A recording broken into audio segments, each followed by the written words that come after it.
The Muse of the department. On the skirts of Le Berry stands a town which, watered by the Loire, infallibly attracts the travelers. Sancerre crowns the topmost height of a chain of hills, the last of the range that gives variety to the Nivernais. The Loire floods the flats at the foot of these slopes, leaving a yellow alluvium that is extremely fertile excepting in those places where it has deluged them with sand, and destroyed them forever by one of those terrible risings, which are also incidental to the Vistulaith Loire of the northern coast. The hill on which the houses of Sancerre are grouped is so far from the river that the little river port of Saint Thibault thrives on the life of Sancerre. Their wine is shipped, and oak staves are landed with all the produce brought from the upper and lower Loire at the period when this story begins. The suspension bridges at Casny and at Saint Thibault were already built. Travelers from Paris to Sancerre by the southern road were no longer ferried across the river from Casny to Saint Thibault, and this of itself is enough to show that the great cross-shuffle of 1830 was a thing of the past, for the House of Orleans has always had a care for substantial improvements, though somewhat after the fashion of a husband who makes his wife presents out of her marriage portion. Excepting that part of Sancerre which occupies the little plateau, the streets are more or less steep, and the town is surrounded by slopes known as the Great Ramparts, a name which shows that they are the highroads of the place. Outside the ramparts lies a belt of vineyards. Wine forms the chief industry and the most important trade of the country, which yields several vintages of high-class wine full of aroma, and so nearly resembling the wines of Burgundy that the vulgar palate is deceived, so Sancerre finds. In the wine shops of Paris, the quick market indispensable for liquor that will not keep for more than 7 or 8 years below the town, lie a few villages, Fontenoy and Saint-Satur, almost suburbs, reminding us, by their situation, of the smiling vineyards about Neuchâtel in Switzerland. The town still bears much of its ancient aspect. The streets are narrow and paved with pebbles carted up from the Loire. Some old houses are to be seen there. The citadel, a relic of military power and feudal times, stood one of the most terrible sieges of our religious wars, when French Calvinists far outdid the ferocious Cameronians of Walter Scott's tales.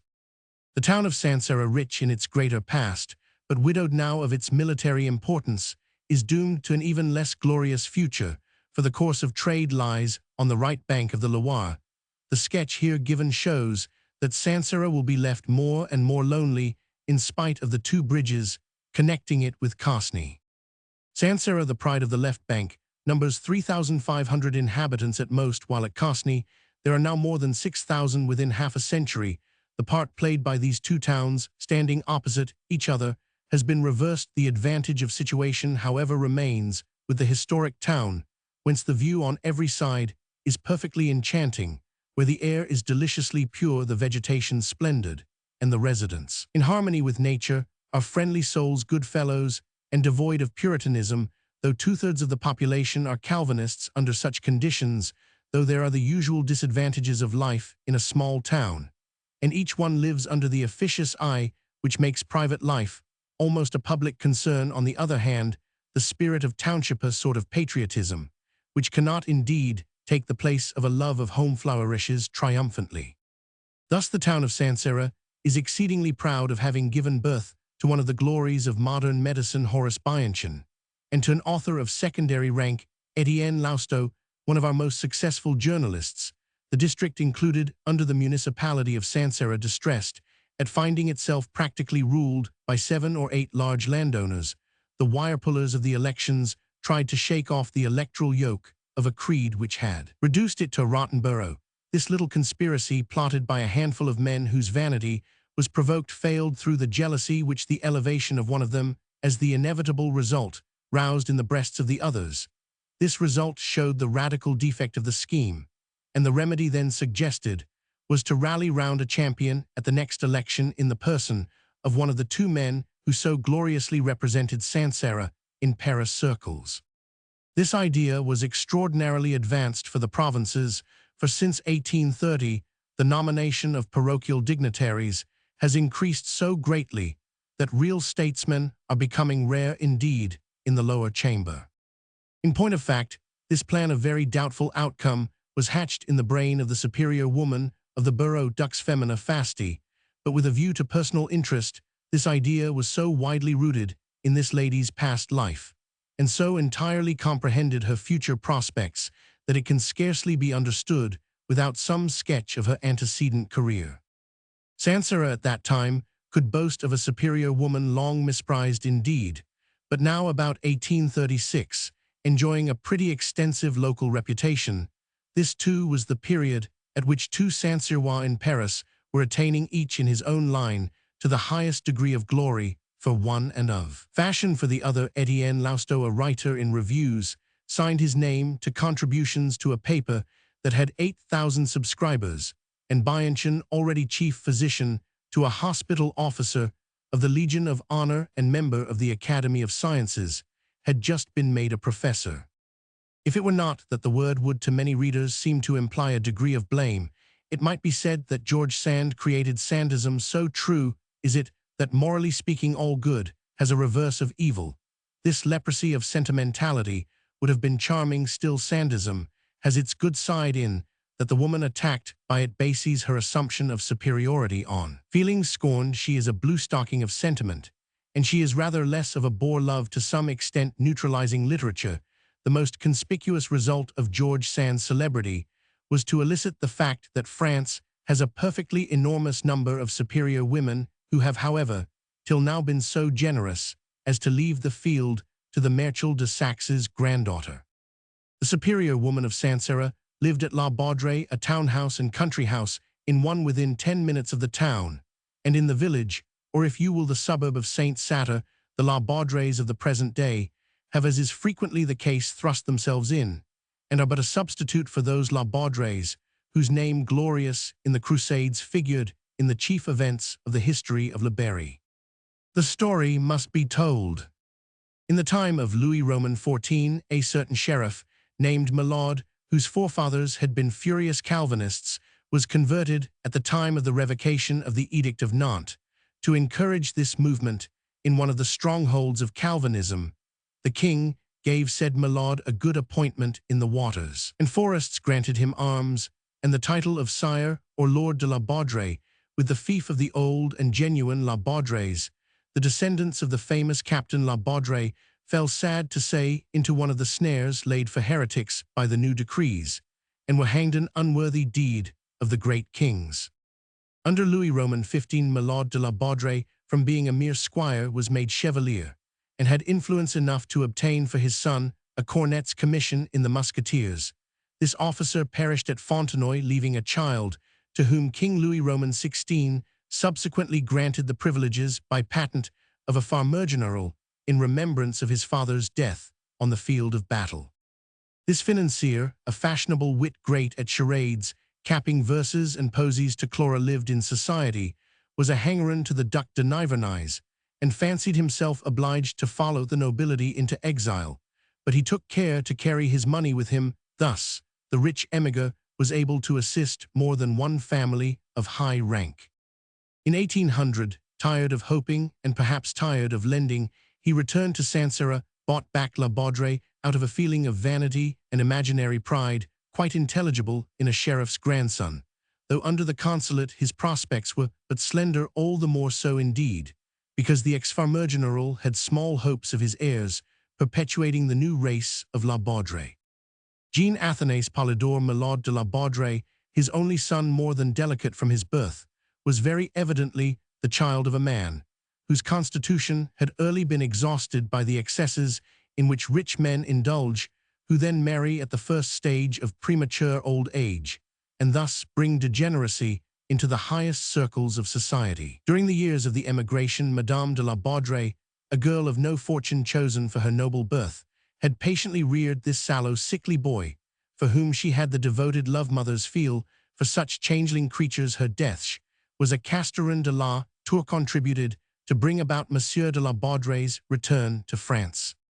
This Lucullus of the Millauds, when he died, left his son the fief, stripped indeed of its fines and dues, but graced with weathercocks bearing his coat of arms, 1,000 louis d'or in 1802, a considerable sum of money, and certain receipts for claims on very distinguished emigres, enclosed in a pocketbook full of verses, with this inscription on the wrapper: Vanitas vanitatum et omnia vanitas. Young La Baudre did not die, but he owed his life to habits of monastic strictness, to the economy of action which Fontenelle preached as the religion of the invalid, and above all to the air of Sancerre, and the influence of its fine elevation, whence a panorama over the valley of the Loire may be seen extending for 40 leagues. From 1802 to 1815, young La Baudre added several plots to his vineyards and devoted himself to the culture of the vine. The Restoration seemed to him at first so insecure that he dared not go to Paris to claim his debts, but after Napoleon's death, he tried to turn his father's collection of autographs into money. Though not understanding the deep philosophy which had thus mixed up I O us and copies of verses, but the wine-grower lost so much time in impressing his identity on the Duke of Navarreins, and others, as he phrased it, that he came back to Sancerre to his beloved vintage, without having obtained anything but offers of service.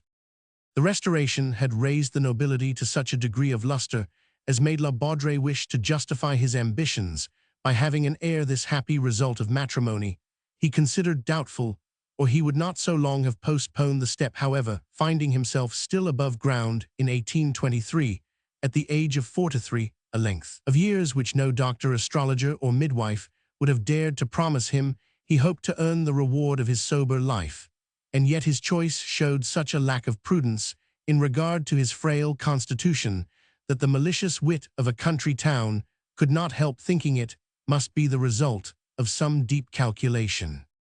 Just at this time, His Eminence Monseigneur the Archbishop of Bourges had converted to the Catholic faith, a young person, the daughter of one of the citizen families who were the first upholders of Calvinism, and who, thanks to their obscurity or to some compromise with heaven, had escaped from the persecutions under Louis. Roman XIV, the Piedefosse name, that was obviously one of the quaint nicknames assumed by the champions of the Reformation, had set up as highly respectable cloth merchants.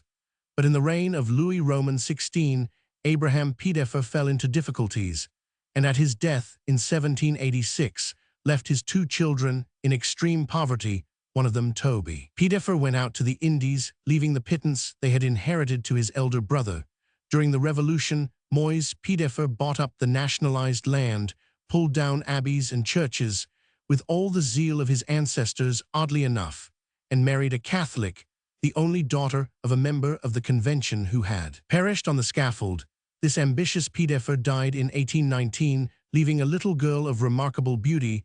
This child, brought up in the Calvinist faith, was named Dinah in accordance with the custom in use among the sect of taking their Christian names from the Bible, so as to have nothing in common with the saints of the Roman Church.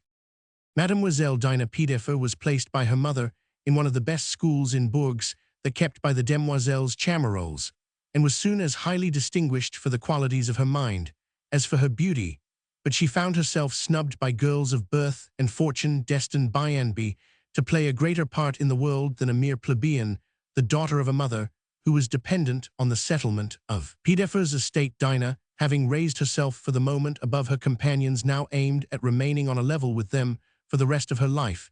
She determined, therefore, to renounce Calvinism in the hope that the cardinal would extend his favor to his proselyte and interest himself in her prospects. You may from this judge of Mademoiselle Dinah's superiority, since at the age of 17, she was a convert solely from ambition. The archbishop, possessed with the idea that Dinah Piedefosse would adorn society, was anxious to see her married, but every family to whom the prelate made advances took fright at a damsel, gifted with the looks of a princess, who was reputed to be the cleverest of Mademoiselle Chamarolles' pupils, and who, at the somewhat theatrical ceremonial of prize-giving, always took a leading part, 1,000 crowns a year, which was as much as she could hope for from the estate of La Haute, when divided between the mother and daughter, would be a mere trifle in comparison with the expenses into which a husband would be led by the personal advantages of so brilliant a creature. As soon as all these facts came to the ears of little Polydore de la Baudrieffe, they were the talk of every circle in the department of the Church. Went to Bourges, just when Madame Piedefosse, a devotee at high services, had almost made up her own mind, and her daughters to take the first comer with well-lined pockets.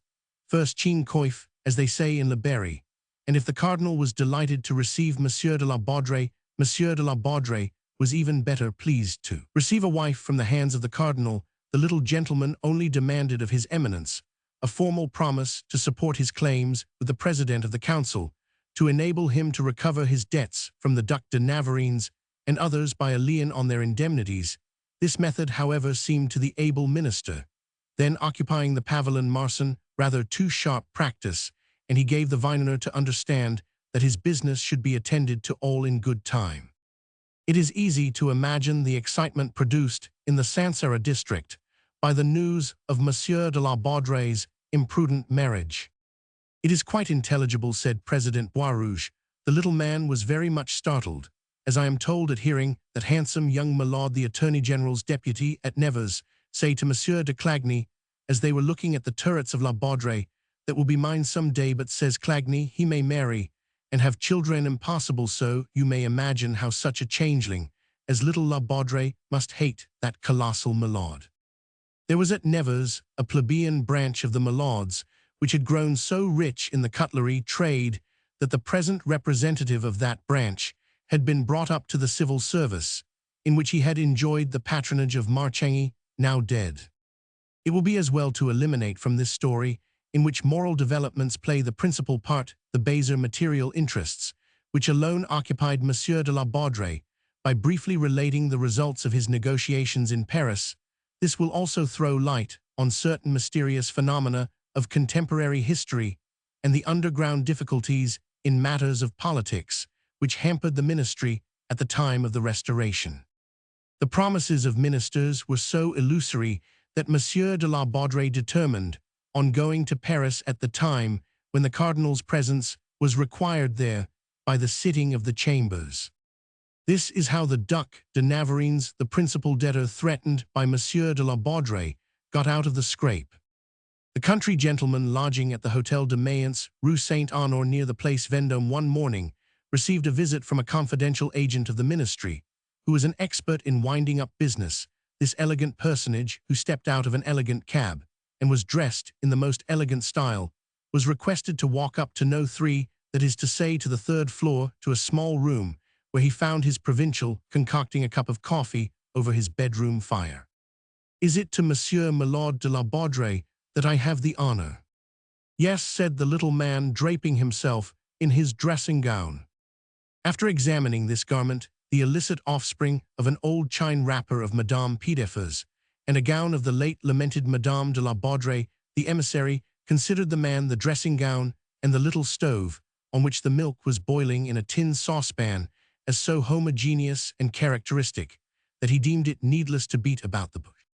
"I will lay a wager, monsieur," said he audaciously, "that you dine for 40 sous at Herbain's in the Palais Royal." "Pray, why?" "Oh, I know you, having seen you there," replied the Parisian with perfect gravity. "All the prince's creditors dine there. You know that you recover scarcely 10% on debts from these fine gentlemen. I would not give you 5% on a debt to be recovered from the estate of the late Duc d'Orléans, even," he added, in a low voice, "from monsieur." "So you have come to buy up the bills," said La Baudrey, thinking himself very clever. "Buy them," said his visitor. "Why, what do you take me for? I am Monsieur des Lupeaulx, Master of Appeals, Secretary-General to the Ministry, and I have come to propose an arrangement." "What is that?" "Of course, monsieur, you know the position of your debtor." "Of my debtors?" "Well, monsieur, you understand the position of your debtors. They stand high in the king's good graces, but they have no money, and are obliged to make a good show again.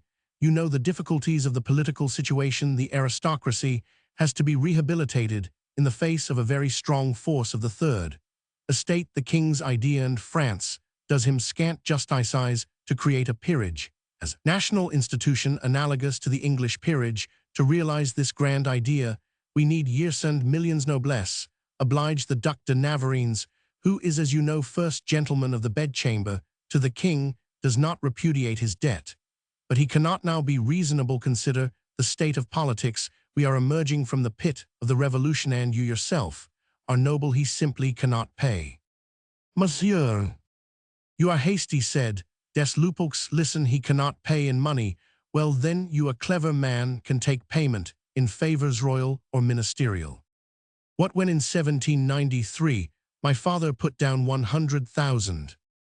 My dear sir, recrimination is useless. Listen to a simple statement in political arithmetic. The collectorship at Sancerre is vacant. A certain paymaster general of the forces has a claim on it, but he has no chance of getting it. You have the chancing, no claim. You will get the place, you will hold it for 3 months, you will then resign, and Monsieur Gravier will give 20,000 francs for it. In addition, the Order of the Legion of Honor will be conferred on you.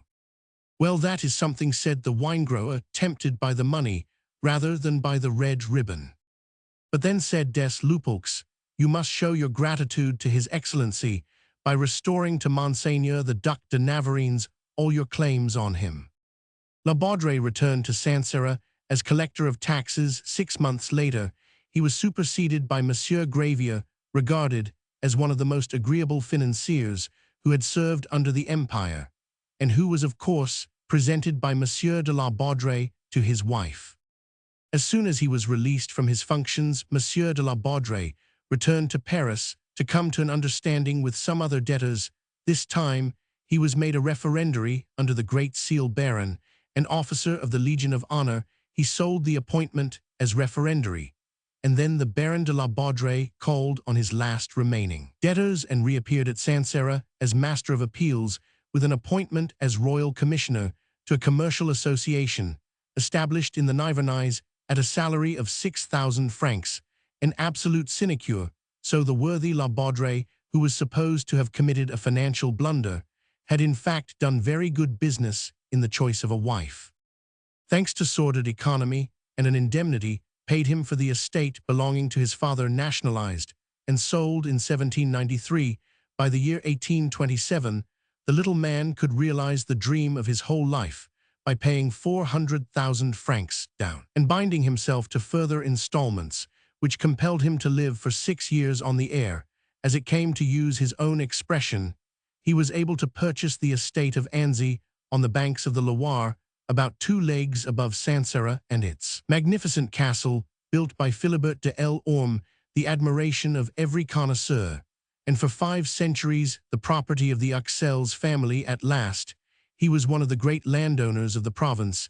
It is not absolutely certain that the satisfaction of knowing that an entail had been created by letters patent dated back to December 1820, including the estates of Annecy, of La Baudrey, and of La Hoppe, was any compensation to Dinah on finding herself reduced to unconfessed penuriousness till 1835. This sketch of the financial policy of the first Baron de la Baudrey explains the man completely. Those who are familiar with the manias of country folks will recognize in him the landhunger, which becomes such a consuming passion to the exclusion of every other, a sort of avarice displayed in the sight of the sun, which often leads to ruin by a want of balance between the interest on mortgages and the products of the soil. Those who from 1802 till 1827 had merely laughed at the little man as they saw him trotting to St. Thibault and attending to his business like a merchant living on his vineyards, found the answer to the riddle when the antlion seized his prey, after waiting for the day when the extravagance of the Duchesse de Maufrigneuse culminated in the sale of that splendid property.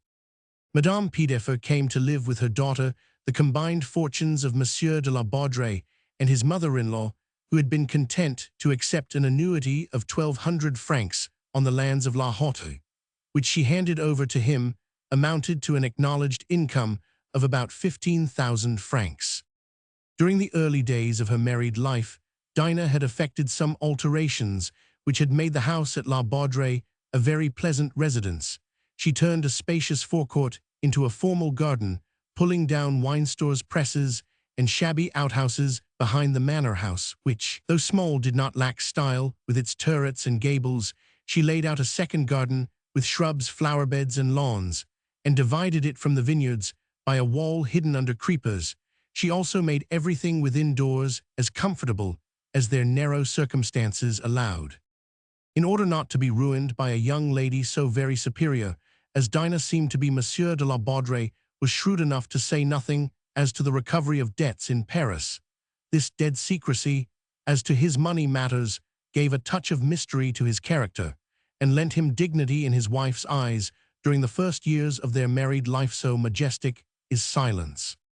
The alterations effected at La Baudrée made everybody eager to see the young mistress, all the more so, because Dinah would never show herself nor receive any company before she felt quite settled in her home, and had thoroughly studied the inhabitants, and above all her taciturn husband, when one spring morning in 1825, pretty Madame de la Baudrée was first seen walking on the Mall. Blue velvet dress with her mother in black velvet, there was quite an excitement in Sancerre. This dress confirmed the young woman's reputation for superiority brought up, as she had been in the capital of Le Berry.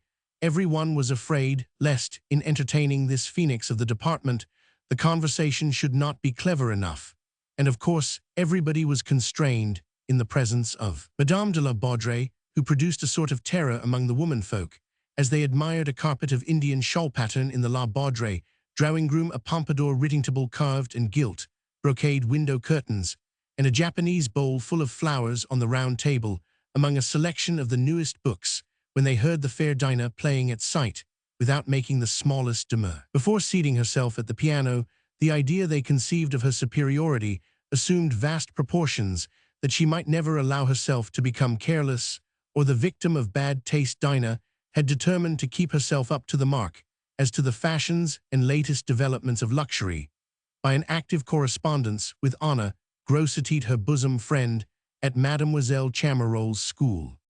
Honore, thanks to a fine fortune, had married the Comte de Fontaine's third son. Thus those ladies who visited at La Baudrée were perpetually piqued by Dinah's success in leading the fashion. Do what they would, they were always behind, or as they say, on the turf distanced. While all these trifles gave rise to malignant envy in the ladies of Sancerre, Dinah's conversation and wit engendered absolute aversion in her ambition to keep her mind on the level of Parisian brilliancy. Madame de la Baudrée allowed no vacuous small talk in her presence, no old-fashioned compliments, no pointless remarks. She would never endure the yelping of tittle-tattle, the backstairs slander, which forms the staple of talk in the country. She liked to hear of discoveries in science or art, or the latest pieces at the theatres, the newest poems, and by airing the cant words of the day, she made a show of uttering thoughts.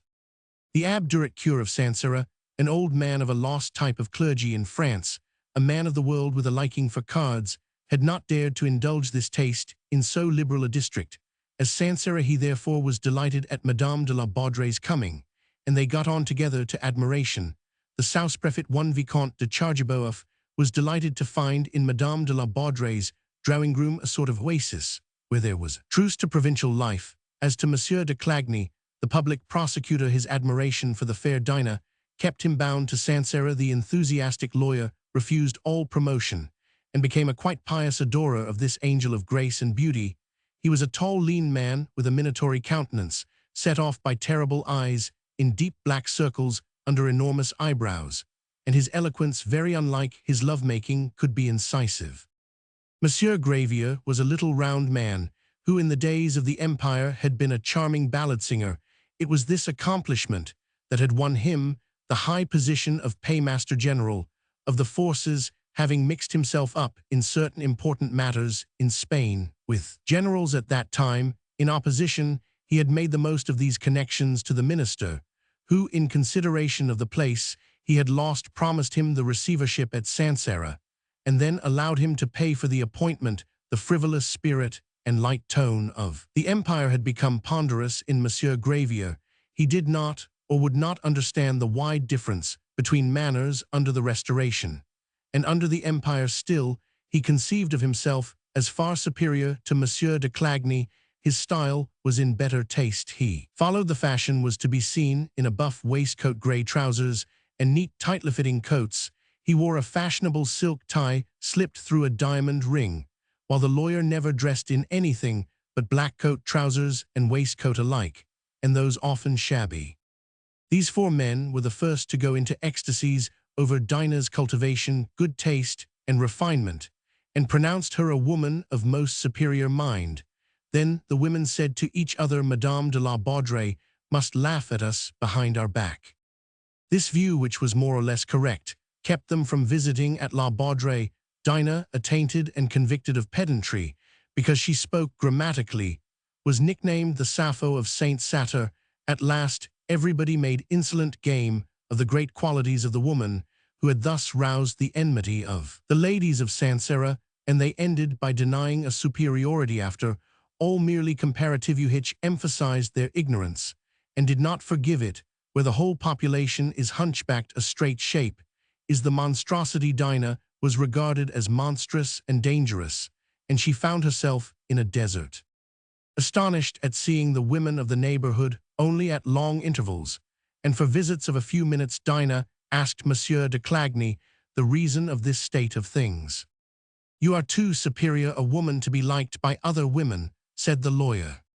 Monsieur Gravier, when questioned by the forlorn fair, only after much entreaty replied, "Well, Lady Fair, you are not satisfied to be merely charming, you are clever and well educated, you know every book that comes out, you love poetry, you are a musician, and you talk delightfully. Women cannot forgive so much superiority."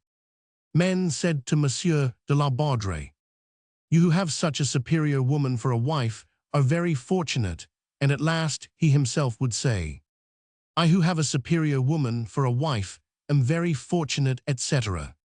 Madame Piedeffer, flattered through her daughter, also allowed herself to say such things. "My daughter, who is a very superior woman, was writing yesterday to Madame de Fontaine such and such a thing." Those who know the world, France, Paris, know how true it is that many celebrities are thus created. 2 years later, by the end of the year 1825, Dinah de la Baudrey was accused of not choosing to have any visitors, but men then, it was said, that she did not care for women, and that was a crime, not a thing, could she do not her most trifling action, could escape criticism and misrepresentation after making every sacrifice that a well-bred woman can make, and placing herself entirely in the right. Madame de la Baudrey was so rash as to say to a false friend who condoled with her on her isolation, "I would rather have my bowl empty than with anything in it."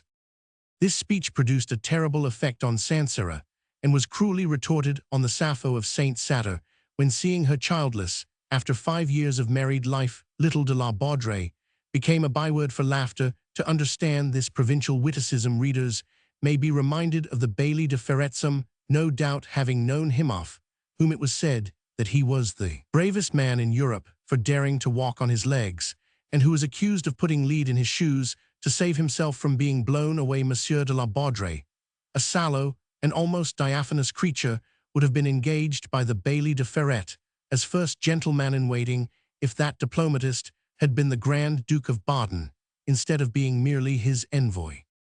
Monsieur de la Baudrey, whose legs were so thin that for mere decency he wore false calves, whose thighs were like the arms of an average man, whose body was not unlike that of a cockchafer, would have been an advantageous foil to the Bailly de Ferret as he walked the little. Vinehonor's leg pads often twisted round on to his shins, so little did he make a secret of them, and he would thank anyone who warned him of this little mishap. He wore knee breeches, black silk stockings, and a white waistcoat, till 1824, after his marriage, he adopted blue trousers and boots with heels, which made Sancerre declare that he had added 2 inches to his stature, that he might come up to his wife's chin. For 10 years. He was always seen in the same little bottle-green coat, with large white metal buttons, and a black stock that accentuated his cold, stingy face, lighted up by grey-blue eyes as keen and passionless as a cat's, being very gentle as men are who act on a fixed plan of conduct. He seemed to make his wife happy by never contradicting her. He allowed her to do the talking, and was satisfied to move with the deliberate tenacity of an insect. Dinah, adored for her beauty, in which she had no rival, and admired for her cleverness by the most gentlemanly men of the place, encouraged their admiration by conversations for which it was subsequently asserted she prepared herself beforehand. Finding herself listened to with rapture, she soon began to listen to herself, enjoyed haranguing her audience, and at last regarded her friends as the chorus in a tragedy, there only to give her cues. In fact, she had a very fine collection of phrases and ideas derived either from books or by assimilating the opinions of her companions, and thus became a sort of mechanical instrument going off on a round of phrases, as soon as some chance remark released the spring to do her justice, Dinah was choke full of knowledge and read everything, even medical books, statistics, science, and jurisprudence, for she did not know how to spend her days when she had reviewed her flower beds and given her orders to the gardener, gifted with an excellent memory and the talent which some women have for hitting on the right word. She could talk on any subject with the lucidity of a studied style, and so men came from Cosney, from La Charite, and from Nevers on the right bank, from Lear Valley, Argent, Blancafort, and Aubigny on the left bank, to be introduced to Madame de la Baudrey, as they used in Switzerland, to be introduced to Madame de Staël. Those who only once heard the round of tunes emitted by this musical snuff-box went away amazed, and told such wonders of Dinah as made all the women jealous for 10 leagues round. There is an indescribable mental headiness in the admiration we inspire, or in the effect of playing a part which fends off criticism from reaching the idle. An atmosphere produced perhaps by unceasing nervous tension forms a sort of halo through which the world below is seen. How otherwise can we account for the perennial good faith which leads to so many repeated presentments of the same effects, and the constant ignoring of warnings given by children such a terror to their parents, or by husbands so familiar as they are with the peacock airs of their wives? Monsieur de la Baudrey had the frankness of a man who opens an umbrella at the first drop of rain.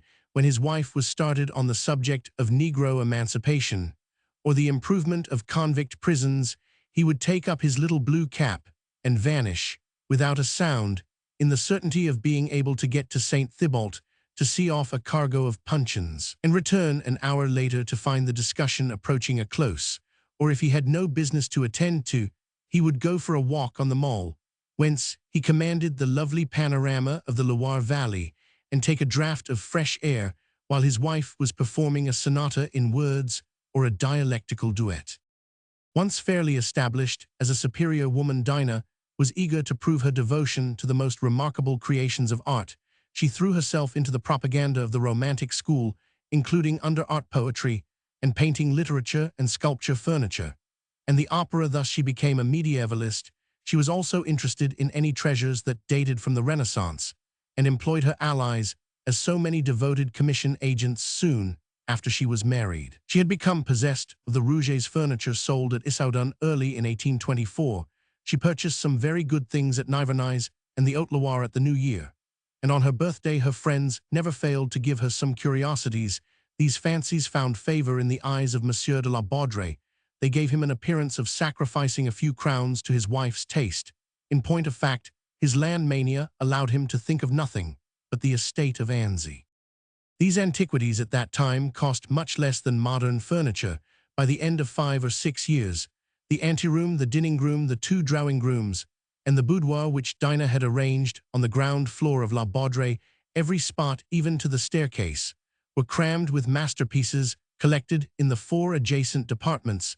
These surroundings, which were called queer by the neighbors, were quite in harmony with Dinah. All these marvels, so soon to be the rage, struck the imagination of the strangers introduced to her. They came expecting something unusual, and they found their expectations surpassed when behind a bower of flowers they saw these catacombs full of old things piled up, as Sommerard used to pile them, that old mortality of furniture. And then these finds served as so many springs, which turned on by a question, played off an essay on Jean Goujon, Mitchell, Column, Germain, Pilon, Boule, Van Huysum, and Boucher, the great native painter of Le Berry, on Clodion, the carver of wood, on Venetian mirrors, on Brustolone, an Italian tenor, who was the Michelangelo of boxwood and home oak, on the 13th, 14th, 15th, 16th, and 17th centuries, on the glazes of Bernard de Palissy, the enamels of Petitot, the engravings of Albrecht Dürer, whom she called Dur, on illuminations on vellum, on Gothic architecture, early decorated, flamboyant, and pure enough to turn an old man's brain and fire a young man with enthusiasm.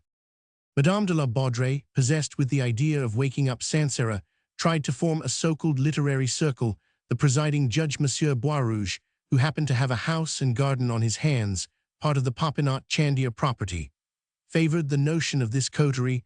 The wily judge talked over the rules of the society with Madame de la Baudrey. He proposed to figure as one of the founders, and to let the house for 15 years to the literary club. By the time it had existed a year, the members were playing dominoes, billiards, and bouillotte, and drinking mulled wine punch, and liqueurs. A few elegant little suppers were then given, and some masked balls during the carnival. As to literature, where the newspapers, politics, and business were discussed, Monsieur de la Baudrey was constantly there on his wife's account, as she said jestingly. This result deeply grieved the superior woman, who despaired of Sancerre, and collected the wit of the neighborhood in her own drawing-room nevertheless.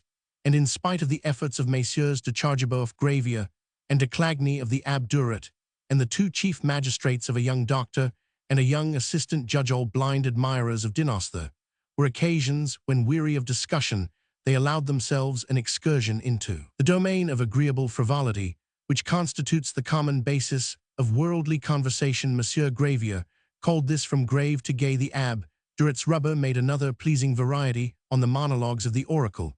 The three rivals, tired of keeping their minds up to the level of the high range of discussioners, they called their conversation, but not daring to confess, it would sometimes turn with ingratiating hints to the old priest. Monsieur le Curé is dying for his game, they would say. The wily priest lent himself very readily to the little trick. He protested, "We should lose too much by ceasing to listen to our inspired hostess," and so he would incite Dinah's magnanimity to take pity at last on her dear Ab. This bold maneuver, a device of the Sausprefet's, was repeated with so much skill that Dinah never suspected her slaves of escaping to the prison yard, so to speak, of the cartable, and they would leave her, one of the younger functionaries, to Harry.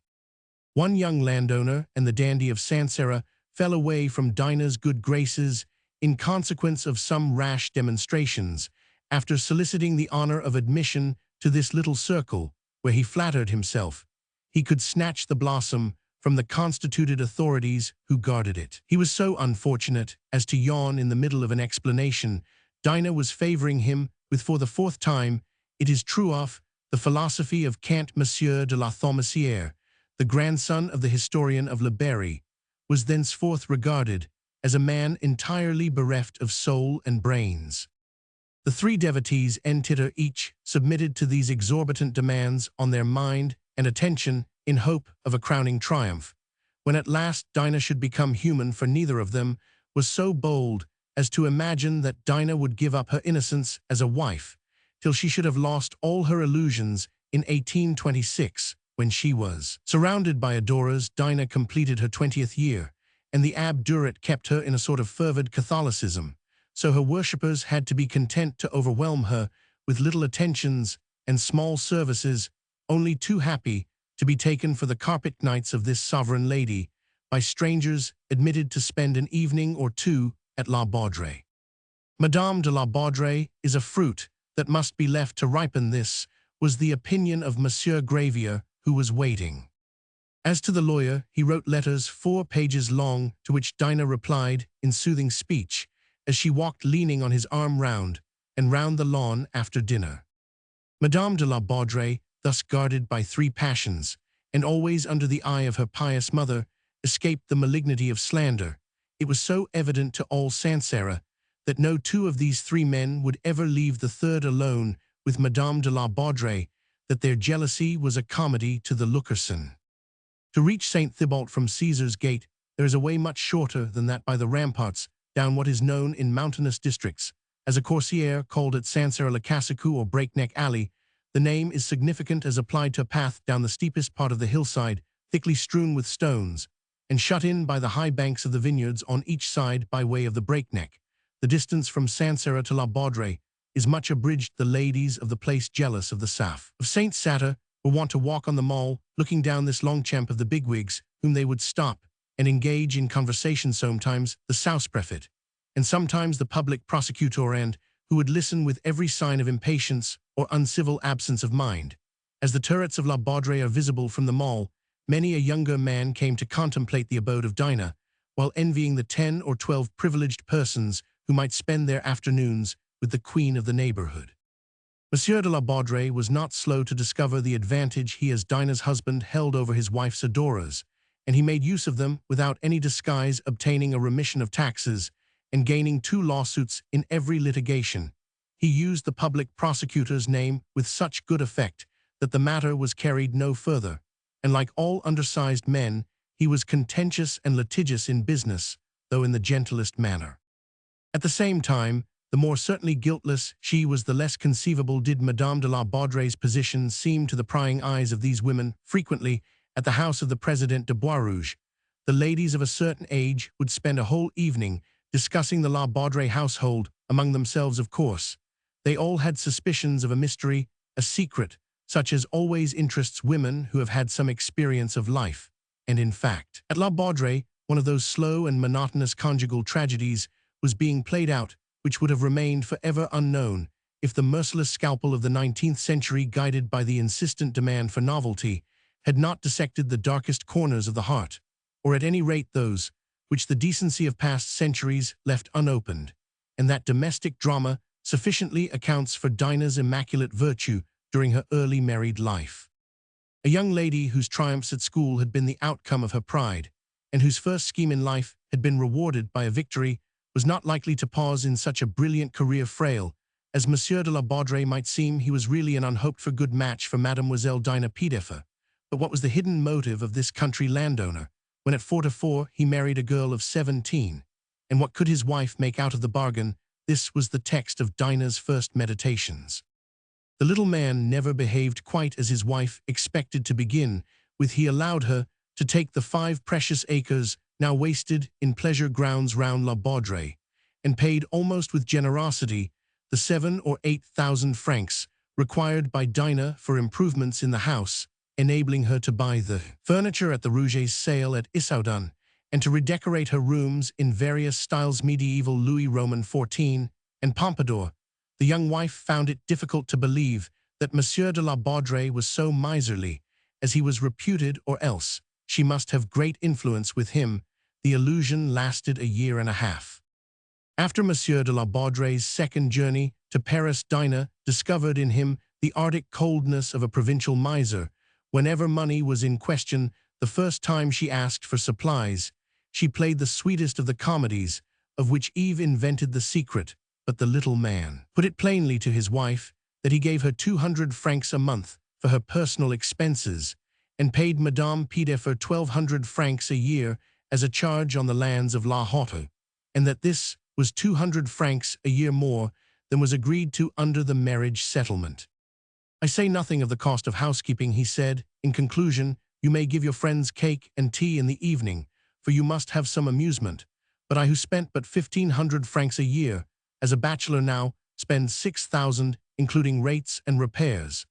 And this is rather too much in relation to the nature of our property. A wine-grower is never sure of what his expenses may be, making the duty, the casks, while the returns depend on a scorching day or a sudden frost. Small owners like us, whose income is far from being fixed, must base their estimates on their minimum, for they have no means of making up a deficit or a loss. What would become of us if a wine merchant became bankrupt? In my opinion, promissory notes are so many cab leaves to live. As we are living, we ought always to have a year's income in hand, and count on no more than 2/3 of our returns. Any form of resistance is enough to make a woman vow to subdue it." Dinah flung herself against a will of iron padded round with gentleness. She tried to fill the little man's soul with jealousy and alarms, but it was stockaded with insolent confidence. He left Dinah when he went to Paris with all the conviction of Medor in Angelique's fidelity, when she affected cold disdain to nettle this changeling by the scorn a courtesan sometimes shows to her protector, and which acts on him with the certainty of the screw of a winepress. Monsieur de la Baudrey gazed at his wife with fixed eyes like those of a cat which in the midst of domestic broils waits till a blow is threatened before stirring from its place.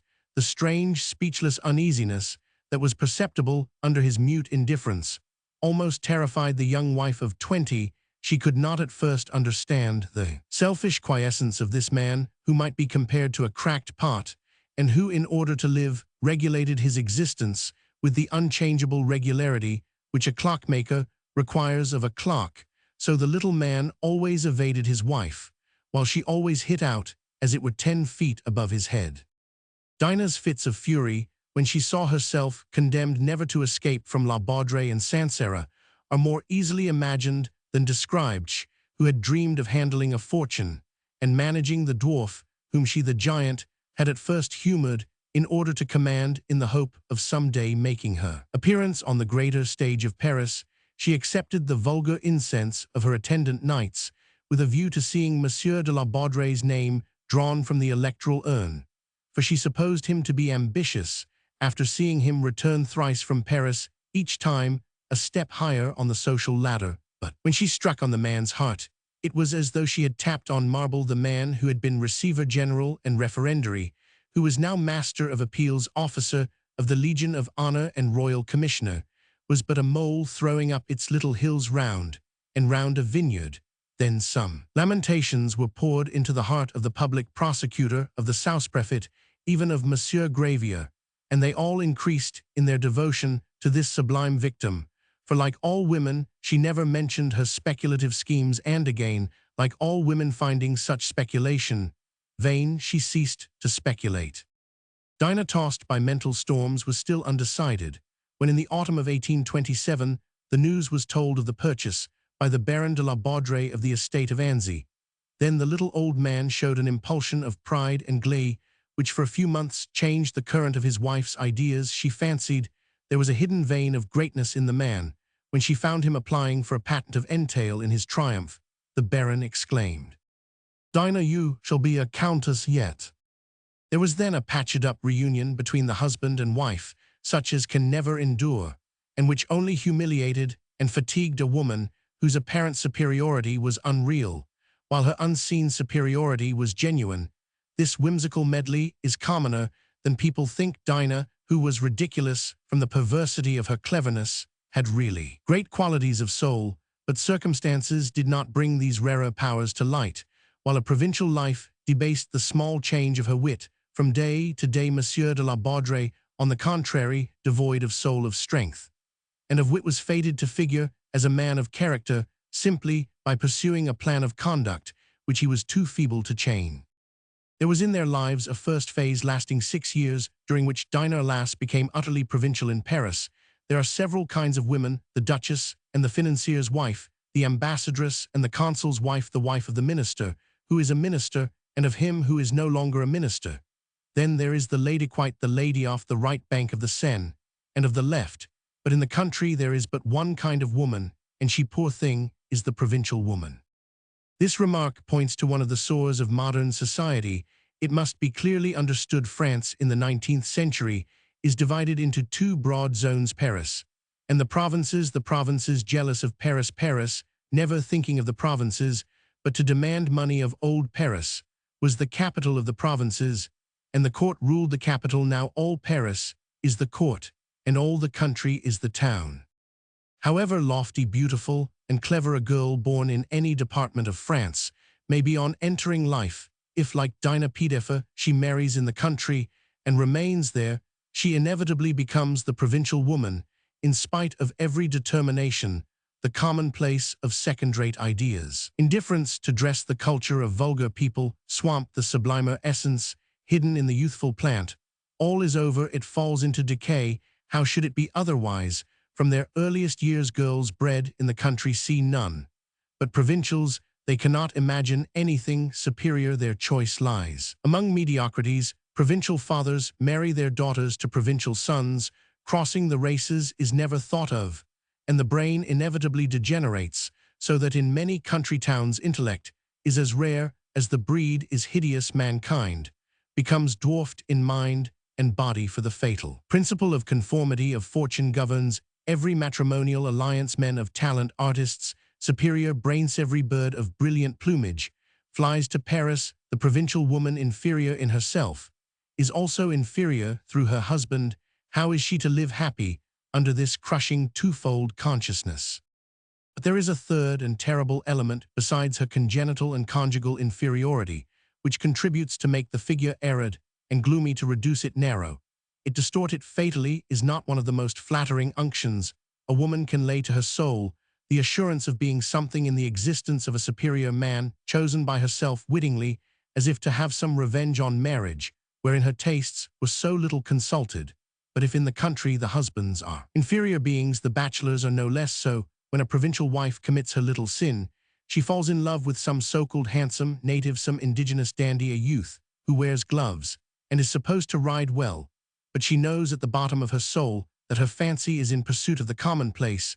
More or less well-dressed Dinah was preserved from this danger by the idea impressed upon her of her own superiority, even if she had not been as carefully guarded in her early married life as she was by her mother, whose presence never weighed upon her, till the day when she wanted to be rid of it. Her pride and her high sense of her own destinies would have protected her. Flattered as she was to find herself surrounded by admirers, she saw no lover among them. No man here realized the poetical ideal which she and Anna Grossetete had been wont to sketch, when stirred by the involuntary temptations suggested by the homage she received. She asked herself, if I had to make a choice, who should it be? She owned her preference for Monsieur de Chargeboeuf, a gentleman of good family, whose appearance and manners she liked, but whose cold nature, selfishness, and narrow ambition never rising above a prefecture, and a good marriage repelled her at a word from his family, who were alarmed lest he should be killed for an intrigue. The Vicomte had already deserted a woman he had loved in the town, where he previously had been Sous-Prefect. Monsieur de Clagny, on the other hand, the only man whose mind appealed to hers, whose ambition was founded on love, and who knew what love means, Dinah thought perfectly odious. When Dinah saw herself condemned to 6 years' residence at Sancerre, she was on the point of accepting the devotion of Monsieur le Vicomte de Chargeboeuf, but he was appointed to a prefecture and left the district to Monsieur de Clagny's great satisfaction. The new Sous-Prefect was a married man whose wife made friends with Dinah.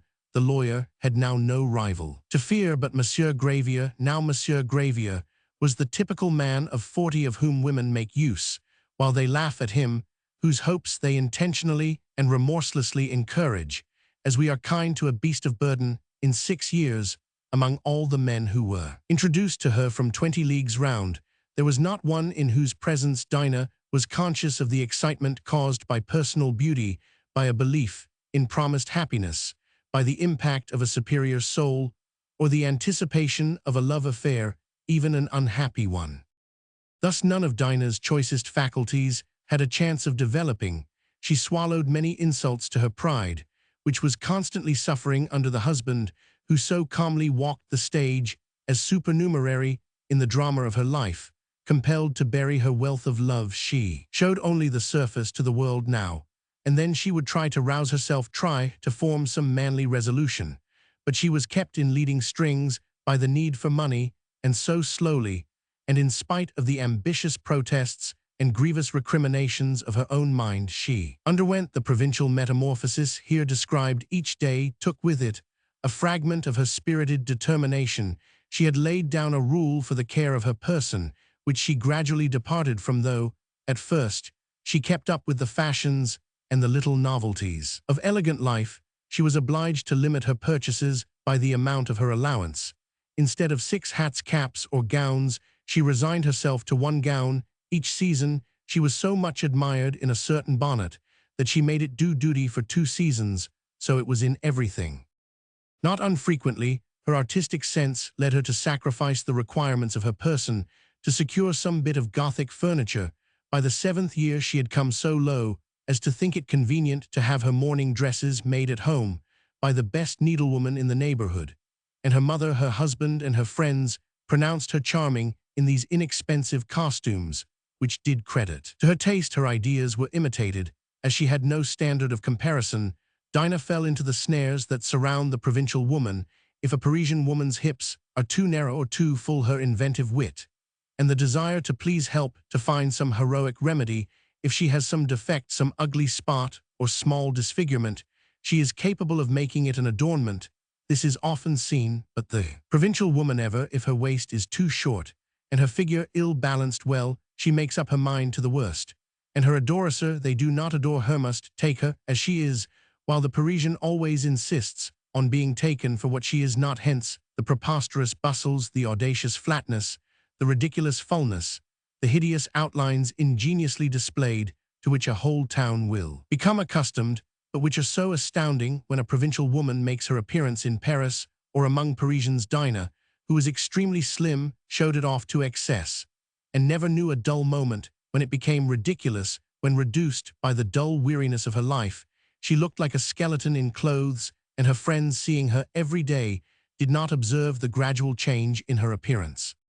This is one of the natural results of a provincial life. In spite of marriage, a young woman preserves her beauty for some time, and the town is proud of her, but everybody sees her every day. And when people meet every day, their perception is dulled. If, like Madame de la Baudrey, she loses her color, it is scarcely noticed, or again, if she flushes a little, that is intelligible and interesting, a little neglect is thought charming, and her face is so carefully studied, so well known, that slight changes are scarcely noticed, and regarded at last as beauty spots. When Dinah ceased to have a new dress with a new season, she seemed to have made a concession to the philosophy of the place.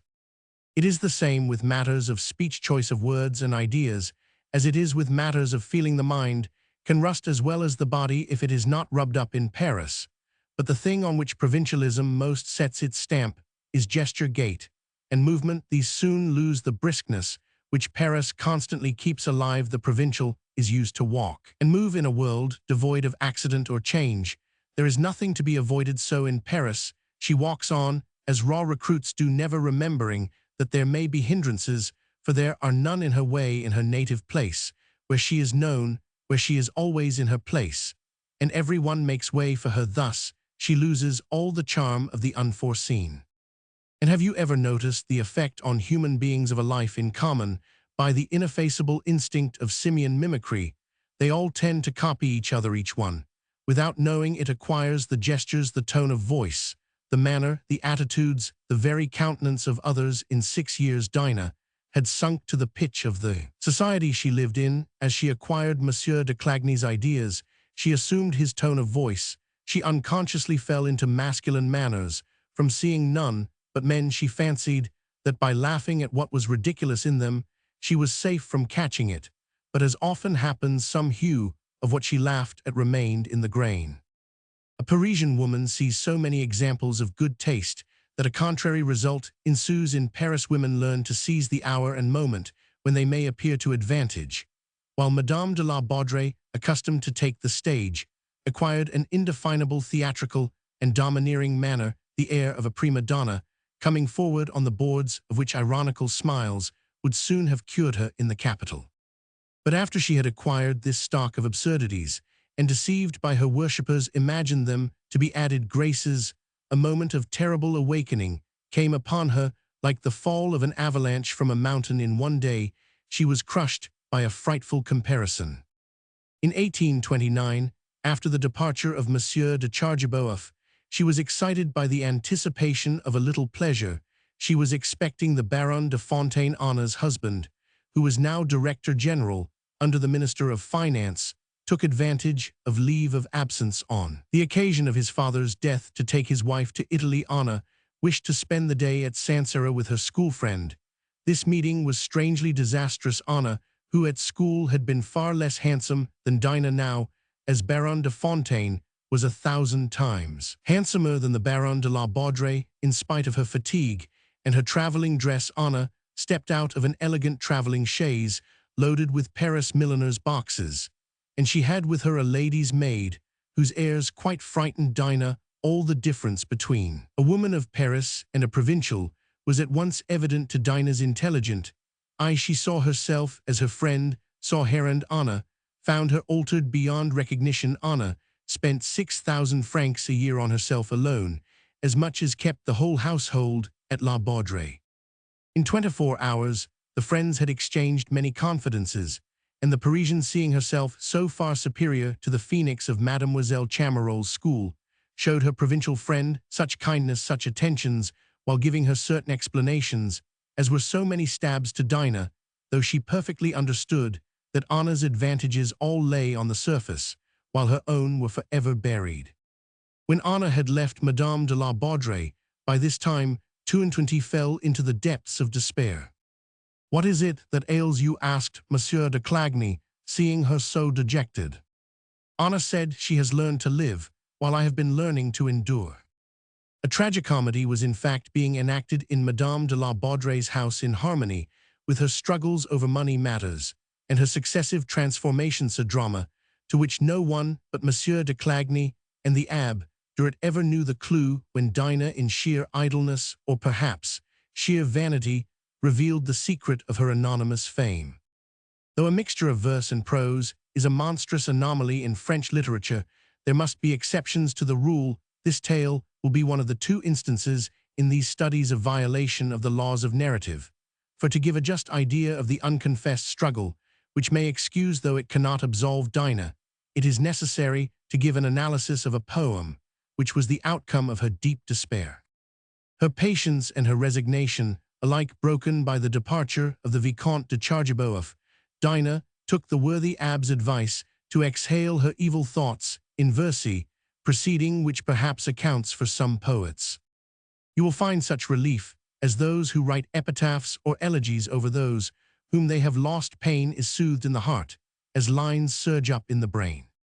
This strange production caused a great ferment in the departments of the Allier, the Neva, and the Cher, proud to possess a poet capable of rivalry with the glories of Paris. Paquita la Sévillane by Jean Diaz was published in the Echo du Morvan, a review which for 18 months maintained its existence in spite of provincial indifference. Some knowing persons at Nevers declared that Jean Diaz was making fun of the new school, just then bringing out its eccentric verse, full of vitality and imagery, and of brilliant effects produced by defying the Muse under pretext of adapting German English and Romanesque mannerisms. The poem began with this ballad. Ah, if you knew the fragrant plain, the air, the sky of golden Spain, its fervid noons, its balmy spring, sad daughters of the northern gloom, of love, of heaven, of native home, you never would presume to sing. For men are there of other mould than those who live in this dull cold, and there to music low and sweet, Sevillian maids from eve till dawn dance lightly on the moonlit lawn, in satin shoes on dainty feet.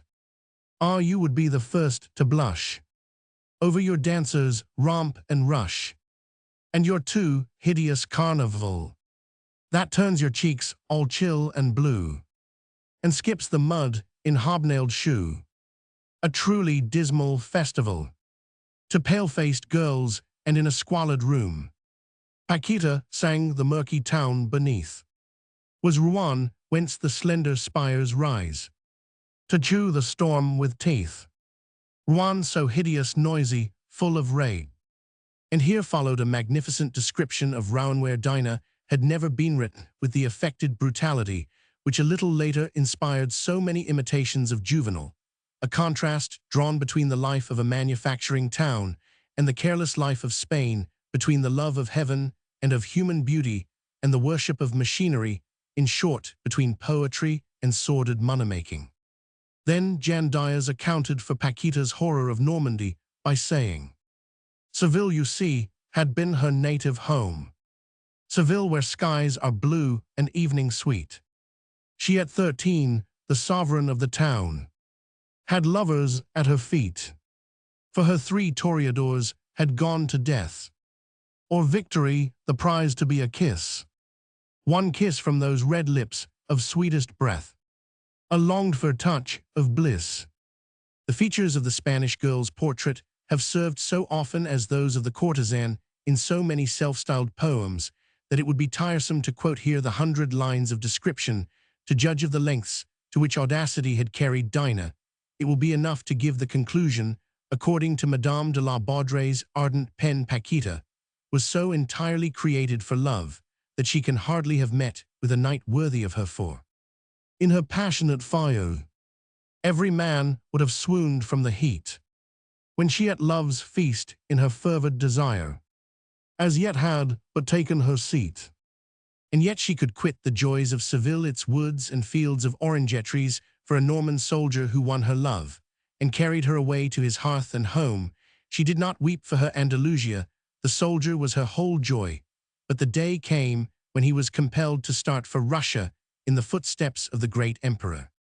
Nothing could be more dainty than the description of the parting between the Spanish girl and the Normandy captain of artillery, who in the delirium of passion expressed, with feeling worthy of Byron, exacted from Paquita a vow of absolute fidelity in the cathedral at Rouen in front of the altar of the Blessed Virgin who, though a maid, is a woman and never forgives when lovers are false to their vows. A large part of the poem was devoted to describing Paquita's sufferings when alone in Rouen waiting till the campaign was over. She stood writhing at the window bars. As she watched happy couples go by, she suppressed her passion in her heart. With a determination that consumed her, she lived on narcotics and exhausted herself in dreams. Almost she died, but still her heart was true. And when at last her soldier came again, he found her beauty ever fresh and new. He had not loved in vain, but he, pale and frozen by the cold of Russia, chilled to the very marrow, met his yearning fair one with a melancholy smile. The whole poem was written up to this situation, which was worked out with such vigor and boldness as to entirely justified the abrupt. Paquita, on reaching the limits set to real love, did not, like Julie and Heloise, throw herself into the ideal. No, she rushed into the paths of vice, which is no doubt shockingly natural. But she did it without any touch of magnificence for lack of means, as it would be difficult to find in Rouen men impassioned enough to place Paquita in a suitable setting of luxury and splendor. This horrible realism, emphasized by gloomy poetic feeling, had inspired some passages, such as modern poetry is too free, with rather too, like the flayed anatomical figures known to artists as ecorches, then, by a highly philosophical revulsion. After describing the house of ill fame, where the Andalusian ended her days, the writer came back to the ballad at the opening.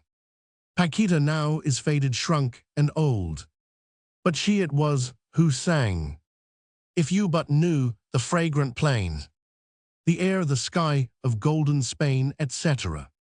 The gloomy vigor of this poem, running to about 600 lines, and serving as a powerful foil, to use a painter's word, to the two seguidillas at the beginning and end, the masculine utterance of inexpressible grief, alarmed the woman who found herself admired by three departments under the black cloak of the anonymous. While she fully enjoyed the intoxicating delights of success, Dinah dreaded the malignity of provincial society, where more than one woman, if the secret should slip out, would certainly find points of resemblance between the writer and Paquita. Reflection came too late. Dinah shuddered with shame at having made copy of some of her woes.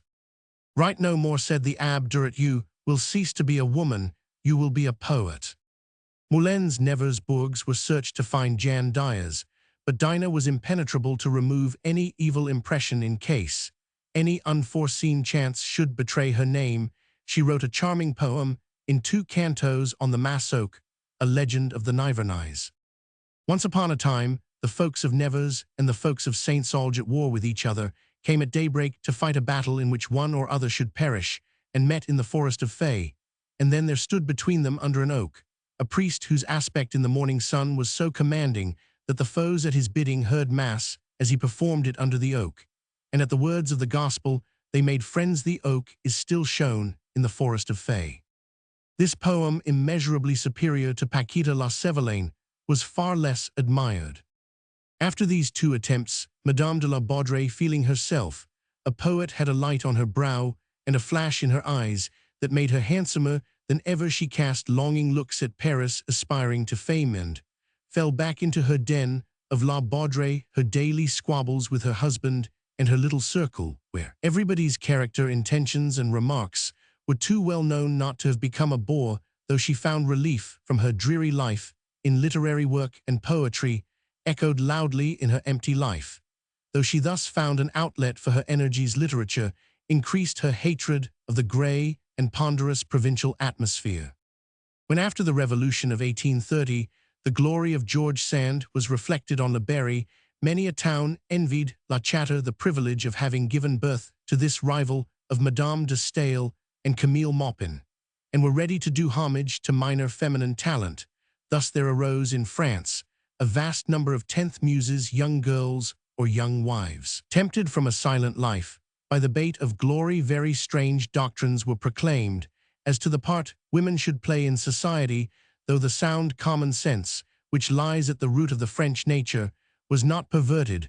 Women were suffered to express ideas and profess opinions which they would not have owned a few years previously. Monsieur de Clagny took advantage of this outbreak of freedom to collect the works of Jean Diaz in a small volume printed by Desrosiers at Moulins. He wrote a little notice of the author too early snatched from the world of letters, which was amusing to those who were in the secret, but which even then had not the merit of novelty. Such practical jokes capital so long as the author remains unknown fall rather flat if subsequently the poet stands confessed. From this point of view, however, the memoir of Jean Diaz, born at Bourges in 1807, the son of a Spanish prisoner, may very likely some day deceive the compiler of some universal biography.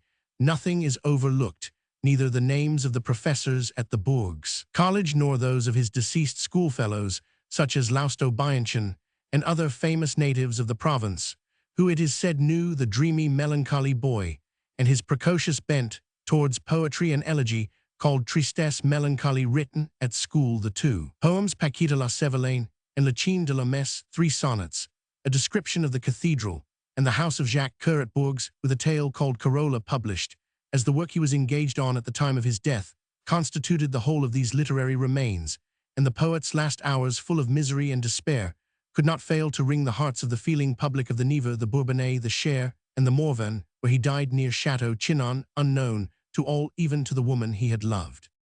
Of this little yellow paper, volume 200 copies were printed, 150 were sold, about 50 in each department.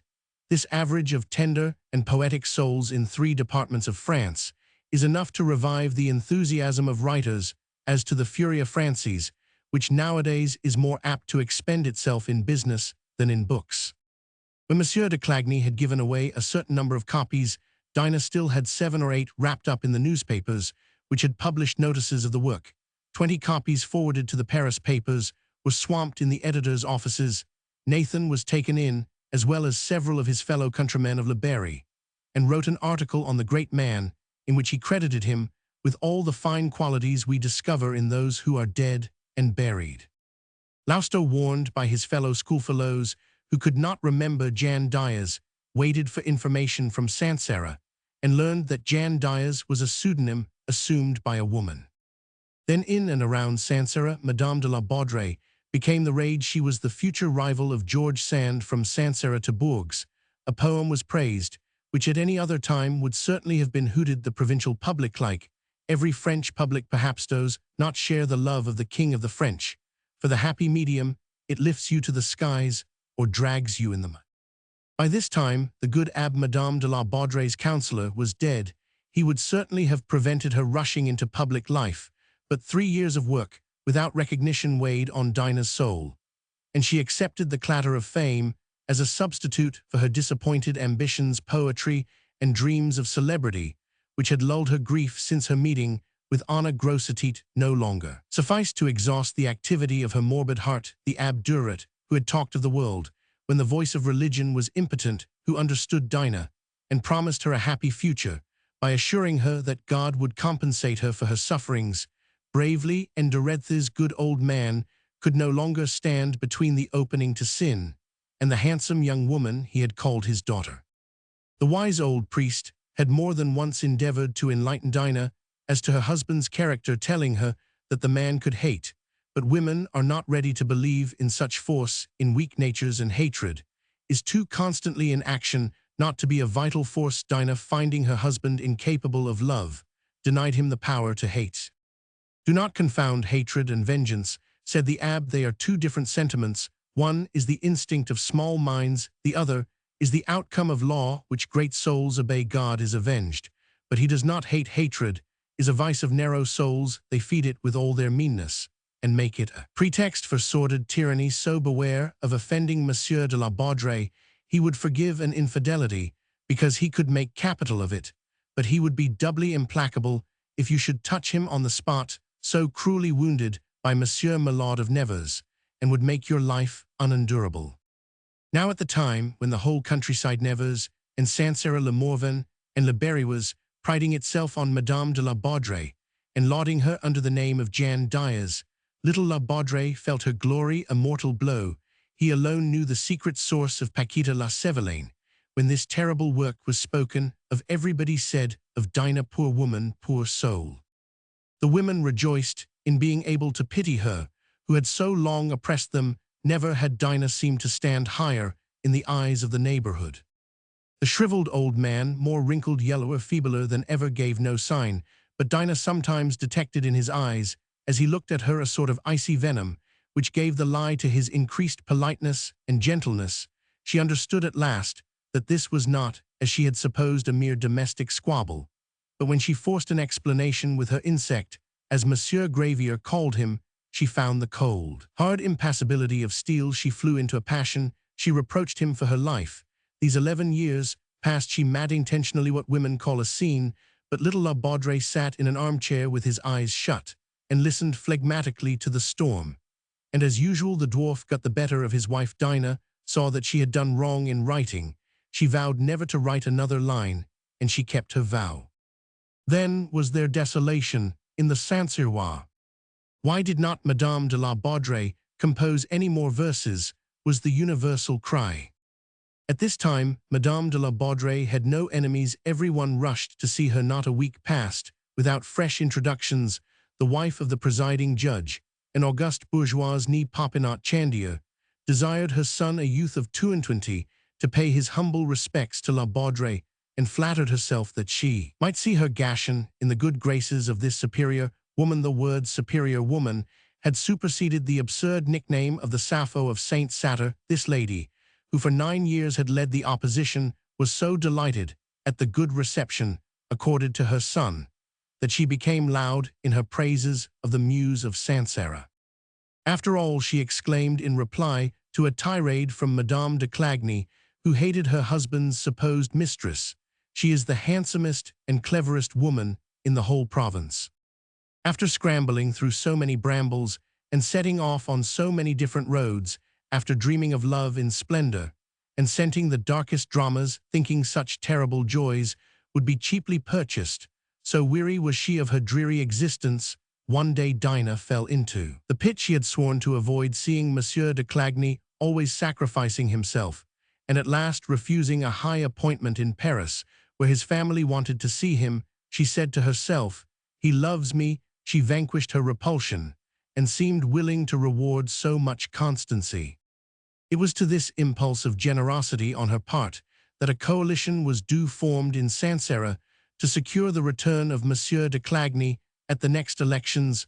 Madame de la Baudre had dreamed of going to Paris in the wake of the new deputy.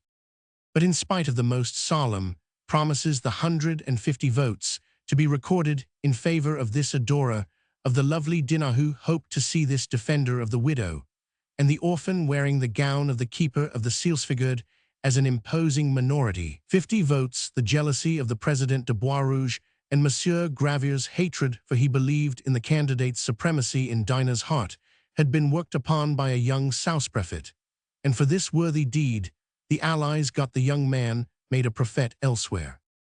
"I shall never cease to regret," said he as he quitted Sancerre, "that I did not succeed in pleasing Madame de la Baudre.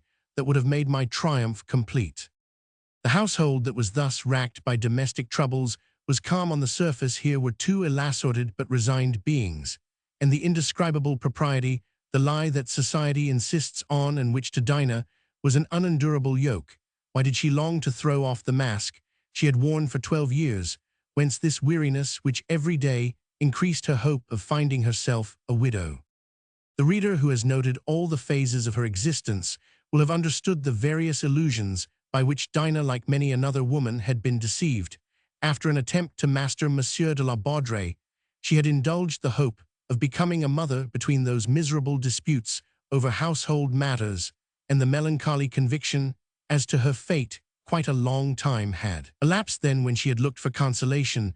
The consoler Monsieur de Chargeboeuf had left her. Thus the overwhelming temptation, which commonly causes women to sin, had hitherto been absent. For, if there are after all some women who make straight for unfaithfulness, are there not many more who cling to hope and do not fall till they have wandered long in a labyrinth of secret woes?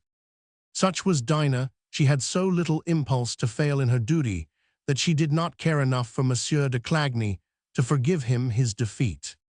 Then the move to the Chateau d'Anzy, the rearrangement of her collected treasures and curiosities, which derived added value from the splendid setting, which Philibert de Lorme seemed to have planned on purpose for this museum, occupied her for several months, giving her leisure to meditate one of those decisive steps that startle the public ignorant of the motives, which however it sometimes discovers by dint of gossip and suppositions.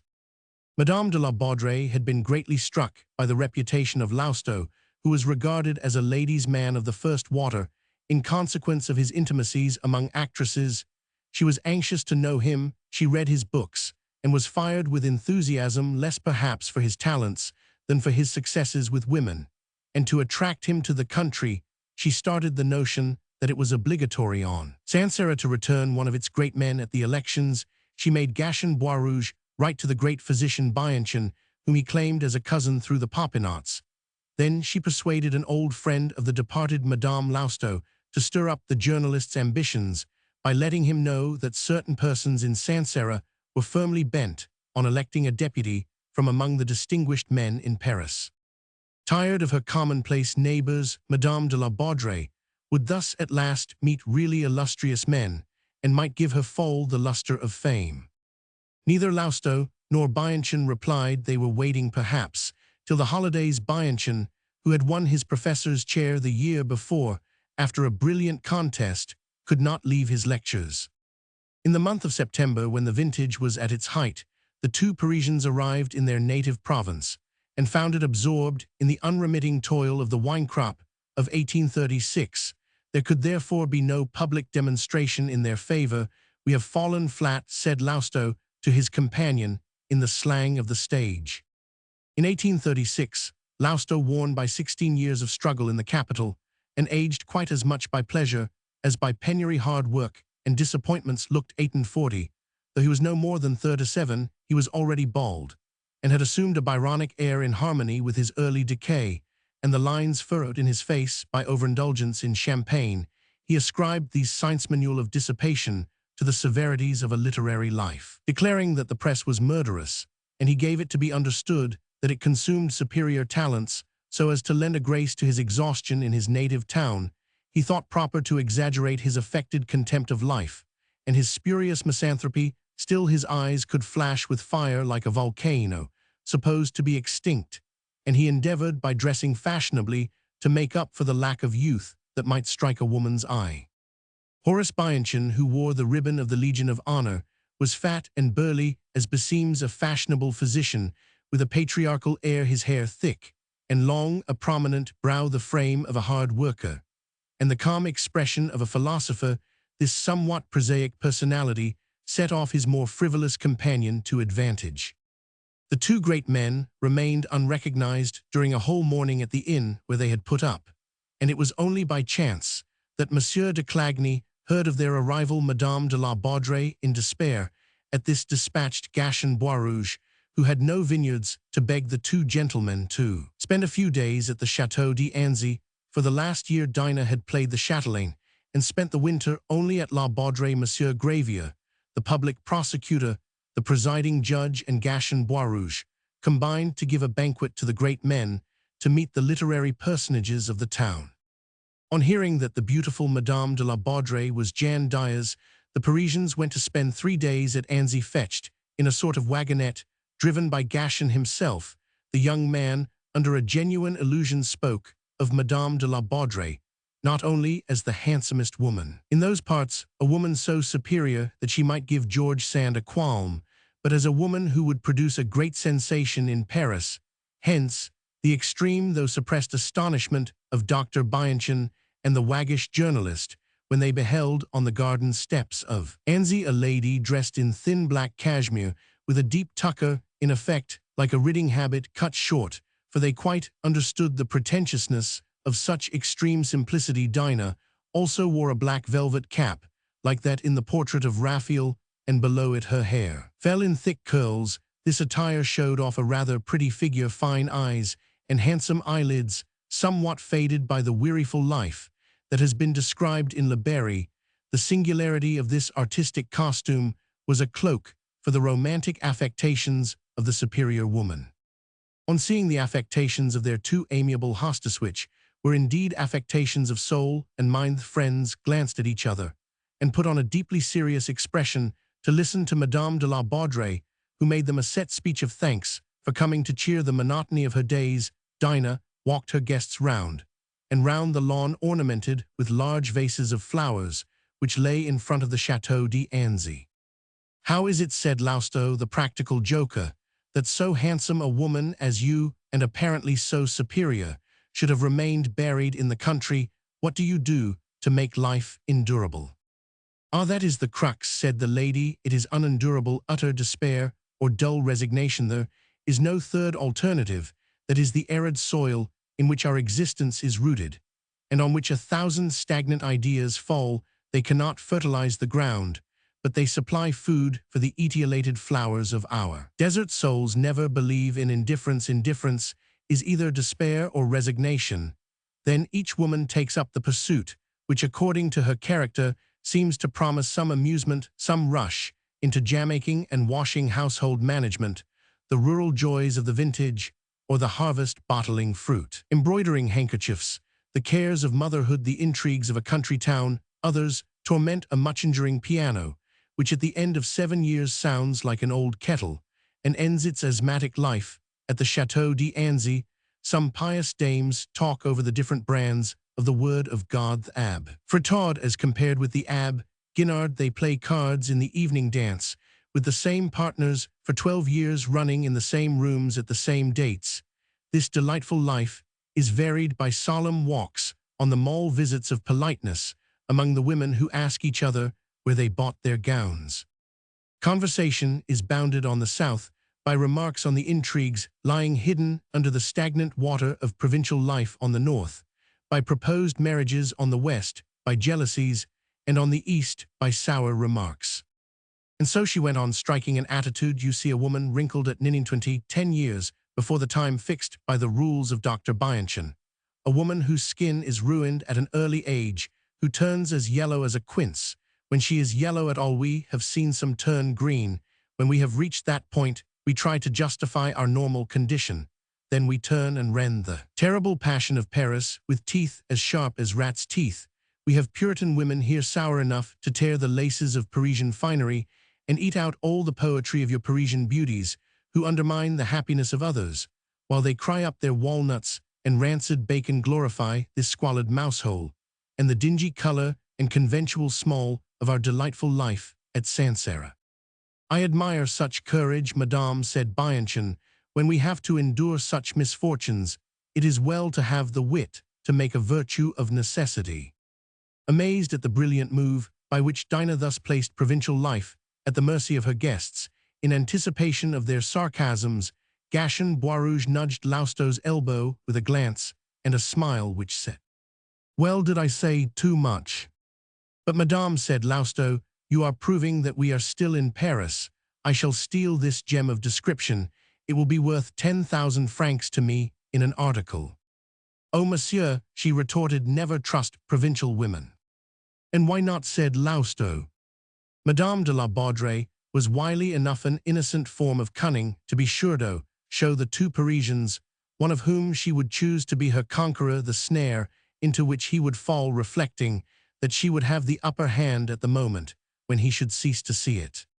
"When you first come," said she, "you laugh at us. Then, when you have forgotten the impression of Paris brilliancy, and see us in our own sphere, you pay court to us, if only as a pastime, and you, who are famous for your past passions, will be the object of attentions which will flatter you." "Then take care," cried Dinah, with a coquettish gesture, raising herself above provincial absurdities and Lousteau's irony by her own sarcastic speech. "When a poor little country-bred woman has an eccentric passion for some superior man, some Parisian who has wandered into the provinces, it is to her something more than a sentiment. She makes it her occupation and part of all her life. There is nothing more dangerous than the attachment of such a woman. She compares, she studies, she reflects, she dreams. And she will not give up her dream. She thinks still of the man she loves when he has ceased to think of her." Now, one of the catastrophes that weigh most heavily on a woman in the provinces is that abrupt termination of her passion which is so often seen in England in the country, a life under minute observation as keen as an Indian's, compels a woman either to keep on the rails or to start aside like a steam engine wrecked by an obstacle. The strategies of love, the coquetting which form half the composition of a Parisian woman, are utterly unknown here. That is true, said Lausto. There is in a country-bred woman's heart a store of surprises, as in some toys. Dear me, Dinah went on, a woman will have spoken to you 3 times in the course of a winter, and without your knowing it you will be lodged in her heart.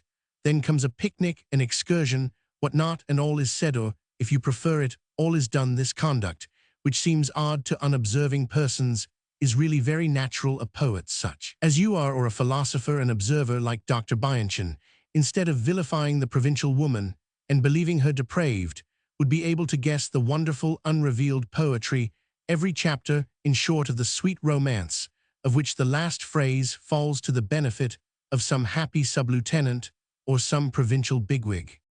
The provincial women I have met in Paris, said Lausto, were in fact rapid in their proceedings. My word, they are strange, said the lady, giving a significant shrug of her shoulders. They are like the playgoers who book for the second performance, feeling sure that the piece will not fail, replied the journalist. And what is the cause of all these woes? Asked Bianchon. Paris is the monster that brings us grief, replied the superior woman. The evil is 7 leagues round, and devastates the whole land. Provincial life is not self-existent. It is only when a nation is divided into 50 minor states that each can have a physiognomy of its own. And then a woman reflects the glory of the sphere where she reigns. This social phenomenon, I am told, may be seen in Italy, Switzerland, and Germany. But in France, as in every country where there is but one capital, a dead level of manners must necessarily result from centralization. Then you would say that manners could only recover their individuality and native distinction by the formation of a federation of French states into one empire, said Lausto. That is hardly to be wished, for France would have to conquer too many countries, said Bianchon.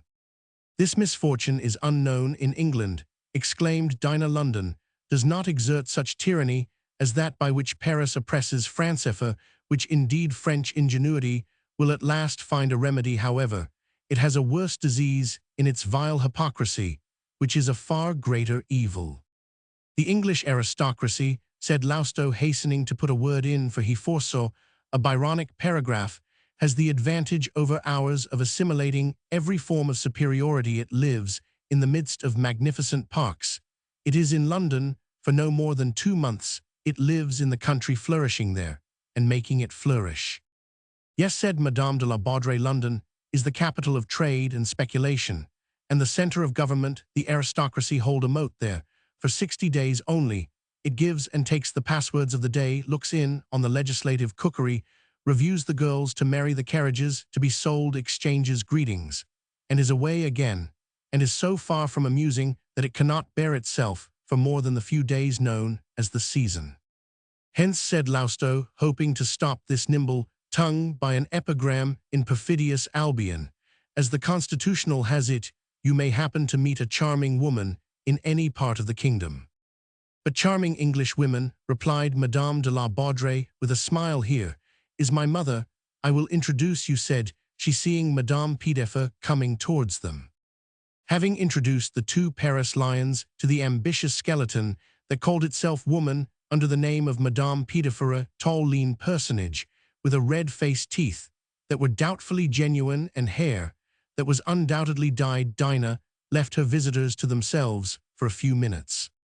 Well, said Gashon to Lausto, what do you think of her?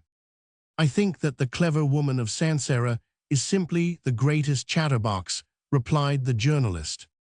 A woman who wants to see you, deputy, cried Gashon, an angel. Forgive me, I forgot you were in love with her, said Lausto. Forgive the cynicism of an old scampask, Bianchon. I have no illusions left. I see things as they are. The woman has evidently dried up her mother like a partridge left to roast at too fierce a fire. Gashon de Boisrouge contrived to let Madame de la Baudrey know what the journalist had said of her in the course of the dinner, which was copious, not to say splendid, and the lady took care not to talk too much. While it was proceeding, this lack of conversation betrayed Gassion's indiscretion. Etienne tried to regain his footing, but all Dinah's advances were directed to Bianchon. However, halfway through the evening, the Baroness was gracious to Lousteau again. Have you never observed what great meanness may be committed for small ends? Thus the haughty Dinah, who would not sacrifice herself for a fool, who, in the depths of the country, led such a wretched life of struggles, of suppressed rebellion, of unuttered poetry, who, to get away from Lousteau, had climbed the highest and steepest peak of her scorn, and who would not have come down if she had seen the sham Byron at her feet, suddenly stepped off it as she recollected her album. Madame de la Baudrey had caught the mania for autographs. She possessed an oblong volume, which deserved the name of album better than most, as two-thirds of the pages were still blank. The Baron de Fontaine, who had kept it for 3 months, had with great difficulty obtained a line from Rossini's 6 bars written by Meyerbeer, the 4 lines that Victor Hugo writes in every album, a verse from Lamartine, a few words from Beranger Calypso, Ni pouvait si consoler du départ d'Ulysse, the first words of Telemaque written by George Sand, Scribe's famous lines on the umbrella, a sentence from Charles Nodier, an outline of distance by Jules Duper, the signature of David Diengers, and 3 notes written by Hector Berlioz, Monsieur de Clagny, during a visit to Paris. Added a song by Leisnera, much coveted autograph, 2 lines from Fieschi, and an extremely short note from Napoleon, which were pasted on to pages of the album. Then Monsieur Gravier, in the course of tour, had persuaded Mademoiselle Mars to write her name on this album, with Mademoiselles Georges Taglioni and Grisi, and some distinguished actors such as Frederick Lemaitre, Monrose Bouffe, Rubini, Lablèche, Nuret, and Arnold, for he knew a set of old fellows brought up in the seraglio, as they phrased it, who did him this favor. This beginning of a collection was all the more precious to Dinah, because she was the only person for 10 leagues round who owned an album within the last 2 years. However, several young ladies had acquired such books, in which they made their friends and acquaintances write more or less absurd quotations or sentiments. You who spend your lives in collecting autographs, simple and happy souls, like Dutch tulip fanciers, you will excuse Dinah, when in her fear of not keeping her guests more than 2 days, she begged Bianchon to enrich the volume she handed to him with a few lines of his writing. The doctor made Lousteau smile by showing him this sentence on the first page. What makes the populace dangerous is that it has in its pocket an absolution for every crime. J.B. de Clagny. We will second the man who is brave enough to plead in favor of the monarchy, Despline's great pupil whispered to Lousteau, and he wrote below. The distinction between Napoleon and a water carrier is evident. Only to society nature takes no account of it, thus democracy, which resists inequality, constantly appeals to nature. H. Bianchon. Ah, cried Dinah, amazed, you rich men take a gold piece out of your purse, as poor men bring out a farthing. I do not know, she went on, turning to Lousteau, whether it is taking an unfair advantage of a guest to hope for a few lines. Nay, madame, you flatter me. Bianchon is a great man, but I am too insignificant. 20 years hence my name will be more difficult to identify than that of the public prosecutor, whose axiom written in your album will designate him as an obscura Montesquieu, and I should want at least 24 hours to improvise some sufficiently bitter reflections, for I could only describe what I feel. I wish you needed a fortnight, said Madame de la Baudrey graciously, as she handed him the book. I should keep you here all the longer. At 5 next morning, all the party in the Château d'Anzy were astir. Little La Baudrey, having arranged a day's sport for the Parisians less for their pleasure than to gratify his own conceit, he was delighted to make them walk over the 1,200 acres of waste land that he was intending to reclaim, an undertaking that would cost some 100,000 francs, but which might yield an increase of 30 to 60,000 francs a year in the returns of the estate of Anzy. Do you know why the public prosecutor has not come out with us? Asked Gassion Boisrouge of Monsieur Gravier. Why, he told us that he was obliged to sit today. The minor cases are before the court, replied the other. And did you believe that? Cried Gassion. Well, my papa said to me, Monsieur Lebas will not join you early, for Monsieur de Clagny has begged him as his deputy to sit for him. Indeed, said Gravier, changing countenance, and Monsieur de la Baudrey is gone to La Charite. But why do you meddle in such matters, said Bianchon to Gashen. Horace is right, said Lousteau.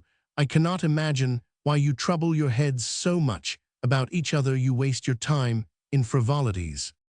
Horace Bianchon looked at Etienne Lousteau, as much as to say that newspaper epigrams and the satire of the funny column were incomprehensible at Sancerre. On reaching a copse, Monsieur Gravier left the two great men and Gashen under the guidance of a keeper to make their way through a little ravine. Well, we must wait for Monsieur Gravier, said Bianchon, when they had reached a clearing.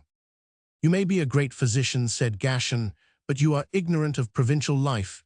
You mean to wait for Monsieur Gravier. By this time he is running like a hare, in spite of his little round stomach. He is within 20 minutes of Annecy. By now, Gashen looked at his watch. Good, he will be just in time. Well, at the chateau for breakfast, replied Gashen. Do you suppose I could rest easy if Madame de la Baudrey were alone with Monsieur de Clagny? There are two of them now. They will keep an eye on each other. Dinah will be well guarded.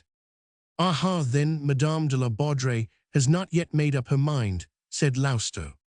So Mamma thinks. For my part, I am afraid that Monsieur de Clagny has at last succeeded in bewitching Madame de la Baudrey. If he has been able to show her that he had any chance of putting on the robes of the keeper of the seals, he may have hidden his moleskin complexion, his terrible eyes, his touzled mane, his voice like a horse crier's, his bony figure like that of a starveling poet, and have assumed all the charms of Adonis. If Dinah sees Monsieur de Clagny as Attorney General, she may see him as a handsome youth. Eloquence has great privileges. Besides, Madame de la Baudrey is full of ambition. She does not like Sancerre and dreams of the glories of Paris. But what interest have you in all this, said Lousteau. If she is in love with the public prosecutor, you think she will not love him for long, and you hope to succeed him. You who live in Paris, said Gashen, meet as many different women as there are days in the year. But at Sancerre, where there are not half a dozen, and where of those 6 5 set up for the most extravagant virtue, when the handsomest of them all keeps you at an infinite distance by looks as scornful as though she were of the blood royal, a young man of 22 may surely be allowed to make a guess at her secrets, since she must then treat him with some consideration. Consideration, so that is what you call it in these parts, said the journalist with a smile. I should suppose Madame de la Baudrey to have too much good taste to trouble her head about that ugly ape, said Bianchon. Horace, said Lousteau, look here, O learned interpreter of human nature, let us lay a trap for the public prosecutor. We shall be doing our friend Gashen a service, and get a laugh out of it. I do not love public prosecutors. You have a keen intuition of destiny, said Horace, but what can we do? Well, after dinner, we will tell sundry little anecdotes of wives caught out by their husbands, killed, murdered under the most terrible circumstances. Then we shall see the faces that Madame de la Baudrey and de Clagny will make. Not amiss, said Bianchon. One or the other must surely by look or gesture. I know a newspaper editor, Lousteau went on, addressing Gashen, who, anxious to forfend a grievous fate, will take no stories, but such as tell the tale of lovers burned, hewn, pounded, or cut to pieces, of wives boiled, fried, or baked. He takes them to his wife to read, hoping that sheer fear will keep her faithful satisfied with that humble alternative. Poor man, you see, my dear, to what the smallest error may lead you, says he, epitomizing Arnulf's address to Agnes. Madame de la Baudrey is quite guiltless. This youth sees double, said Bianchon. Madame Pidefer seems to me far too pious to invite her daughter's lover to the Chateau d'Annecy. Madame de la Baudrey would have to hoodwink her mother, her husband, her maid, and her mother's maid. That is too much to do. I acquit her. Well, with more reason, because her husband never quits her, said Gashen, laughing at his own wit. We can easily remember 2 or 3 stories that will make Dinah quake, said Lousteau. Young man, and you too, Bianchon, let me beg you to maintain a stern demeanor, be thorough, diplomatists, an easy manner without exaggeration, and watch the faces of the 2 criminals you know, without seeming to do so out of the corner of your eye, or in a glass, on the sly. This morning we will hunt the hare, this evening we will hunt the public prosecutor. The evening began with a triumph for Lousteau, who returned the album to the lady with this elegy written in it. Spleen, you ask for verse from me, the feeble prey of this self-seeking world, a waif and stray, with none to whom to cling, from unhappy, purblind, hopeless devil, who e'en in what is good see only evil in any earthly thing. This page, the pastime of a dame so fair, may not reflect the shadow of my care, for all things have their place. Of love to ladies bright the poet sings, of joy and balls and dress and dainty things, nay, or of God and grace. It were a bitter jest to bid the pen of one so worn with life, so hating men, depict a scene of joy. Would you exult in sight to one born blind, or cruel of a mother's love remind some hapless orphan boy, when cold despair has gripped a heart still fond, when there is no young heart that will respond to it in love, the future is a lie. If there is none to weep when he is sad, and share his woe, a man were better dead. And so I soon must die. Give me your pity, often I blaspheme the sacred name of God. Does it not seem that I was born in vain? Why should I bless him, or why thank him, since he might have made me handsome, rich, a prince, and I am poor and plain? Etienne Lousteau, September 1836, Chateau d'Anzy. And you have written those verses since yesterday, cried Clagny in a suspicious tone. Dear me, yes, as I was following the game, it is only too evident I would gladly have done something better for Madame. The verses are exquisite, cried Dinah, casting up her eyes to heaven. They are, alas, the expression of a too genuine feeling, replied Lousteau, in a tone of deep dejection. The reader will, of course, have guessed that the journalist had stored these lines in his memory for 10 years at least, for he had written them at the time of the Restoration, in disgust at being unable to get on. Madame de la Baudrey gazed at him with such pity as the woes of genius inspire, and Monsieur de Clagny, who caught her expression, turned in hatred against this sham June. Malade, the name of an elegy written by Millevoye, he sat down to backgammon with the cure of Sancerre. The presiding judge's son was so extremely obliging as to place a lamp near the two players in such a way as that the light fell full on Madame de la Baudrey, who took up her work. She was embroidering in coarse wool a wicker-plate paper basket. The three conspirators sat close at hand. For whom are you decorating that pretty basket, madame? Said Lousteau. For some charity lottery, perhaps. No, she said, I think there is too much display in charity done to the sound of a trumpet. You are very indiscreet, said Monsieur Gravier. Can there be any indiscretion, said Lousteau, in inquiring who the happy mortal may be in whose room that basket is to stand? There is no happy mortal in the case, said Dinah. It is for Monsieur de la Baudrey. The public prosecutor looked slyly at Madame de la Baudrey and her work, as if he had said to himself, I have lost my paper basket. Why, madame, may we not think him happy in having a lovely wife, happy in her decorating his paper baskets so charmingly? The colors are red and black like Robin Goodfellow.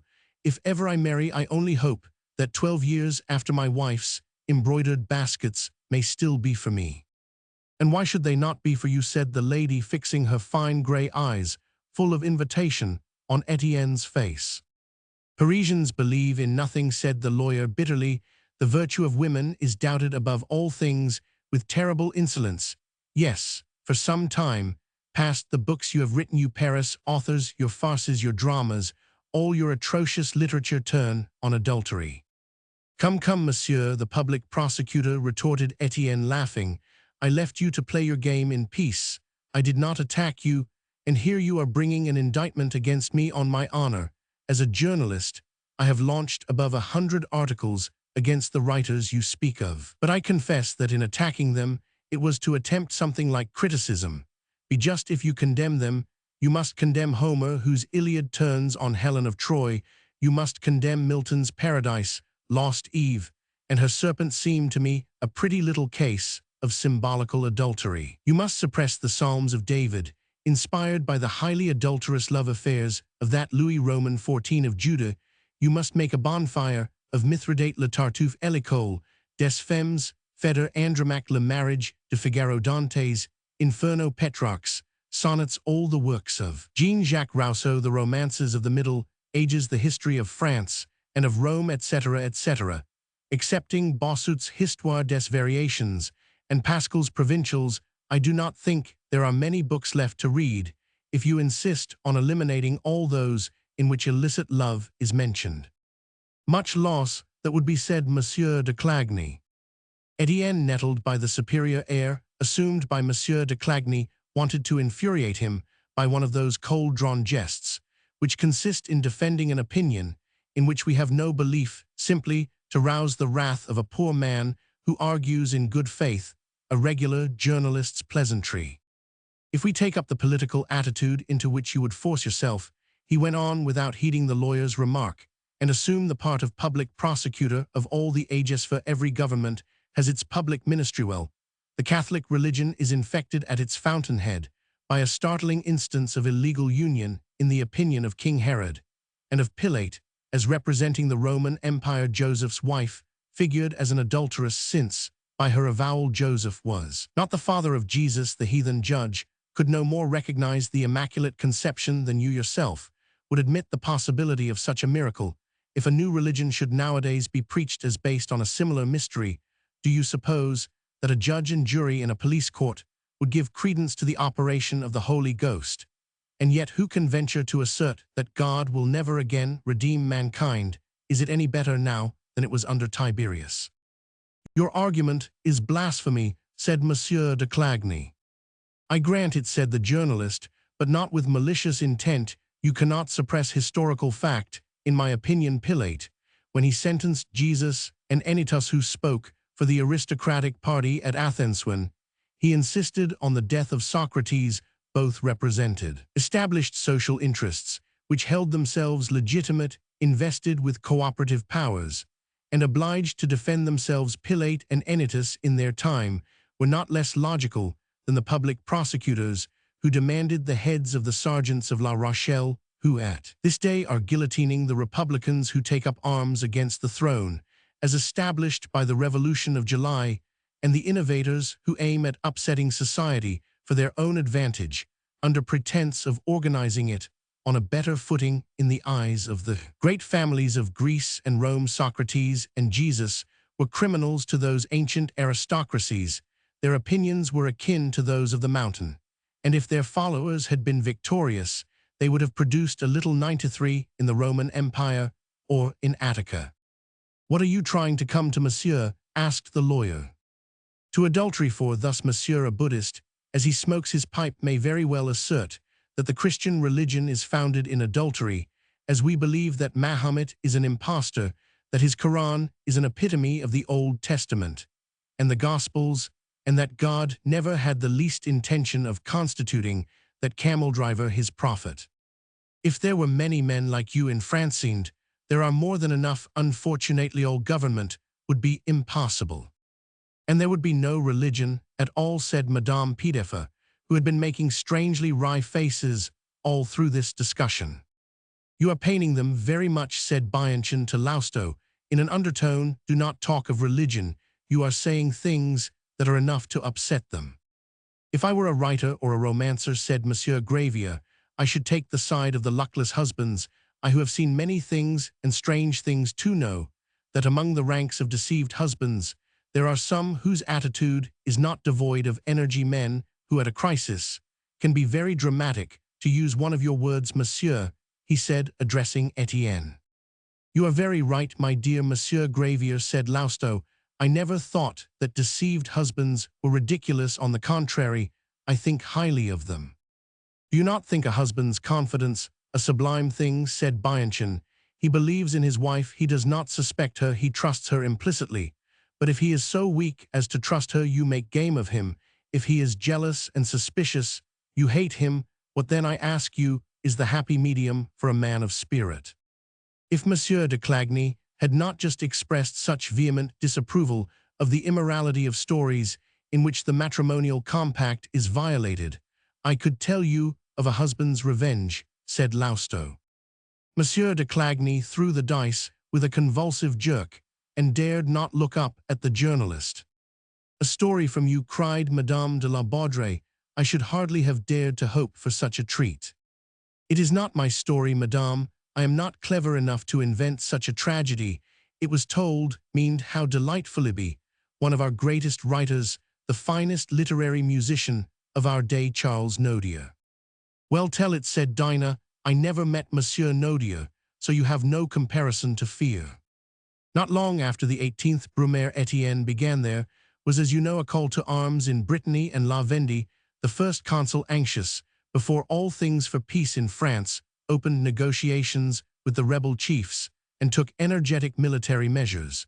But why? Combining his plans of campaign with the insinuating charm of Italian diplomacy, he also set the Machiavellian springs of the police in movement. Fouch, then being at its head, and none of these means were superfluous to stifle the fire of war, then blaring in the West.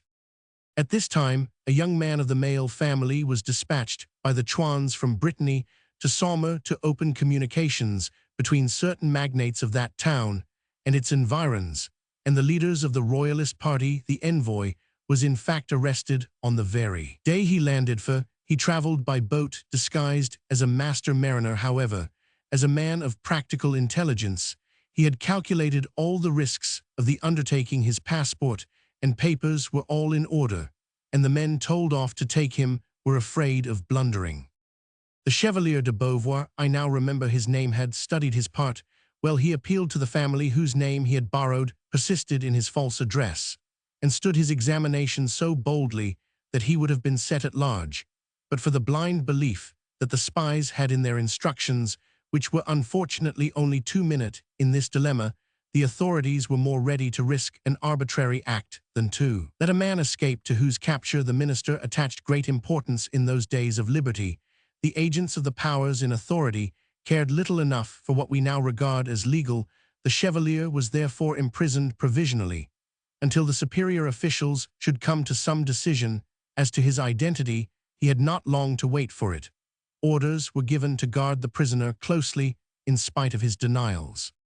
The Chevalier de Beauvoir was next transferred in obedience to further orders to the castle of El Escarpe, a name which sufficiently indicates its situation. This fortress, perched on very high rocks, has precipices for its trenches. It is reached on all sides by steep and dangerous paths, and like every ancient castle, its principal gate has a drawbridge over a wide moat. The commandant of this prison, delighted to have charge of a man of family whose manners were most agreeable, who expressed himself well, and seemed highly educated, received the Chevalier as a godsend. He offered him the freedom of the place on parole, that they might together the better defy its dullness. The prisoner was more than content. Beauvoir was a loyal gentleman, but unfortunately he was also a very handsome youth. He had attractive features, a dashing air, a pleasing address, an extraordinary strength, well made, active, full of enterprise and loving danger.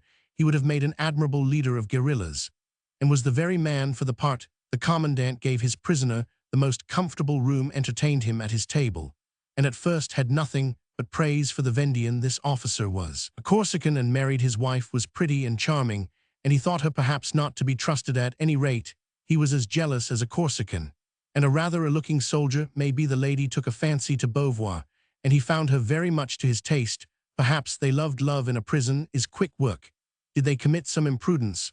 Was the sentiment they entertained something warmer than the superficial gallantry, which is almost a duty of men towards women? Beauvoir never fully explained this rather obscure episode of the story. It is at least certain that the commandant thought himself justified in treating his prisoner with excessive severity. Beauvoir was placed in the dungeon, fed on black bread and cold water, and fettered in accordance with the time-honored traditions of the treatment lavished on captives. His cell under the fortress yard was vaulted with hard stone. The walls were of desperate thickness. The tower overlooked the precipice. When the luckless man had convinced himself of the impossibility of escape, he fell into those daydreams which are at once the comfort and the crowning despair of prisoners.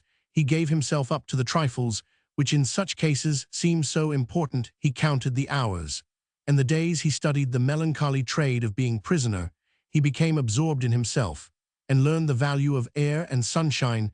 Then at the end of a fortnight he was attacked by that terrible malady, that fever for liberty, which drives prisoners to those heroic efforts, of which the prodigious achievements seem to us impossible though true, and which my friend the doctor, and he turned to Bianchon, would perhaps ascribe to some unknown forces too recondite for his physiological analysis to detect some mysteries of the human will, of which the obscurity baffles science.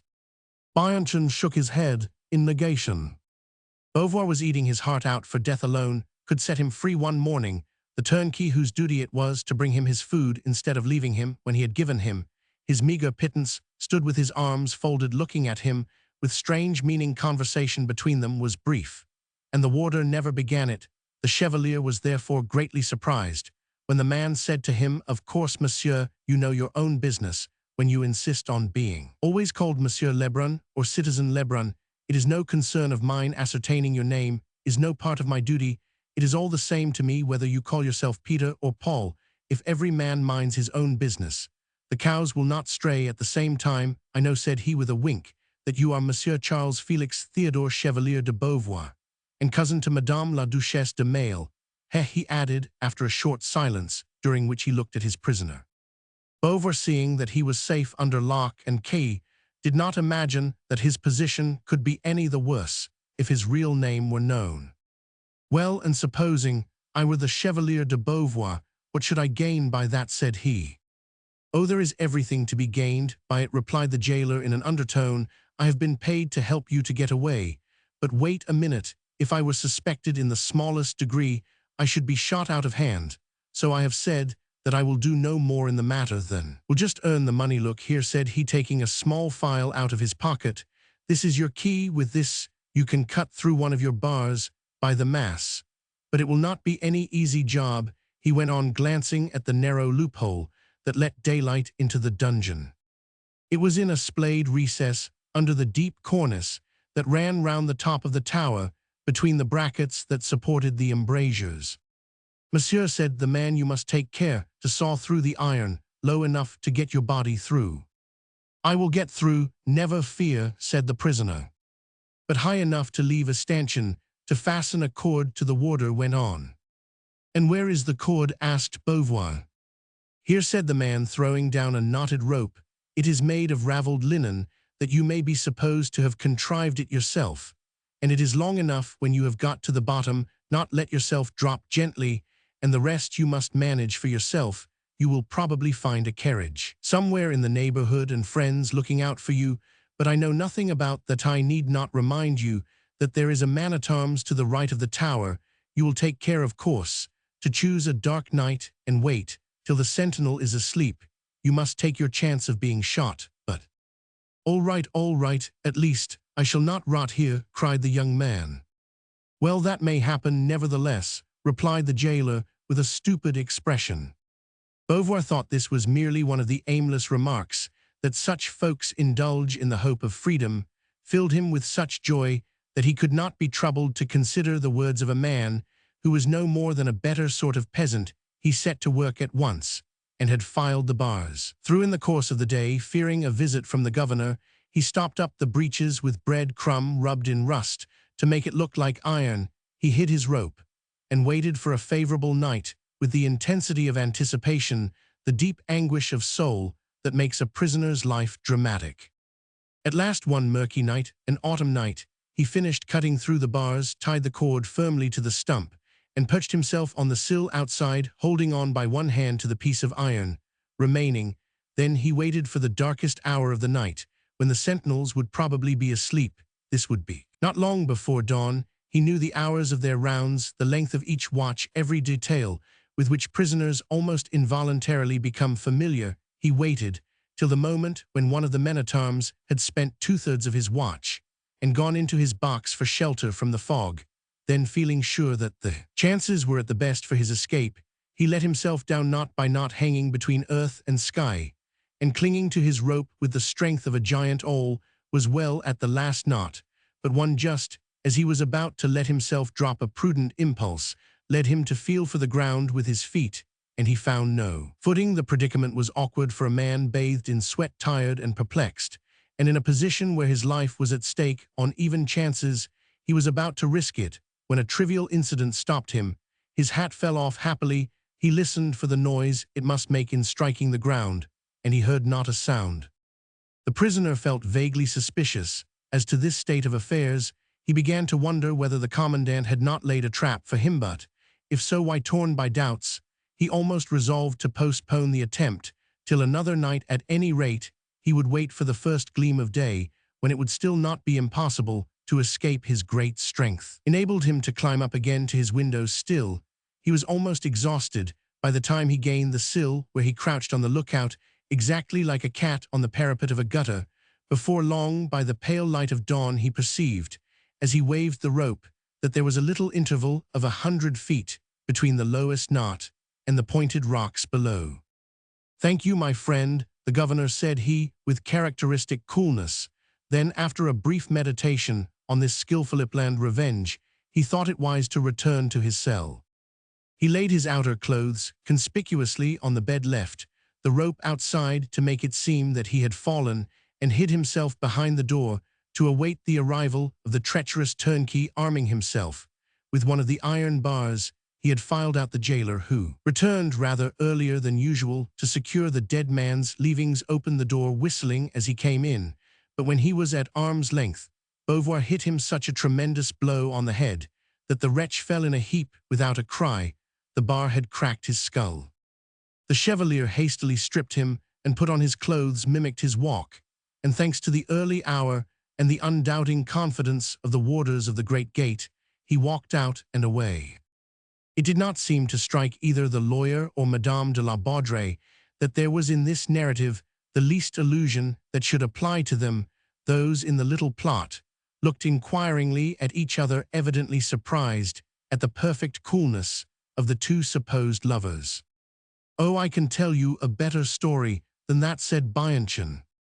"Let us hear," said the audience at a sign from Lousteau, conveying that Bianchon had a reputation as a storyteller. Among the stock of narratives he had in store for every clever man has a fund of anecdotes. As Madame de la Baudrey had a collection of phrases, the doctor chose that which is known as La Grande Bretique, and is so famous indeed that it was put on the stage at the Gymnase Dramatique under the title of Valentine, so it is not necessary to repeat it here, though it was then new to the inhabitants of the Château d'Anzy, and it was told with the same finish of gesture and tone which had won such praise for Bianchon. When at Mademoiselle Destouches' superparty he had told it for the first time, the final picture of the Spanish grandee starved to death, where he stood in the cupboard walled up by Madame de Merit's husband, and that husband's last word, as he replied to his wife's entreaty, "You swore on that crucifix that there was no one in that closet," produced their full effect. There was a silent minute, highly flattering to Bianchon. "Do you know, gentlemen," said Madame de la Baudrey, "love must be a mighty thing, that it can tempt a woman to put herself in such a position." "I, who have certainly seen some strange things in the course of my life," said Gravier, "was cognizant in Spain of an adventure of the same kind." "You come forward after two great performers," said Madame de la Baudrey, with coquettish flattery, as she glanced at the two Parisians, "but never mind, proceed." "Some little time after his entry into Madrid," said the Receiver General, "the Grand Duke of Berg invited the magnates of the capital to an entertainment given to the newly conquered city by the French army. In spite of the splendor of the affair, the Spaniards were not very cheerful. Their ladies hardly danced at all, and most of the company sat down to cards. The gardens of the Duke's palace were so brilliantly illuminated that the ladies could walk about in as perfect safety as in broad daylight. The fete was of imperial magnificence. Nothing was grudged to give the Spaniards a high idea of the emperor if they were to measure him by the standard of his officers. In an arbor near the house between 1 and 2 in the morning, a party of French officers were discussing the chances of war and the not too hopeful outlook prognosticated by the conduct of the Spaniards present at that grand ball. "I can only tell you," said the surgeon major of the company of which I was paymaster, "I applied formally to Prince Murat only yesterday to be recalled, without being afraid exactly of leaving my bones in the peninsula, I would rather dress the wounds made by our worthy neighbors, the Germans. Their weapons do not run quite so deep into the body as these Castilian daggers. Besides a certain dread of Spain, is with me a sort of superstition from my earliest youth. I have read Spanish books, and a heap of gloomy romances and tales of adventures in this country have given me a serious prejudice against its manners and customs. Well, now since my arrival in Madrid, I have already been not indeed the hero, but the accomplice of a dangerous intrigue as dark and mysterious as any romance by Lady Mrs. Radcliffe. I am apt to attend to my presentiments, and I am off tomorrow. Murat will not refuse me leave, for thanks to our varied services, we always have influential friends. Since you mean to cut your stick, tell us what's up, said an old Republican colonel, who cared not a rap for imperial gentility and choice language. The surgeon major looked about him cautiously as if to make sure who were his audience, and being satisfied that no Spaniard was within hearing, he said, "We are none but Frenchmen then, with pleasure, Colonel Hulot. About 6 days since I was quietly going home at about 11 at night, after leaving General Montcornet, whose hotel is but a few yards from mine. We had come away together from the quartermaster general's, where we had played rather high at bouillotte. Suddenly, at the corner of a narrow high street, two strangers, or rather two demons, rushed upon me and flung a large cloak round my head and arms. I yelled out, as you may suppose, like a dog that is thrashed, but the cloth smothered my voice, and I was lifted into a chaise with dexterous rapidity. When my two companions released me from the cloak, I heard these dreadful words spoken by a woman in bad French: "If you cry out, or if you attempt to escape, if you make the very least suspicious demonstration, the gentleman opposite to you will stab you without hesitation. So you had better keep quiet. Now I will tell you why you have been carried off. If you will take the trouble to put your hand out in this direction, you will find your case of instruments lying between us. We sent a messenger for them to your rooms in your name. You will need them. We are taking you to a house that you may save the honor of a lady who is about to give birth to a child that she wishes to place in this gentleman's keeping without her husband's knowledge, though monsieur rarely leaves his wife, with whom he is still passionately in love, watching over her. With all the vigilance of Spanish jealousy, she had succeeded in concealing her condition. He believes her to be Roman 99. You must bring the child into the world. The dangers of this enterprise do not concern us, only you must obey us. Otherwise the lover, who is sitting opposite to you in this carriage, and who does not understand a word of French, will kill you on the least rash movement." "And who are you?" I asked, feeling for the speaker's hand, for her arm was inside the sleeve of a soldier's uniform. "I am my lady's waiting woman," said she, "and ready to reward you with my own person if you show yourself gallant and helpful in our necessities." "Gladly," said I, seeing that I was inevitably started on a perilous adventure. Under favor of the darkness, I felt whether the person and figure of the girl were in keeping with the idea I had formed of her from her tone of voice. The good soul had no doubt made up her mind from the first to accept all the chances of this strange act of kidnapping, for she kept silence very obligingly, and the coach had not been more than 10 minutes on the way when she accepted and returned a very satisfactory kiss. The lover, who sat opposite to me, took no offense at an occasional quite involuntary kick. As he did not understand French, I conclude he paid no heed to them.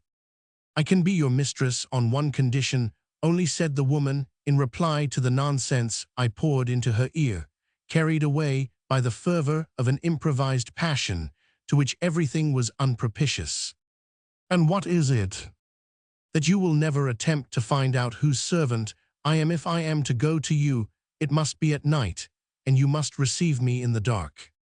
"Very good," said Roman. We had got as far as this when the carriage drew up under a garden wall. "You must allow me to bandage your eyes," said the maid. "You can lean on my arm, and I will lead you." She tied a handkerchief over my eyes, fastening it in a tight knot at the back of my head. I heard the sound of a key being cautiously fitted to the lock of a little side door by the speechless lover, who had sat opposite to me. In a moment, the waiting woman, whose shape was slender, and who walked with an elegant jauntiness manejo, as they call it, Monsieur Gravier, explained in a superior tone a word which describes the swing which women contrive to give a certain part of their dress, that shall be nameless the waiting woman it, is the surgeon major, who is speaking. The narrator went Arnold me along the gravel walks of a large garden till at a certain spot she stopped from the louder sound of our footsteps. I concluded that we were close to the house. Now silence, said she in a whisper, and mind what you are about. Do not overlook any of my signals. I cannot speak without terrible danger for both of us, and at this moment your life is of the first importance. Then she added, my mistress is in a room on the ground floor. To get into it, we must pass through her husband's room and close to his bed. Do not cough, walk softly, and follow me closely so as not to knock against the furniture or tread anywhere, but on the carpets. I laid down. Here the lover gave an impatient growl, as a man annoyed by so much delay. The woman said no more. I heard a door open. I felt the warm air of the house, and we stole in like thieves. Presently, the girl's light hand removed the bandage. I found myself in a lofty and spacious room, badly lighted by a smoky lamp.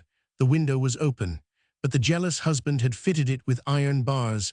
I was in the bottom of a sack, as it were. On the ground a woman was lying on a mat. Her head was covered with a muslin veil, but I could see her eyes through it, full of tears, and flashing with the brightness of stars. She held a handkerchief in her mouth, biting it so hard that her teeth were set in it. I never saw finer limbs, but her body was writhing with pain, like a harp-string thrown on the fire. The poor creature had made a sort of struts of her legs by setting her feet against a chest of drawers, and with both hands she held on to the bar of a chair, her arms outstretched, with every vein painfully swelled. She might have been a criminal undergoing torture, but she did not utter a cry. There was not a sound. All three speechless and motionless. The husband snored with reassuring regularity. I wanted to study the waiting woman's face, but she had put on a mask, which she had removed no doubt during our drive, and I could see nothing but a pair of black eyes and a pleasingly rounded figure. The lover threw some towels over his mistress' legs and folded the muslin veil double over her face. As soon as I had examined the lady with care, I perceived from certain symptoms, which I had noted once before on a very sad occasion in my life, that the infant was dead. I turned to the maid in order to tell her this. Instantly the suspicious stranger drew his dagger, but I had time to explain the matter to the woman, who explained in a word or two to him in a low voice. On hearing my opinion, a quick slight shudder ran through him from head to foot like a lightning flash. I fancied I could see him turn pale under his black velvet mask. The waiting woman took advantage of a moment when he was bending in despair over the dying woman, who had turned blue, to point to some glasses of lemonade, standing on a table, at the same time shaking her head negatively. I understood that I was not to drink anything in spite of the dreadful thirst that parched my throat. The lover was thirsty too. He took an empty glass, poured out some fresh lemonade, and drank it off. At this moment, the lady had a violent attack of pain, which showed me that now was the time to operate. I summoned all my courage, and in about an hour had succeeded in delivering her of the child, cutting it up. To extract it, the Spaniard no longer thought of poisoning me. Understanding that I had saved the mother's life, large tears fell on his cloak. The woman uttered no sound, but she trembled like a hunted animal and was bathed in sweat. At one horribly critical moment, she pointed in the direction of her husband's room. He had turned in his sleep, and she alone had heard the rustle of the sheets, the creaking of the bed, or of the curtain. We all paused, and the lover and the waiting woman, through the eye-holes of their masks, gave each other a look that said, "If he wakes, shall we kill him?" At that instant, I put out my hand to take the glass of lemonade. The Spaniard had drunk of he, thinking that I was about to take one of the full glasses, sprang forward like a cat, and laid his long dagger over the two poisoned goblets, leaving me his own, and signing to me to drink what was left. So much was conveyed by this quick action, and it was so full of good feeling, that I forgave him his atrocious schemes for killing me, and thus burying every trace of this event. After 2 hours of care and alarms, the maid and I put her mistress to bed. The lover, forced into so perilous an adventure, had to provide means in case of having to fly. A packet of diamonds stuck to paper. These he put into my pocket without my knowing it, and I may add parenthetically that as I was ignorant of the Spaniard's magnificent gift, my servant stole the jewels the day after and went off with a perfect fortune. I whispered my instructions to the waiting woman as to the further care of her patient, and wanted to be gone. The maid remained with her mistress, which was not very reassuring. But I was on my guard. The lover made a bundle of the dead infant and the blood-stained clothes, tying it up tightly and hiding it under his cloak. He passed his hand over my eyes as if to bid me to see nothing, and signed to me to take hold of the skirt of his coat. He went first out of the room, and I followed, not without a parting glance at my lady of an hour. She, seeing the Spaniard had gone out, snatched off her mask and showed me an exquisite face. When I found myself in the garden in the open air, I confess that I breathed as if a heavy load had been lifted from my breast. I followed my guide at a respectful distance, watching his least movement with keen attention. Having reached the little door, he took my hand and pressed a seal to my lips, set in a ring which I had seen him wearing on a finger of his left hand, and I gave him to understand that this significant sign would be obeyed in the street. 2 horses were waiting. We each mounted one. My Spaniard took my bridle, held his own between his teeth, for his right hand held the blood-stained bundle, and we went off at lightning speed. I could not see the smallest object by which to retrace the road we came by at dawn. I found myself close by my own door, and the Spaniard fled towards the Atocha gate. And you saw nothing which could lead you to suspect who the woman was whom you had attended? The colonel asked of the surgeon. One thing only, he replied. When I turned the unknown lady over, I happened to remark a mole on her arm about halfway down, as big as a lentil, and surrounded with brown hairs. At this instant, the rash speaker turned pale. All our eyes that had been fixed on his followed his glance, and we saw a Spaniard whose glittering eyes shone through a clump of orange trees. On finding himself the object of our attention, the man vanished with the swiftness of a sylph. A young captain rushed in pursuit. By heaven, cried the surgeon, that basilisk stare has chilled me through. My friends, I can hear bells ringing in my ears. I may take leave of you. You will bury me here. What a fool you are, exclaimed Colonel Hulot. Falcon is on the track of the Spaniard who was listening, and he will call him to account. Well, cried one and another, seeing the captain return quite out of breath. The devil's in it, said Falcon. The man went through a wall, I believe. As I do not suppose that he is a wizard, I fancy he must belong to the house. He knows every corner and turning, and easily escaped. I am done for, said the surgeon in a gloomy voice. Come, come, keep calm, Bigas said.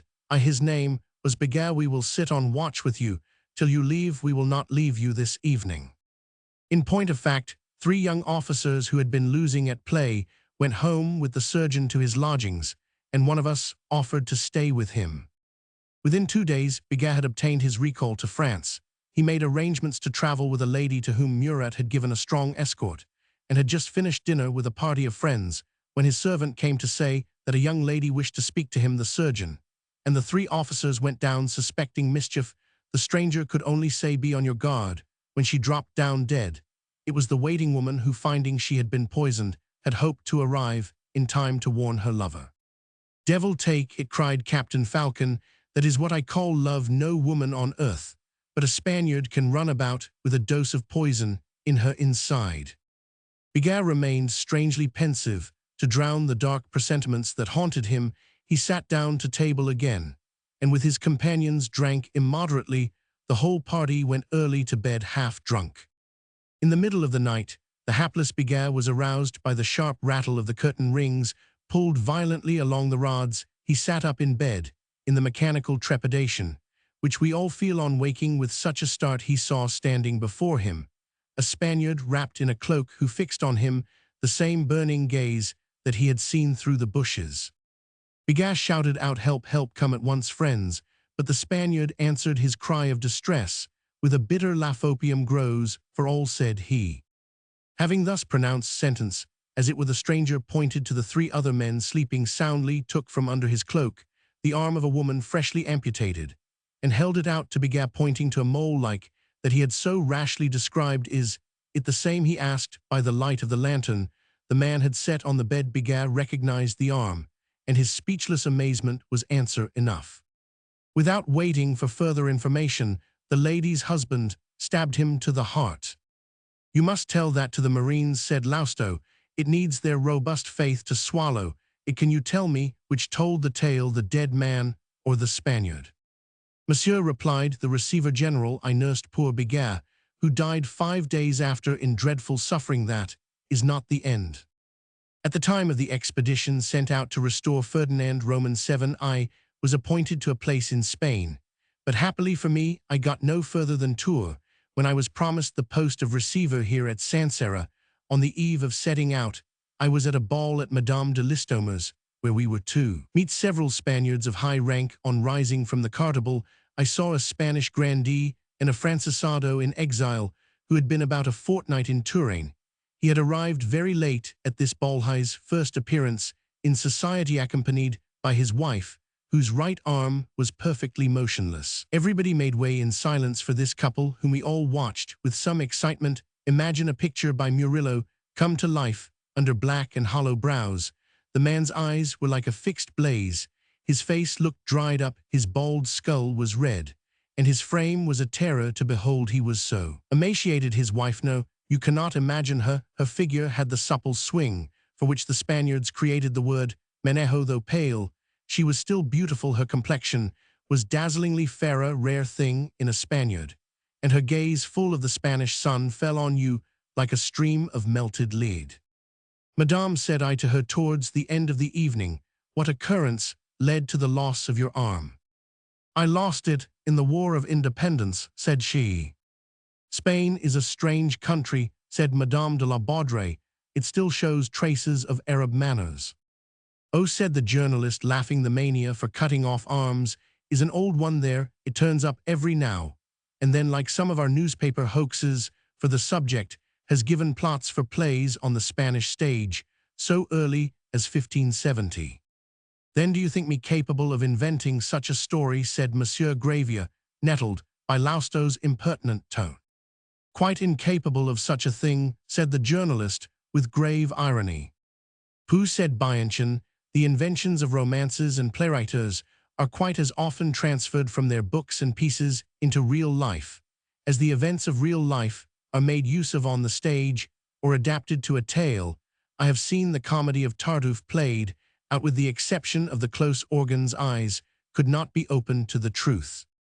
And the tragicomedy of Adolphe by Benjamin Constant is constantly enacted, cried Laust.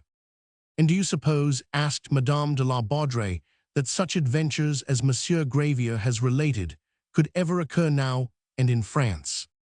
Dear me, cried Clagny, of the 10 or 12 startling crimes that are annually committed in France, quite half are mixed up with circumstances at least as extraordinary as these, and often outdoing them in romantic details.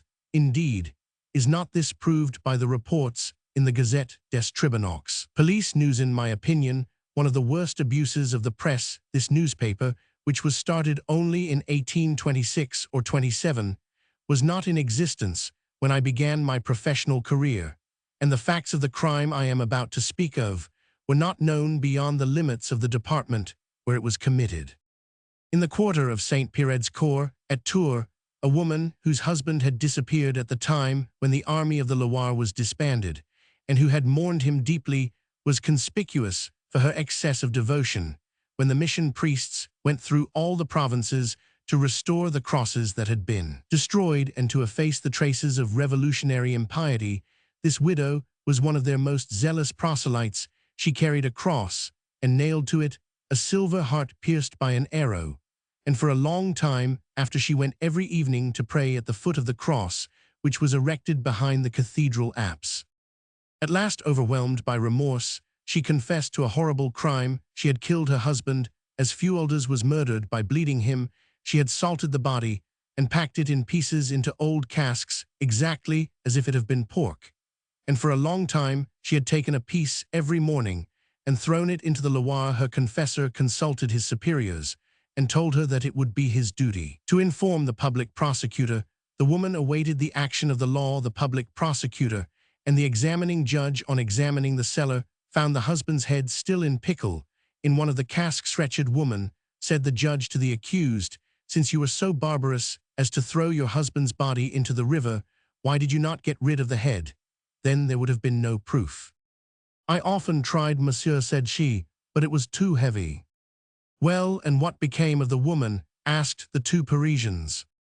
She was sentenced and executed at Tours, replied the lawyer, but her repentance and piety had attracted interest in spite of her monstrous crime.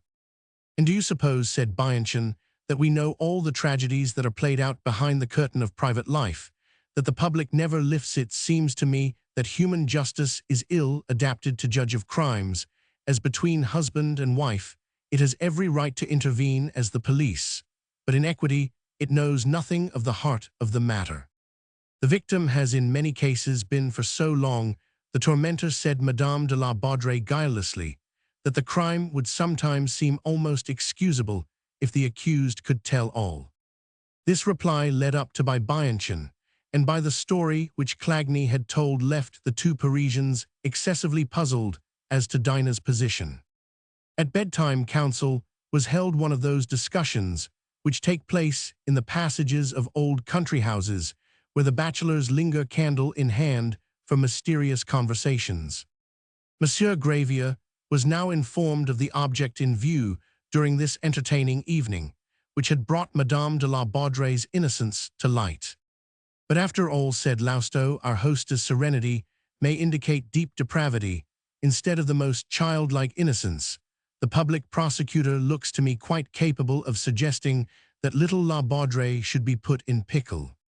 He is not to return till tomorrow. Who knows what may happen in the course of the night, said Gachin. We will know, cried Monsieur Gravier.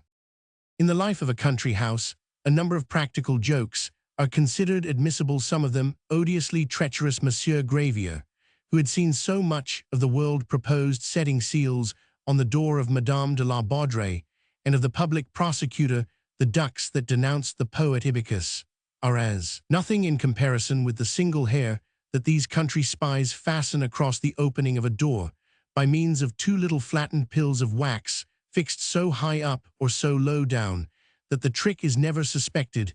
If the gallant comes out of his own door and opens the other, the broken hair tells the tale.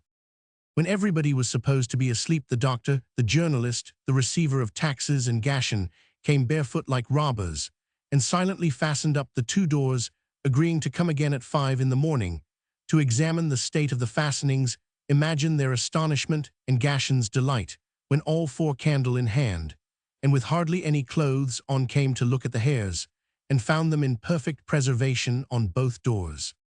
Is it the same wax? Asked Monsieur Gravier. Are they the same hairs? Asked Lousteau. Yes, replied Gachin. This quite alters the matter, cried Lousteau. You have been beating the bush for a will-o'-the-wisp. Monsieur Gravier and Gachin exchanged questioning glances, which were meant to convey, is there not something offensive to us in that speech? Ought we to laugh or to be angry? If Dinah is virtuous, said the journalist in a whisper to Bianchon, she is worth an effort on my part to pluck the fruit of her first love. The idea of carrying by storm a fortress that had for 9 years stood out against the besiegers of Sancerre smiled on Lousteau. With this notion in his head, he was the first to go down and into the garden, hoping to meet his hostess, and this chance fell out all the more easily because Madame de la Baudrey on her part wished to converse with her critic. Half such chances are planned. You were out shooting yesterday, monsieur, said Madame de la Baudrey. This morning I am rather puzzled as to how to find you any new amusement, unless you would like to come to La Baudrey, where you may study more of our provincial life than you can see here, for you have made but one mouthful of my absurdities. However, the saying about the handsomest girl in the world is not less true of the poor provincial woman. That little simpleton Gachin has, I suppose, related to you a speech I made simply to make him confess that he adored you, said Etienne. Your silence during dinner the day before yesterday and throughout the evening was enough to betray one of those indiscretions which we never commit in Paris. What can I say? I do not flatter myself that you will understand me. In fact, I laid a plot for the telling of all those stories yesterday solely to see whether I could rouse you and Monsieur de Clagny to a pang of remorso. Be quite easy, your innocence is fully proved.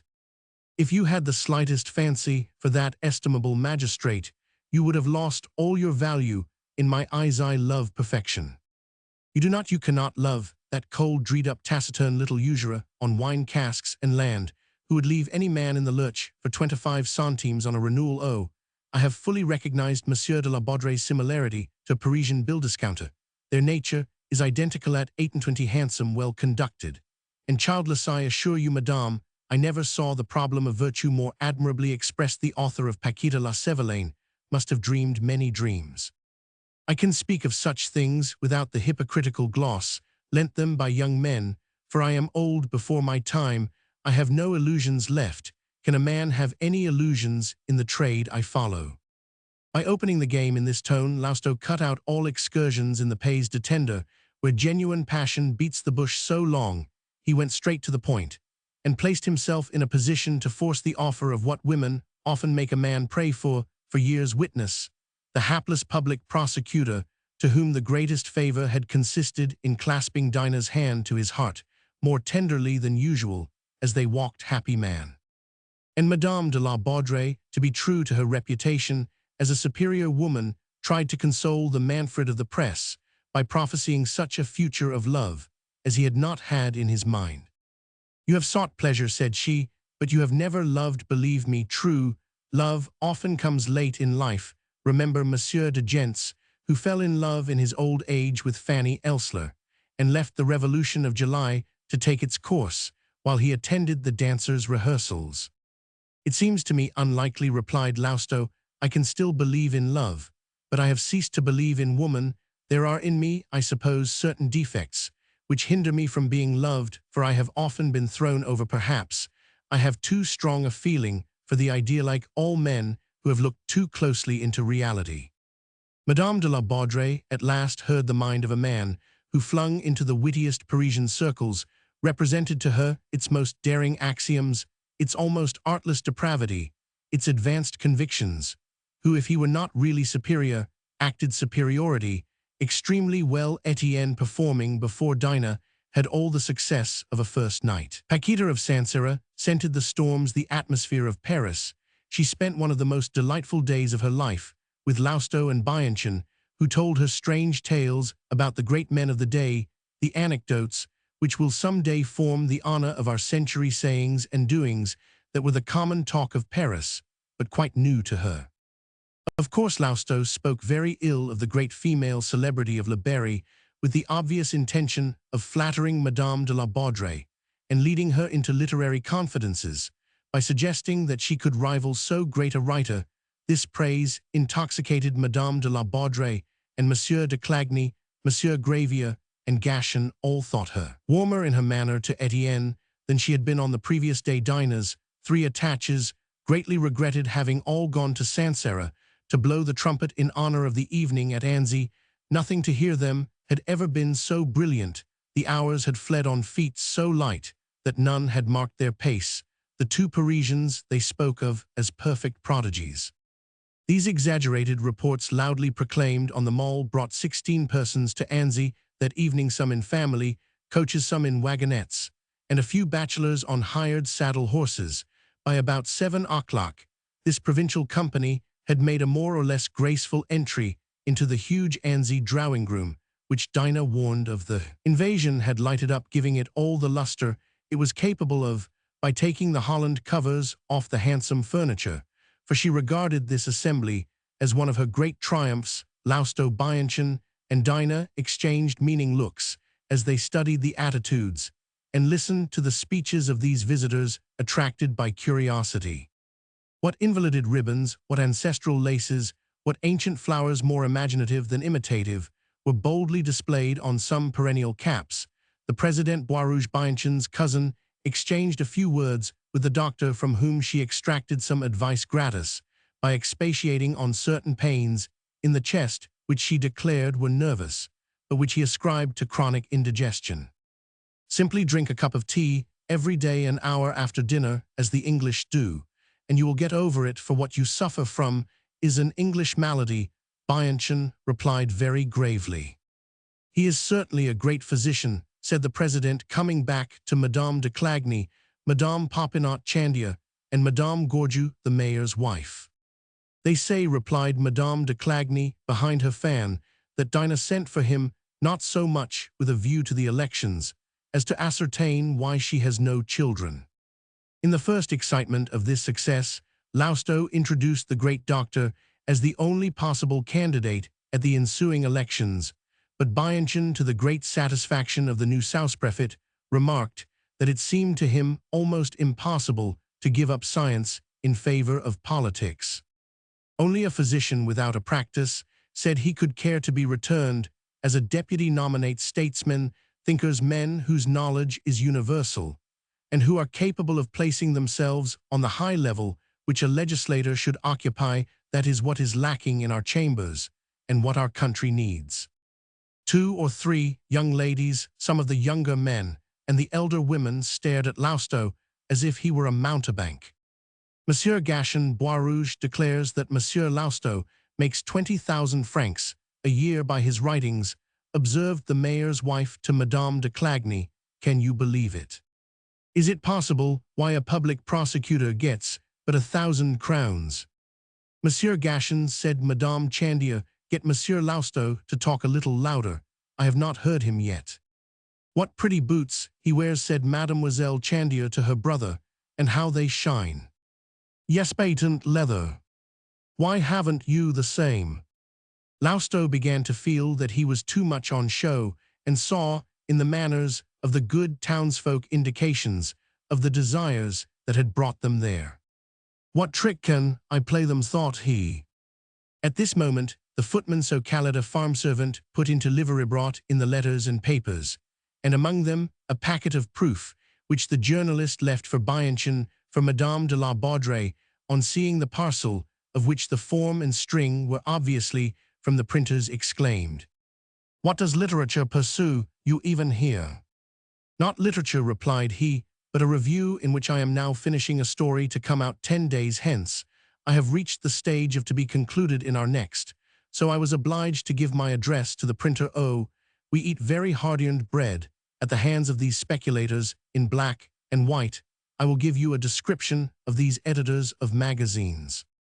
"When will the conversation begin?" Madame de Clagny asked of Dinah, as one might ask, when do the fireworks go off? "I fancied we should hear some amusing stories," said Madame Popinot to her cousin, the President Boisrouge. At this moment, when the good folks of Sancerre were beginning to murmur like an impatient pit, Lousteau observed that Bianchon was lost in meditation, inspired by the wrapper round the proofs. "What is it?" asked Etienne. "Why, here is the most fascinating romance possible on some spoiled proof, used to wrap yours in here. Read it, Olympia or Roman Revenge." "Let us see," said Lousteau, taking the sheet the doctor held out to him, and he read aloud as follows. 240 Olympia.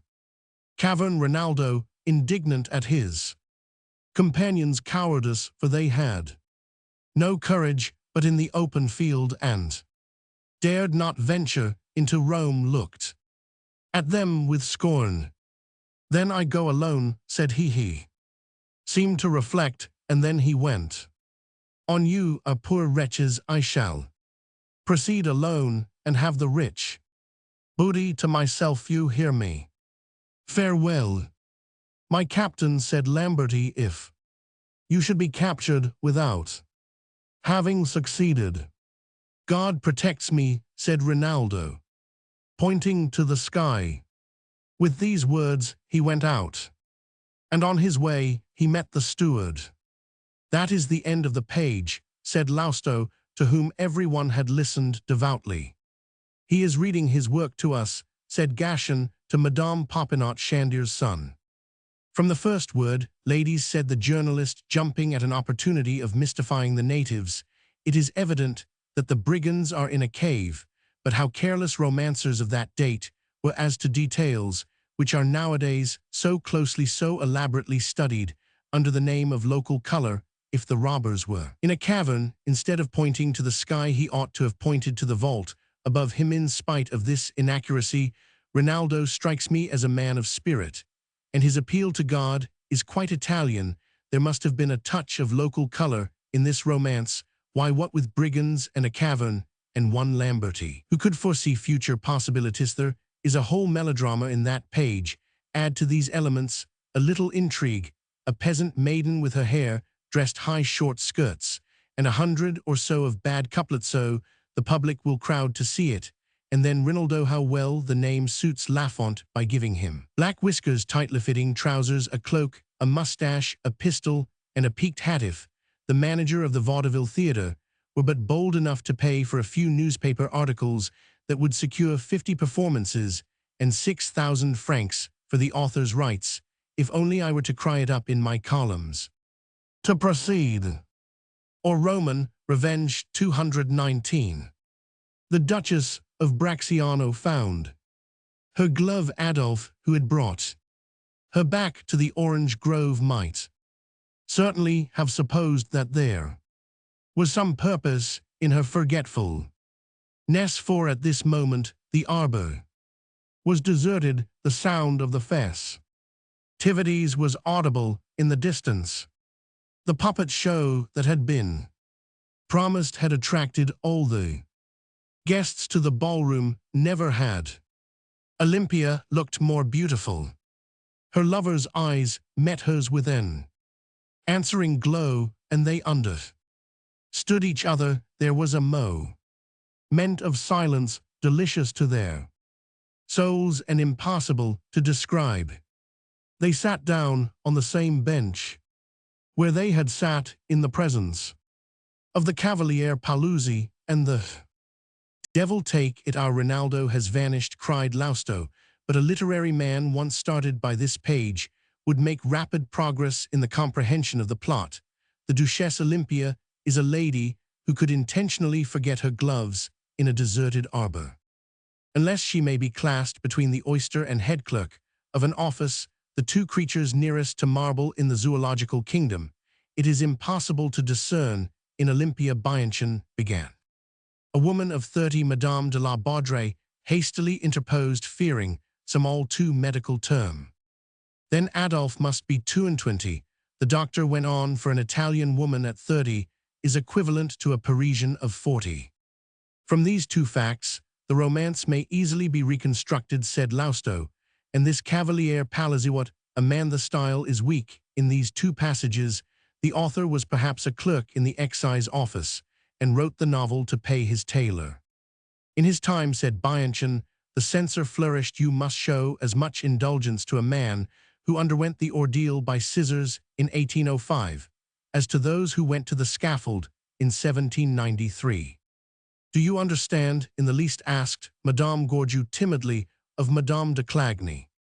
The public prosecutor's wife, who, to use a phrase of Monsieur Gravier's, might have put a Cossack to flight in 1814, straightened herself in her chair like a horseman in his stirrups, and made a face at her neighbor, conveying, they are looking at us, we must smile as if we understood. Charming, said the mayoress to Gaston, pray, go on, Monsieur Laust. Lausto looked at the two women, two Indian idols, and contrived to keep his countenance. He thought it desirable to say attention before going on as follows. Or Roman, Revenge 209. Dress rustled in the silent sud. Denly Cardinal Borborigano stood before the Duchess. His face was gloomy, his brow was dark with clouds, and a bitter smile lurked in his wrinkles. Madame, said he, you are under suspicion. If you are guilty, fly. If you are not, still fly, because whether criminal or innocent, you will find it easier to defend yourself from a distance.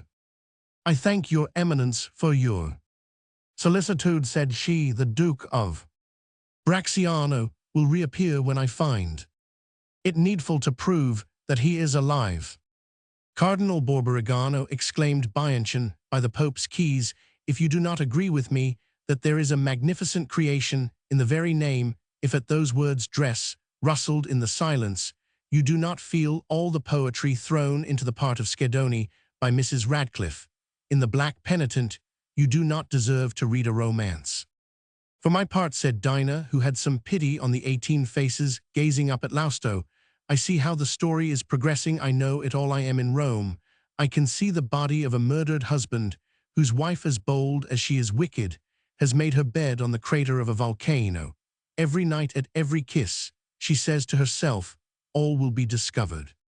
Can you see her, said Lousteau, clasping Monsieur Adolphe in her arms to her heart, throwing her whole life into a kiss. Adolphe, I see as a well-made young man, but not clever sort of man, an Italian woman, likes Rinaldo, hovers behind the scenes of a plot we do not know, but which must be as full of incident as a melodrama by picture record. Or we can imagine Rinaldo crossing the stage in the background like a figure in one of Victor Hugo's plays. He perhaps is the husband, exclaimed Madame de la Baudraye. Do you understand anything of it all? Madame Pideffer asked of the president. Why, it is charming, said Dinah to her mother. All the good folks of Sancerre sat with eyes as large as 5-franc pieces. Go on, I beg, said the hostess. Lousteau went on. 210, Olympia. Your key. Have you lost it? It is in the arbor. Let us hasten. Can the cardinal have taken it? No, here it is. What danger we have escaped. Olympia looked at the key and fancied she recognized it as her own. But Rinaldo had changed it his. Cunning had triumphed. He had the right key like a modern cartouche. He was no less skillful than bold, and suspecting that nothing but a vast treasure could require a duchess to carry it constantly at her belt. Guess, cried Lousteau, the corresponding page is not here. We must look to page 212 to relieve our anxiety. 212, Olympia. If the key had been lost, he would now be a dead man. Dead, but ought you not to grant the last request he made and to give him his liberty on the conditions? You do not know him. But silence, I took you for my lover, not for my confessor. Adolphe was silent. And then comes an exquisite galloping go-to tailpiece drawn by Normand and cut by Duplat. The names are signed, said Lousteau. Well, and then, said such of the audience as understood. That is the end of the chapter, said Lousteau. The fact of this tailpiece changes my views as to the authorship. To have his book got up under the Empire, with vignettes engraved on wood, the writer must have been a councillor of state, or Madame Barthélemy Hadot, or the late lamented Desforges, or Surin. Adolphe was silent. Ah, cried Bianchon, the Duchess must have been under 30. If there is no more, invent a conclusion, said Madame de la Baudraye. You see, said Lousteau, the waste sheet has been printed fair on one side, only in printer's lingo it is a back sheet. Or to make it clearer, the other side, which would have to be printed, is covered all over with pages printed one above another. All experiments in making up it would take too long to explain to you all the complications of a macking up sheet, but you may understand that it will show no more trace of the first 12 pages that were printed on it than you would in the least remember the first stroke of the bastinado if a pasha condemned you to have 50 on the soles of your feet. I am quite bewildered, said Madame Popinot Chandier to Monsieur Gravier. I am vainly trying to connect the Councillor of State, the Cardinal, the key, and the macking up. You have not the key to the jest, said Monsieur Gravier. Well, no more have I, fair lady, if that can comfort you. But here is another sheet, said Bianchon, hunting on the table where the proofs had been laid. Capital, said Lousteau, and it is complete and uninjured. It is signed Roman 4J 2nd edition. Ladies, the figure Roman 4 means that this is part of the 4th volume. The letter J, the 10th letter of the alphabet, shows that this is the 10th sheet, and it is perfectly clear to me that in spite of any publisher's tricks, this romance, in 4 duodecimo volumes, had a great success. Since it came to a 2nd edition, we will read on and find a clue to the mystery. Or Roman Revenge 21. Corridor, but finding that he was pursued by the Duchess people. Oh, get along. But, said Madame de la Baudraye, some important events have taken place between your waste sheet and this page. This complete sheet, Madame, this precious made-up sheet. But does the waste sheet, in which the Duchess forgets her gloves in the arbor, belong to the 4th volume? Well, deuce take it, oh, proceed. Rinaldo saw no safer refuge than to make forthwith for the cellar where the treasures of the Bracciano fam Wiley no doubt lay hid, as light of foot as Camilla sung by the Latin poet. He flew to the entrance to the baths of Vespasian. The torchlight already flickered on the walls when Rinaldo, with the readiness bestowed on him by nature, discovered the door concealed in the stone work, and suddenly vanished. A hideous thought then flashed on Rinaldo's brain like lightning rent. In a cloud he was imprisoned. He felt the wall with uneasy haste. Yes, this made-up sheet follows the waste sheet. The last page of the damaged sheet was 212, and this is 217 in fact, since Rinaldo, who, in the earlier fragment, stole the key of the Duchess' treasure by exchanging it for another very much like it is known, the made-up sheet in the palace of the Dukes of Bracciano.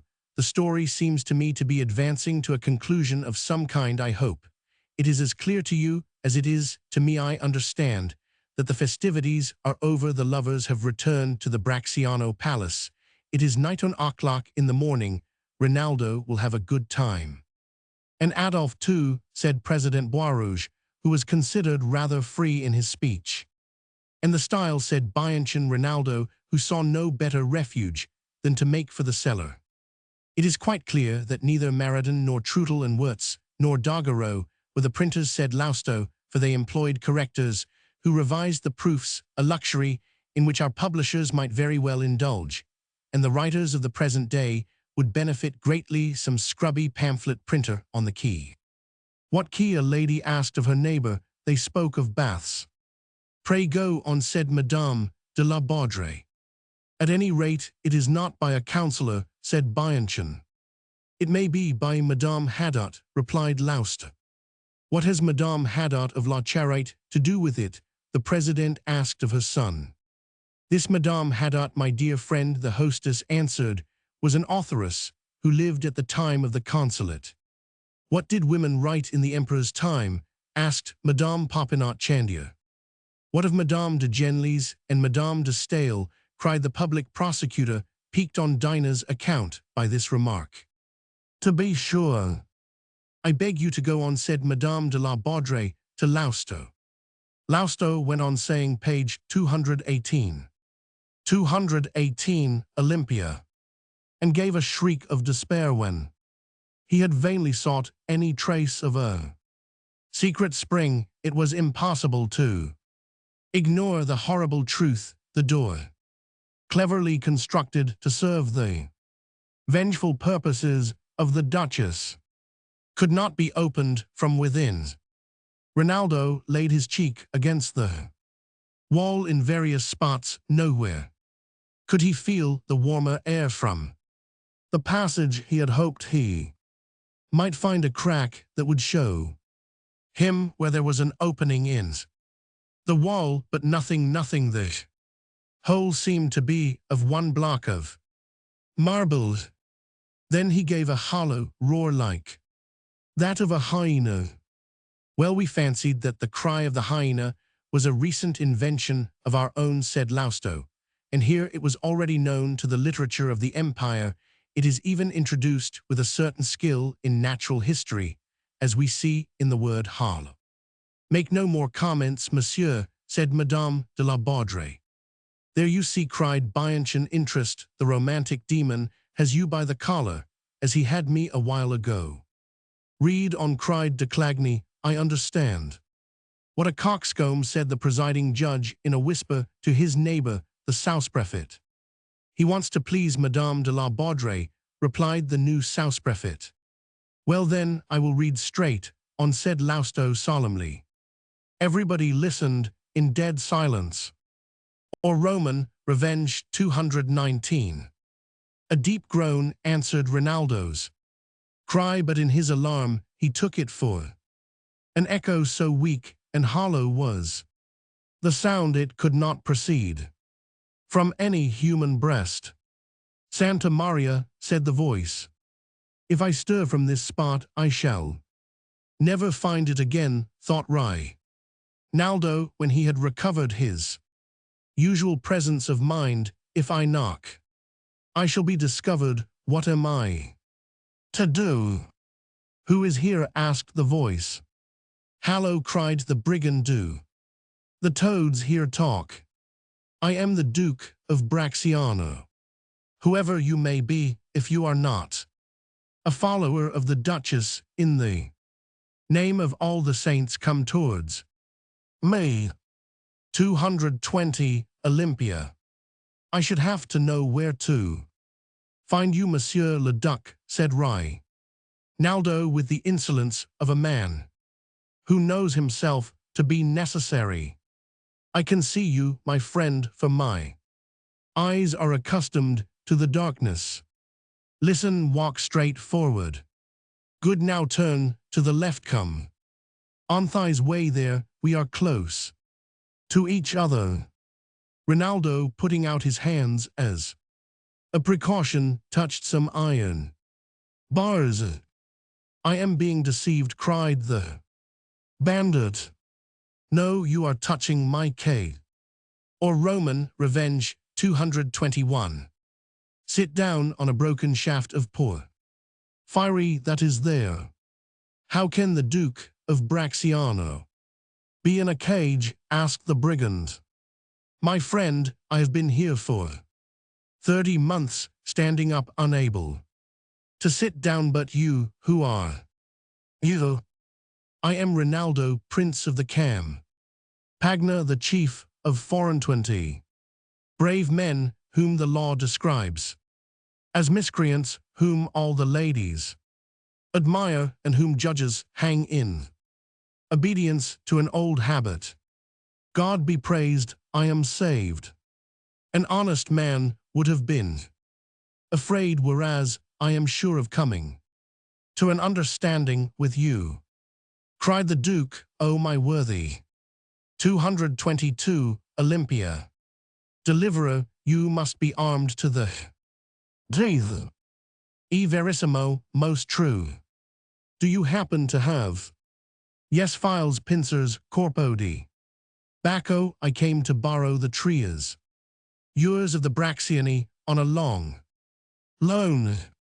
You will earn a handsome share of them, very legitimately, my good Ronaldo, and we may possibly go man hunting together.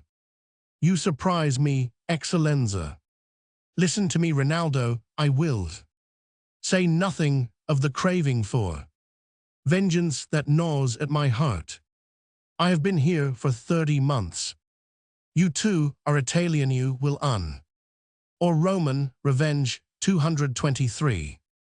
Durstand me, alas, my friend, my fatigue and my horrible incarcera Tion are nothing in comparison with the rage that devours my soul. The Duchess of Braxiano is still one of the most beautiful women in Rome. I loved her well enough to be jealous. You, her husband. Yes, I was wrong, no doubt. It is not the correct thing to be. Sure, said Ronaldo.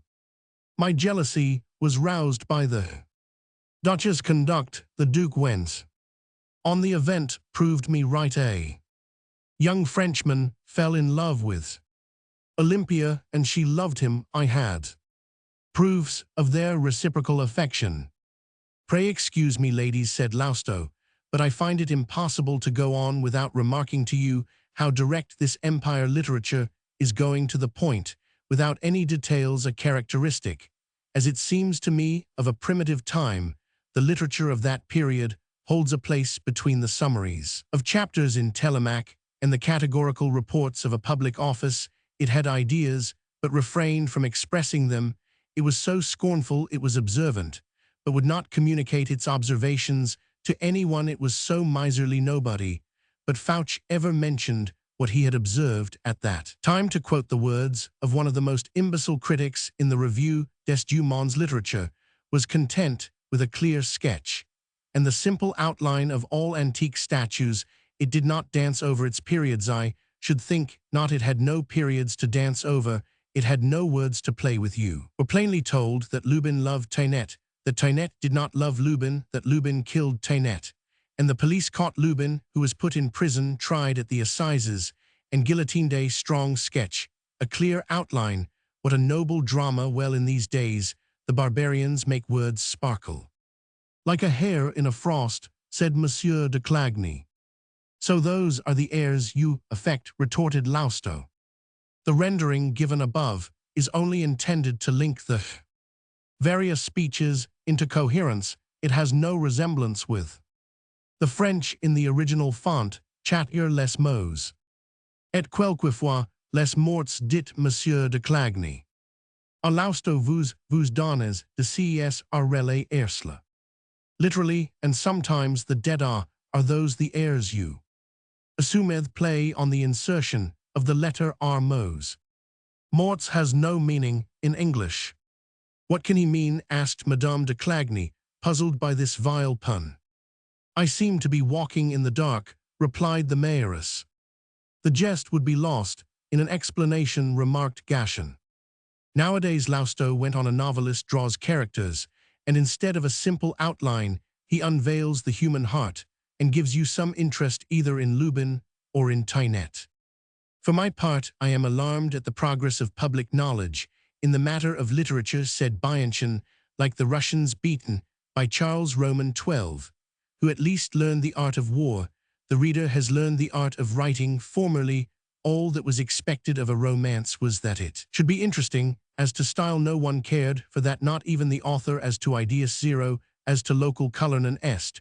By degrees, the reader has demanded style, interest, pathos, and complete information. He insists on the 5 literary senses: invention, style, thought, learning, and feeling. Then some criticism, commenting on everything. The critic incapable of inventing anything, but calumny pronounces every work that proceeds from a not perfect brain to be deformed. Some magicians, as Walter Scott, for instance, having appeared in the world, who combined all the 5 literary senses. Such writers as had but one wit, or learning, style, or feeling, these cripples, these acephalous, maimed, or purblind, creaturessen, a literary sense have taken to shrieking that all is lost, and have preached a crusade against men who were spoiling the business, or have denounced their works. The history of your last literary quarrel, Dinah observed. For pity's sake, come back to the Duke of Bracciano, cried Monsieur de Clagny. To the despair of all the company, Lousteau went on with the made-up sheet. 224, Olympia. I then wished to make sure of my misfortune, that I might be avenged. Under the protection of Providence and the law, the Duchess guessed my intentions. We were at war in our purposes before we fought. With poison in our hands, we tried to tempt each other to such confidence as we could not feel. I to induce her to drink a potion, she to get passes.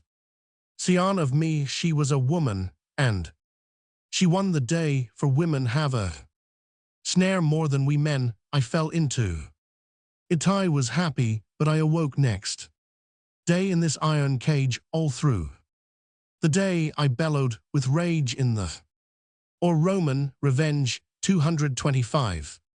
Darkness of this cellar, over which is the Duchess' bedroom at night. An ingenious counterpoise acting as a lift raised me through the floor, and I saw the Duchess in her lover's arms. She threw me a piece of bread, my daily pittance. Thus have I lived for 30 months from this marble prison. My cries can reach no ear. There is no chance for me, I will hope no more. Indeed, the Duchess' room is at the furthest end of the palace, and when I am carried up there, none can hear my voice. Each time I see my wife, she shows me the 226 Olympia poison I had prepared for her and her lover. I crave it for myself, but she will not let me die. She gives me bread, and I eat it. I have done well to eat and live. I had not reckoned on robbers. Yes, Excellenza, when those fools, the honest men, are asleep we are wide awake. O Rinaldo, all I possess shall be yours, we will share my treasure. Like brothers, I would give you everything given to my duchy. Excellenza, procure from the Pope an absolution in articulo more. Tais it would be of more use to me in my walk of life. Or Roman, Revenge, 227. What you will only file through the bars of my cage, and lend me your dagger, we have but little time, quick, oh, if my teeth were but files I have tried to eat through this iron. Excellenza, said Rinaldo, I have already filed through one bar. You are a guard. Your wife was at the fate given by the Princess Villaviciosa. She brought home her little Frenchman. She is drunk with love. You have plenty of time. Have you done? Yes. 228, Olympia. Your dagger, said the Duke eagerly to the brigand. Here it is. Good, I hear the clatter of the spring. Do not forget me, cried the robber, who knew what gratitude was. No more than my father, cried the Duke. Goodbye, said Rinaldo, Lord. How he flies up, he added to himself as the Duke disappeared. No more than his father, if that is all he means to do for me and I. Or Roman, Revenge, 229. Had sworn a vow never to injure a woman. But let us leave the robber for a moment to his meditations, and go up like the Duke to the rooms in the palace. Another tailpiece, A Cupid on a Snail, and page 230, is blank, said the journalist. Then there are 2 more blank pages before we come to the word. It is such a joy to write, when one is unhappily so happy as to be a novelist's conclusion. Conclusion. Never had the Duchess been more lovely. She came from her bath, clothed like a goddess, and on seeing 234, Olympia, Adolphe voluptuously reclining on piles of cushions. You are beautiful, said she. And so are you, Olympia. And you still love me. More and more, said he. Ah, none but a Frenchman knows how to love, cried the Duchess. Do you love me well too? Knight. Yes. Then come. And with an impulse of love and hate, whether it was that Cardinal Borborigano had reminded her of her husband, or that she felt unwanted passion to display, she pressed the springs and held out her arms. That is all, said Lausto, for the foreman has torn off the rest in wrapping up my proofs, but it is enough to show that the author was full of promise. I cannot make head or tail of it, said Gaston Boisrouge, who was the first to break the silence of the party from Sancerre. Nor, I replied, Monsieur Gravier. And yet it is a novel of the time of the Empire, said Lauster. By the way in which the brigand is made to speak, said Monsieur Gravier, it is evident that the author knew nothing of Italy. Banditti do not allow themselves such graceful conceits. Madame Gorju came up to Bianchon, seeing him pensive, and with a glance towards her daughter Mademoiselle Euphémie Gorju, the owner of a fairly good fortune, what a rhodomontade, said she, the prescriptions you write are worth more than all that rubbish. The mayoress had elaborately worked up this speech, which in her opinion showed strong judgment. Well, madame, we must be lenient. We have but 20 pages out of 1,000, said Bianchon, looking at Mademoiselle Gorju, whose figure threatened terrible things after the birth of her first child. Well, Monsieur de Clagny, said Lausto, we were talking yesterday of the forms of revenge, invented by husbands. What do you say to those invented by wives? I say, replied the public prosecutor, that the romance is not by a counsellor of state, but by a woman for extravagant inventions.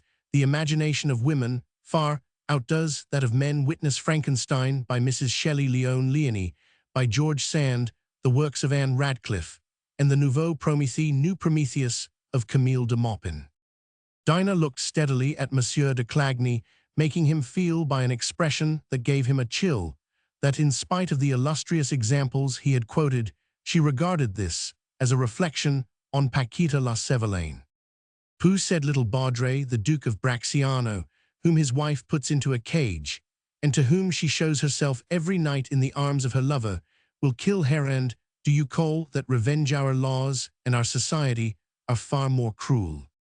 Why, little La Baudry is talking, said Monsieur Boisrouge to his wife. Why, the woman is left to live on a small allowance. The world turns its back on her. She has no more finery and no respect paid her. Two things which, in my opinion, are the sum total of woman, said the little old man. But she has happiness, said Madame de la Baudry sententiously. No, said the master of the house, lighting his candle to go to bed, for she has a lover. For a man who thinks of nothing but his vinestocks and poles, he has some spunk, said Lauster. Well, he must have something, replied Bianchon. Madame de la Baudry, the only person who could hear Bianchon's remark, laughed so knowingly, and at the same time so bitterly, that the physician could guess the mystery of this woman's life. Her premature wrinkles had been puzzling him all day. But Dinah did not guess on her part the ominous prophecy contained for her in her husband's little speech, which her kind old Abbe Duret, if he had been alive, would not have failed to elucidate. Little La Baudry had detected in Dinah's eyes, when she glanced at the journalist returning the ball of his jests, that swift and luminous flash of tenderness which gilds the gleam of a woman's eye when prudence is cast to the winds, and she is fairly carried away. Dinah paid no more heed to her husband's hint to her to observe the proprieties than Lauster had done to Dinah's significant warnings on the day of his arrival. Any other man than Bianchon would have been surprised at Lauster's immediate success, but he was so much the doctor that he was not even nettled at Dinah's marked preference for the newspaper other than the prescription writer. In fact, Dinah herself, famous, was naturally more alive to wit than to fame. Love generally prefers contrast to similitude. Everything was against the physician, his frankness, his simplicity, and his profession. And this is why women who want to love, and Dinah wanted to love as much as to be loved, have an instinctive aversion for men who are devoted to an absorbing occupation in spite of superiority. They are all women in the matter of encroachment.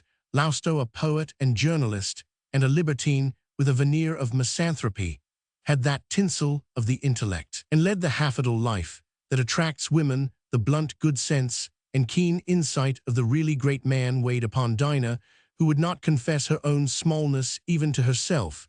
She said in her mind, the doctor is perhaps the better man, but I do not like him.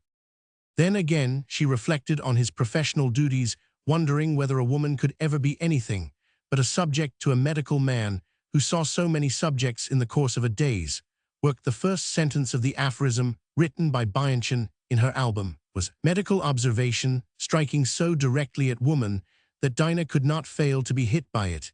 And then Bianchon was leaving on the morrow. His practice required his return. What woman, short of having Cupid's mythological dart in her heart, could decide in so short a time? These little things which lead to such great catastrophe having been seen in a mass by Bianchon, he pronounced the verdict he had come to as to Madame de la Baudry in a few words to Lauster, to the journalist's great amazement. While the two friends stood talking together, a storm was gathering in the Sancerre circle, who could not in the least understand Lauster's paraphrases and commentaries, and who vented it on their hostess, far from finding in his talk the romance which the public prosecutor, the sous-prefet, the presiding judge, and his deputy Lebas had discovered there to say nothing of. Monsieur de la Baudry and Dinah, ladies now gathered round the table, took the matter as a practical joke, and accused the Muse of Sancerre of having a finger in it. They had all looked forward to a delightful evening, and had all strained in vain every faculty of their mind Nothing makes provincial folks so angry as the notion of having been a laughingstock for Paris folks. Madame Piedeffer left the table to say to her daughter, "Do go and talk to the ladies. They are quite annoyed by your behavior." Lousteau could not fail to see Dinah's great superiority over the best women of Sancerre. She was better dressed, her movements were graceful, her complexion was exquisitely white by candlelight. In short, she stood out against this background of old faces, shy and ill-dressed girls. Like a queen in the midst of her court, visions of Paris faded from his brain. Lousteau was accepting the provincial surroundings, and while he had too much imagination to remain unimpressed by the royal splendor of this chateau, the beautiful carvings, and the antique beauty of the rooms, he had also too much experience to overlook the value of the personality which completed this gem of the Renaissance.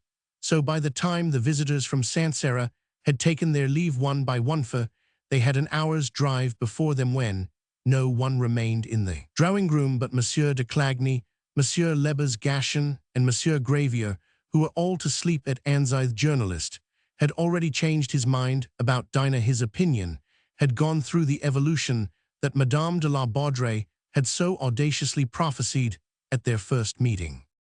"Ah, what things they will say about us on the drive home," cried the mistress of the house, as she returned to the drawing-room after seeing the President and the President to their carriage with Madame and Mademoiselle Popinot Chandier. The rest of the evening had its pleasant side in the intimacy of a small party. Each one brought to the conversation his contribution of epigrams on the figure the visitors from Sancerre had cut during Lousteau's comments on the paper wrapped round the proofs.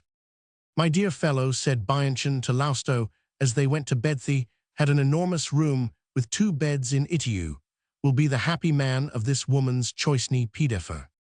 "Do you think so?" "It is quite natural. You are supposed here to have had many mistresses in Paris, and to a woman there is something indescribably inviting in a man whom other women favor, something attractive and fascinating. Is it that she prides herself on being longer remembered than all the rest, that she appeals to his experience as a sick man will pay more to a famous physician, or that she is flattered by the revival of a world-worn heart?"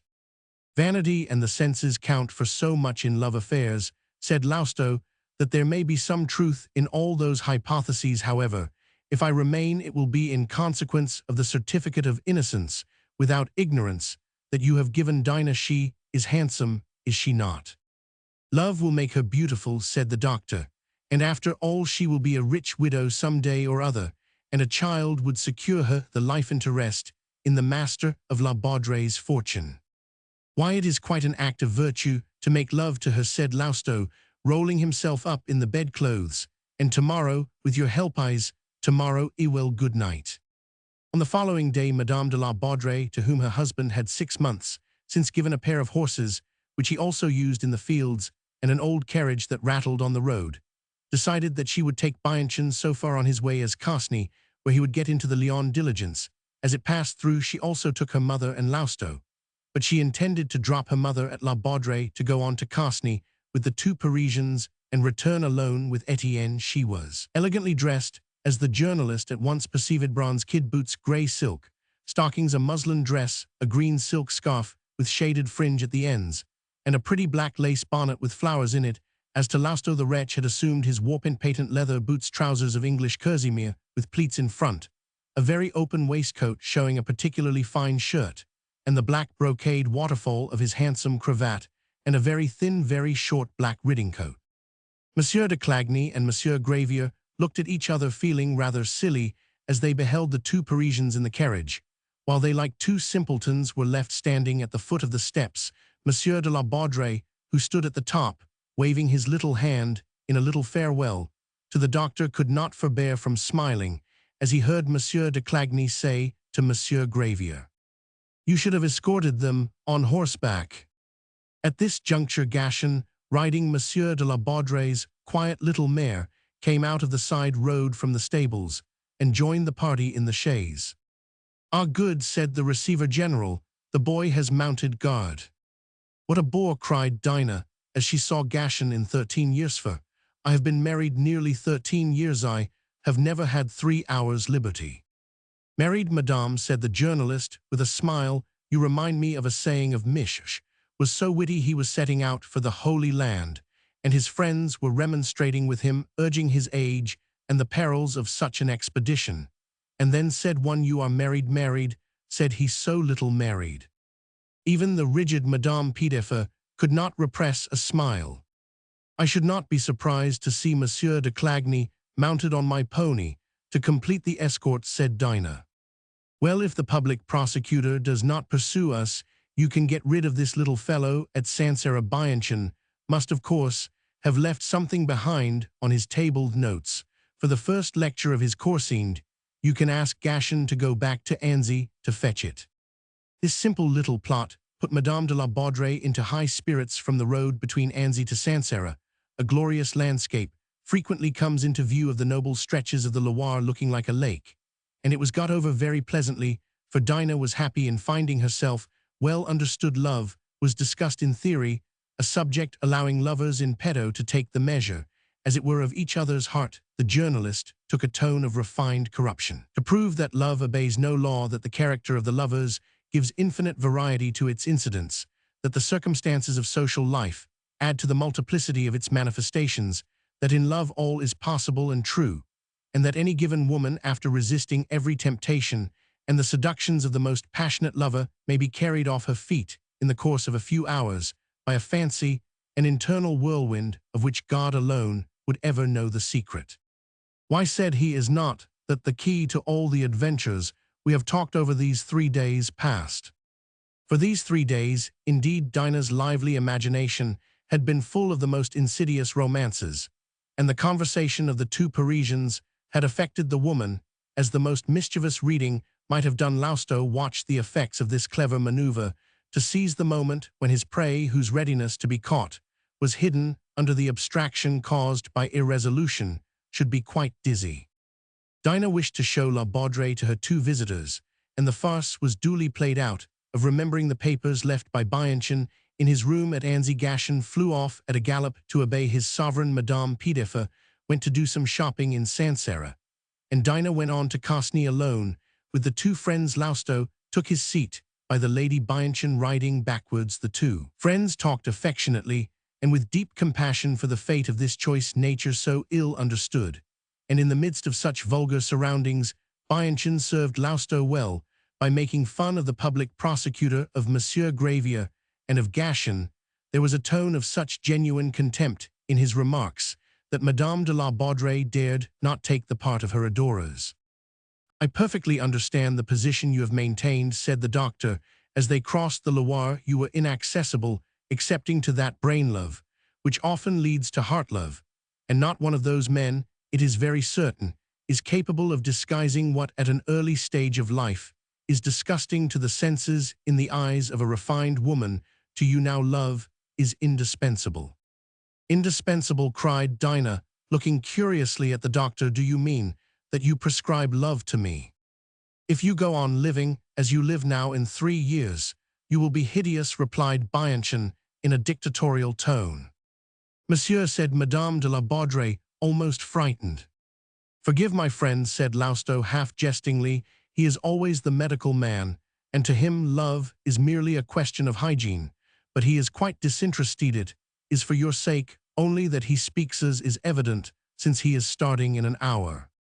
At Cosney a little crowd gathered round the old repainted chaise, with the arms on the panels granted by Louis Roman XIV to the new La Baudrey gules, a pair of scales, or on a chief azure colour, on colour 3 crosslets argent, for supporters 2 greyhounds argent collared azure chained, or the ironical motto Dio sic patet fides et hominibus had been inflicted on the converted Calvinist by Hosier the satirical.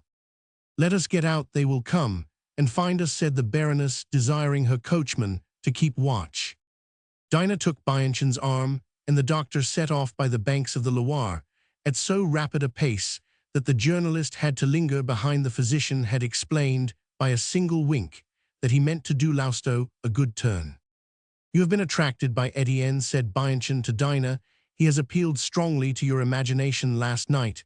We were talking about you. He loves you, but he is frivolous and difficult to hold. His poverty compels him to live in Paris, While everything condemns you to live at Sancerre, take a lofty view of life, make Lausto your friend, do not ask too much. Of him he will come 3 times a year to spend a few days with you, and you will owe to him your beauty, happiness, and fortune. Monsieur de la Baudrey may live to be 100, but he might die in a few days if he should leave off the flannel winding sheet, in which he swathes himself. So run no risks, be prudent, both of you say, not a work. I have read your heart. Madame de la Baudrey was defenseless under this serried attack, and in the presence of a man who spoke at once as a doctor, a confessor, and confidential friend. Indeed, said she, can you suppose that any woman would care to compete with a journalist's mistresses? Monsieur Lausto strikes me as agreeable and witty, but he is blasé, etc., etc. Dinah had turned back and was obliged to check the flow of words, by which she tried to disguise her intentions, for Etienne, who seemed to be studying progress in Cosney, was coming to meet them. Believe me, said Bianchon, what he wants is to be truly loved, and if he alters his course of life, it will be to the benefit of his talent. Dinah's coachman hurried up breathlessly to say that the diligence had come in, and they walked on quickly, Madame de la Baudrey between the two men. Goodbye, my children, said Bianchon, before they got into the town. You have my blessing. He released Madame de la Baudrey's hand from his arm and allowed Lausto to draw it into his with a tender look.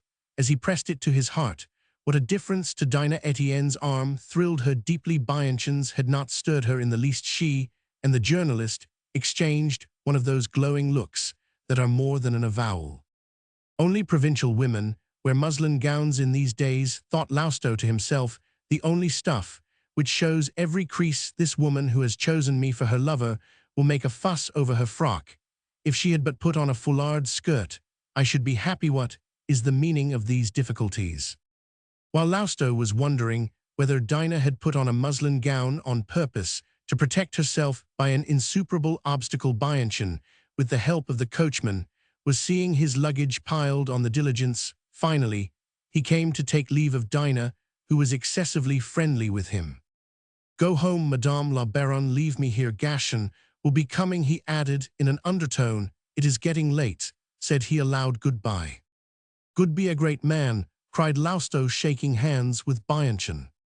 When the journalist and Madame de la Baudrey, side by side in the rickety old chaise, had recrossed the Loire, they both were unready to speak in these circumstances.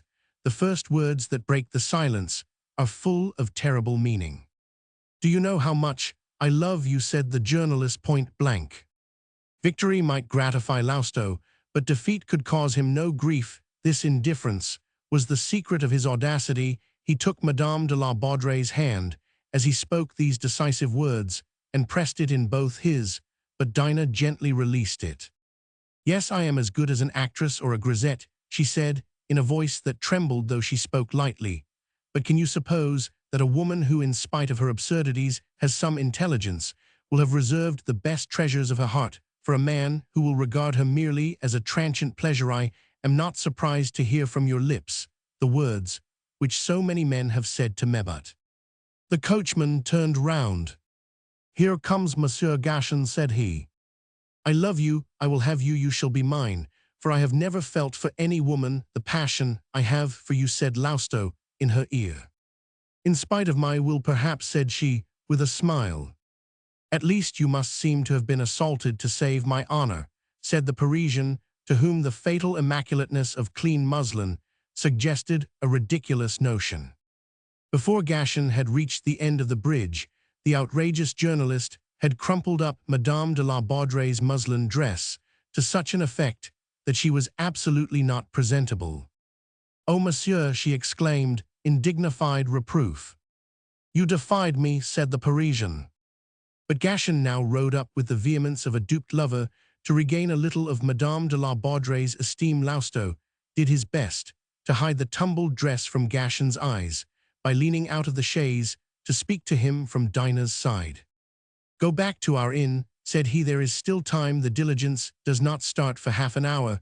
The papers are on the table of the room. Bianchon was in. He wants them particularly, for he will be lost without his notes for the lecture.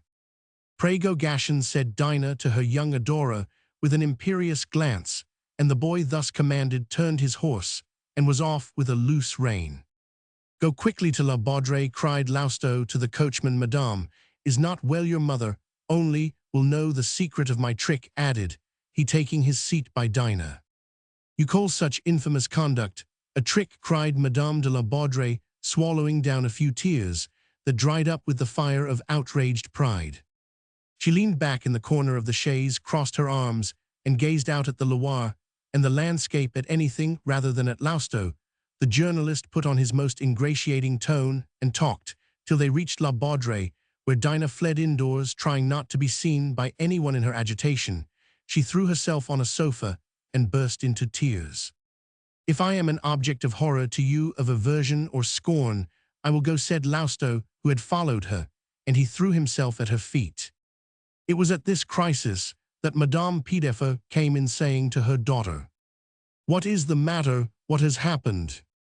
"Give your daughter another dress at once," said the audacious Parisian in the prim old lady's ear. Hearing the mad gallop of Gashin's horse, Madame de la Baudre fled to her bedroom, followed by her mother. "There are no papers at the inn," said Gashin to Lousteau, who went out to meet him. "And you found none at the Château d'Anzy either," replied Lousteau. "You have been making a fool of me," said Gashin in a cold, set voice. "Quite so," replied Lousteau. "Madame de la Baudre was greatly annoyed by your choosing to follow her without being invited. Believe me, to bore a woman is a bad way of courting her. Dinah has played you a trick, and you have given her a laugh. It is more than any of you has done in these 13 years past. You owe that success to Bianchon, for your cousin was the author of the farce of the manuscript." "Will the horse get over it?" asked Lousteau with a laugh, while Gashin was wondering whether to be angry or not. "The horse," said Gashin. At this moment, Madame de la Baudre came in, dressed in a velvet gown, and accompanied by her mother, who shot angry flashes at Lousteau.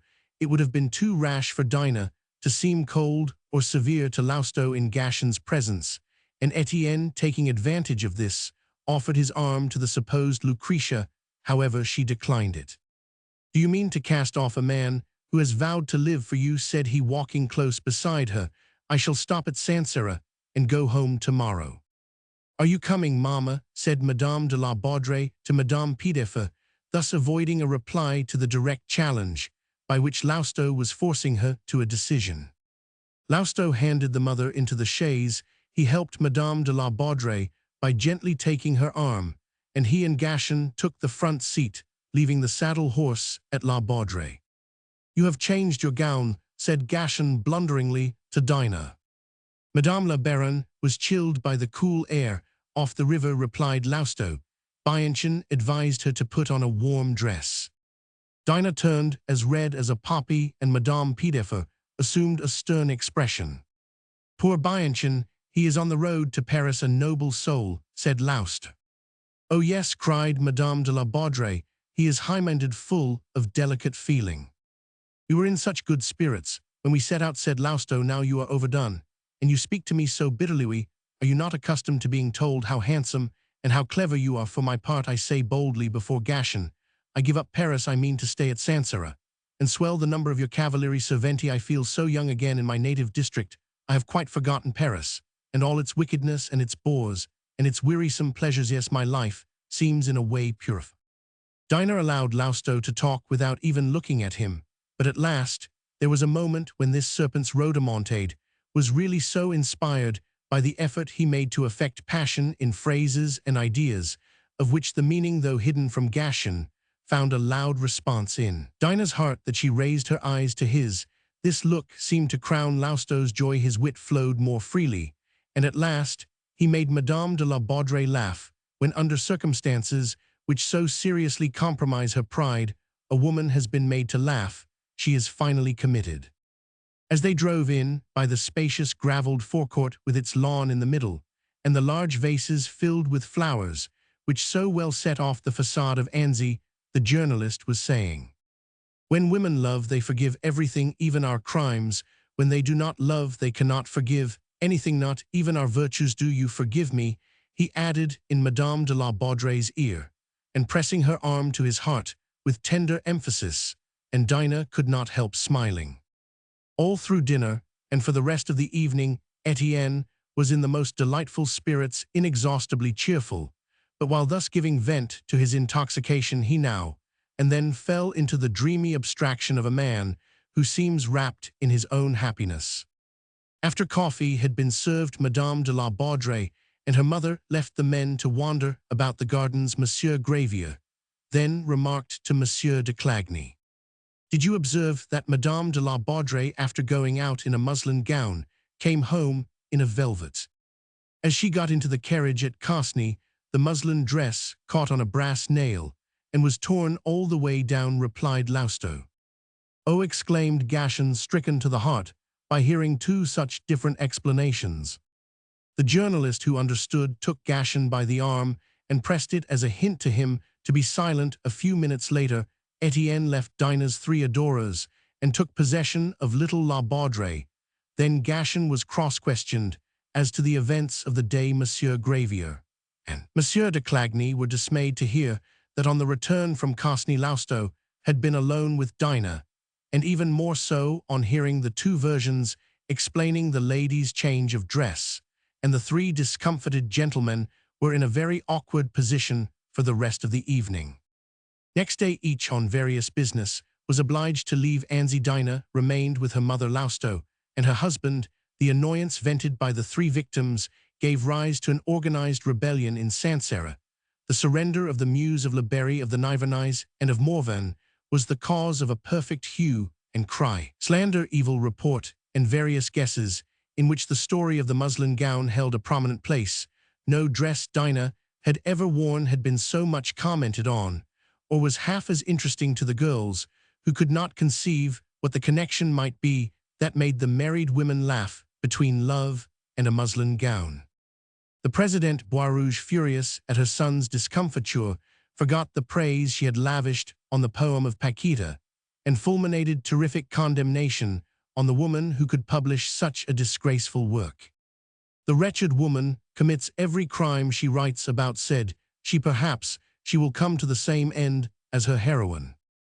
Dinah's fate among the good folks of Sancerre was like that of Martial Soult in the opposition newspapers. As long as he is minister, he lost the battle of Toulouse.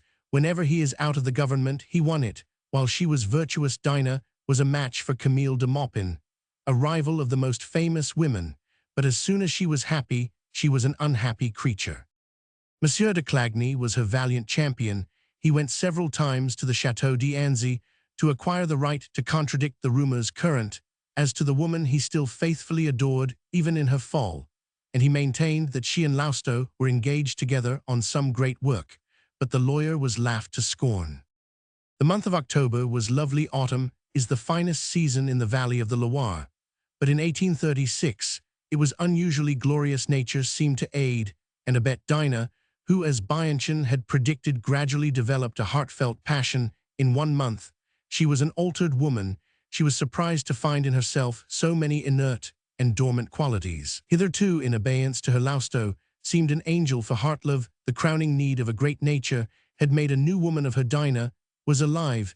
She had found an outlet for her powers. She saw undreamed-of vistas in the future. In short, she was happy, without alarms or hindrances. The vast castle, the gardens, the park, the forest favored love.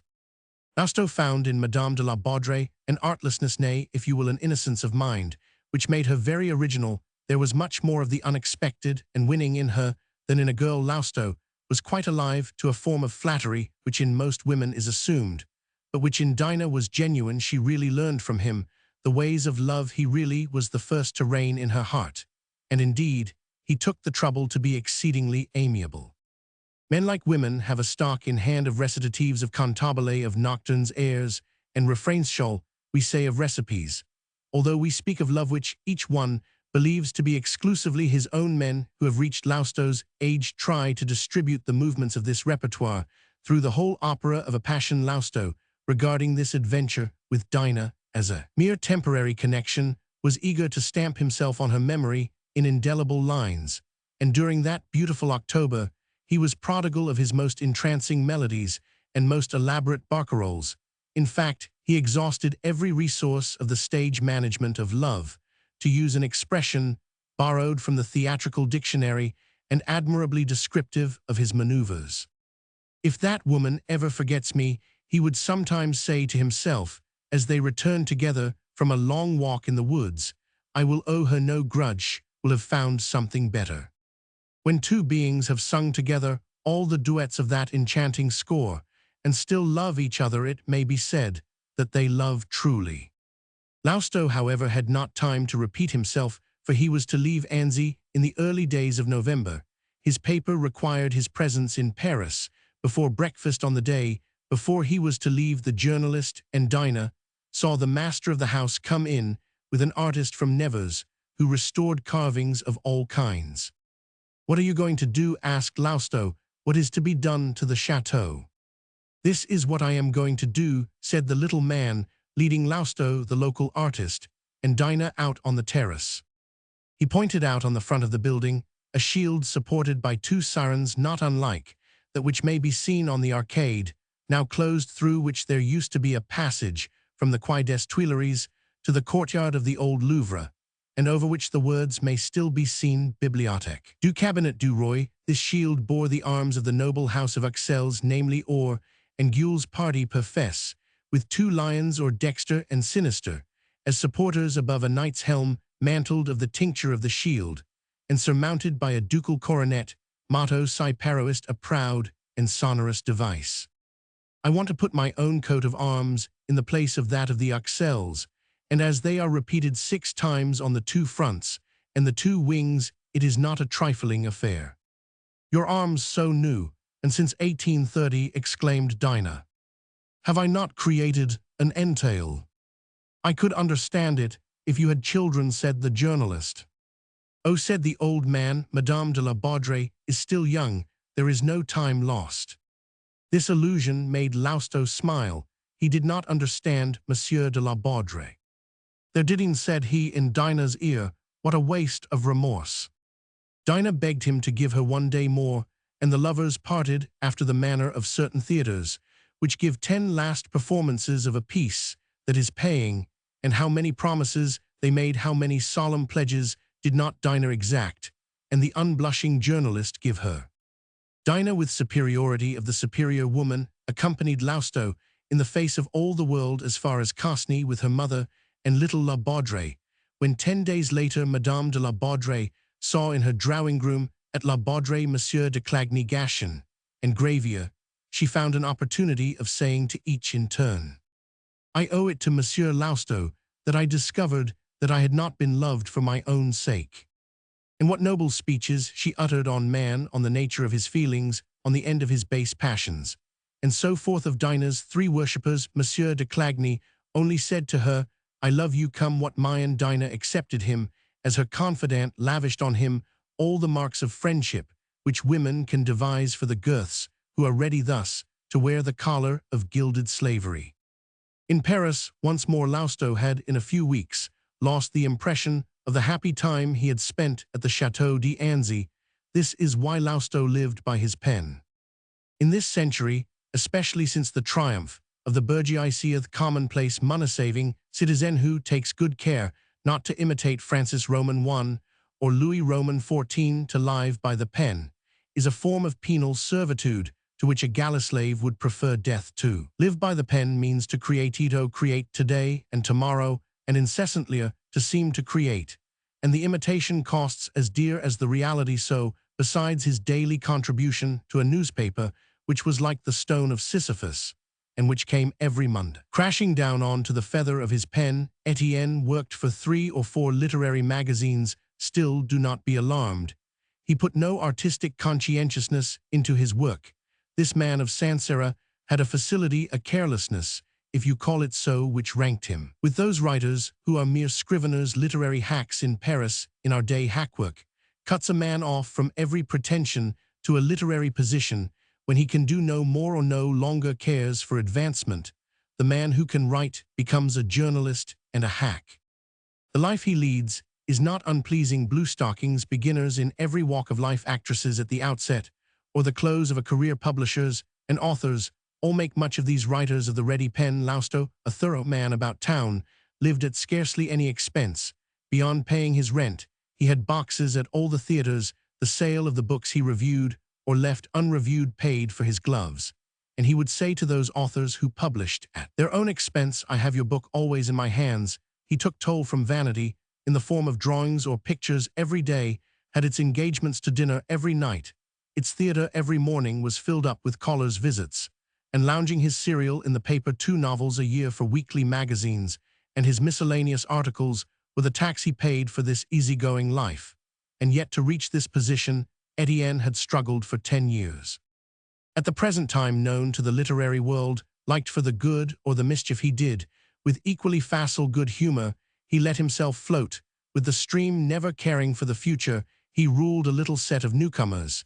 He had friendships, rather habits of 15 years standing, and men with whom he supped and dined, and indulged his wit. He earned from 700 to 800 francs a month, a sum which he found quite insufficient for the prodigality peculiar to the impecunious. Indeed, Lousteau found himself now just as hard up as when on first appearing in Paris he had said to himself, "If I had but 500 francs a month, I should be rich." The cause of this phenomenon was as follows. Lousteau lived in the Rue des Martyrs in pretty ground-floor rooms with a garden and splendidly furnished. When he settled there in 1833, he had come to an agreement with an upholsterer that kept his pocket money low for a long time. These rooms were let for 1,200 francs the months of January, April, July, and October, whereas he phrased it, his indigent months the rent, and the porter's account cleaned him out. Lousteau took no fewer hackney cabs, spent 100 francs in breakfasts, all the same smoked 30 francs worth of cigars, and could never refuse the mistress of a day a dinner or a new dress. He thus dipped so deeply into the fluctuating earnings of the following months that he could no more find 100 francs on his chimney-piece now, when he was making 700 or 800 francs a month, than he could in 1822, when he was hardly getting 200. Tired sometimes by the incessant vicissitudes of a literary life, and as much bored by amusement as a courtesan, Lousteau would get out of the tideway and sit on the bank, and say to one and another of his intimate allies, Nathan or Bixiou, as they sat smoking in his scrap of garden, looking out on an evergreen lawn as big as a dinner table, "What will be the end of us? White hairs are giving us respectful hints. Lord, we shall marry when we choose to give as much thought to the matter as we give to a drama or a novel," said Nathan. "And Florine," retorted Bixiou. "Oh, we all have a Florine," said Etienne, flinging away the end of his cigar, and thinking of Madame Sconce. Madame Sconce was a pretty enough woman to put a very high price on the interest on her beauty, while reserving absolute ownership for Lousteau, the man of her heart, like all those women who get the name in Paris of Lorettes. From the church of Notre Dame de Lorette round about which they dwell, she lived in the Rue Fletchier, a stone's throw from Lousteau. This lady took a pride and delight in teasing her friends by boasting of having a wit for her lover. These details of Lousteau's life and fortune are indispensable for this penury and this bohemian existence of a man to whom Parisian luxury had become a necessity, were fated to have a cruel influence on Dinah's life. Those to whom the Bohemia of Paris is familiar will now understand how it was that by the end of a fortnight, the journalist up to his ears in the literary environment could laugh about his barrenness with his friends, and even with Madame Sconce. To such readers as regard such things as utterly mean, it is almost useless to make excuses which they will not accept. "What did you do at Sancerre?" asked Bixiou the first time he met Lousteau. "I did good service to 3 worthy provincial receiver-general of taxes, a little cousin of his, and a public prosecutor, who for 10 years had been dancing round and round one of the 110th Muses who adorn the departments," said he, "but they had no more dared to touch her than we touch a decorated cream at dessert, till some strong-minded person has made a hole in it." "Poor boy," said Bixiou, "I said you had gone to Sancerre to turn Pegasus out to grass." "Your joke is as stupid as my Muse is handsome," retorted Lousteau. "Ask Bianchon, my dear fellow." "A Muse and a poet, a homeopathic cure," then said Bixiou. On the 10th day, Lousteau received a letter with the Sancerre postmark. "Good, very good," said Lousteau. "Beloved friend, idol of my heart," and sold 20 pages of it all at one sitting, and dated midnight. She writes, when she finds herself alone, "Poor woman, aha," and a postscript. I dare not ask you to write to me, as I write every day. Still I hope to have a few lines from my dear one every week, to relieve my mind. What a pity to burn it all. It is really well written, said Lausto to himself, as he threw the 10 sheets of paper into the fire. After having read them, that woman was born to reel off copy. Lausto was not much afraid of Madame Sconce, who really loved him for himself, but he had supplanted a friend in the heart of a marquise. This marquise, a lady nowise coy, sometimes dropped in unexpectedly at his rooms in the evening, arriving veiled in a hackney coach, and she, as a literary woman, allowed herself to hunt through all his drawers. A week later, Lausto, who hardly remembered Dinah, was startled by another budget from Sincerity. It leaves 16 pages. He heard a woman's step. He thought it announced a search from the marquise, and tossed these rapturous and entrancing proofs of affections into the fire and read. A woman's letter, exclaimed Madame Sconce, as she came in the paper. The wax are scented. Here you are, sir, said a porter from the coach office, setting down 2 huge hampers in the anteroom. Carriage, paid, please, to sign my book. Carriage paid, cried Madame Sconce. It must have come from Sincerity. Yes, madame, said the porter. Your 10th muse is a remarkably intelligent woman, said the courtesan, opening one of the hampers, while Lausto was writing his name. I like a muse who understands housekeeping, and who can make game pies as well as blots.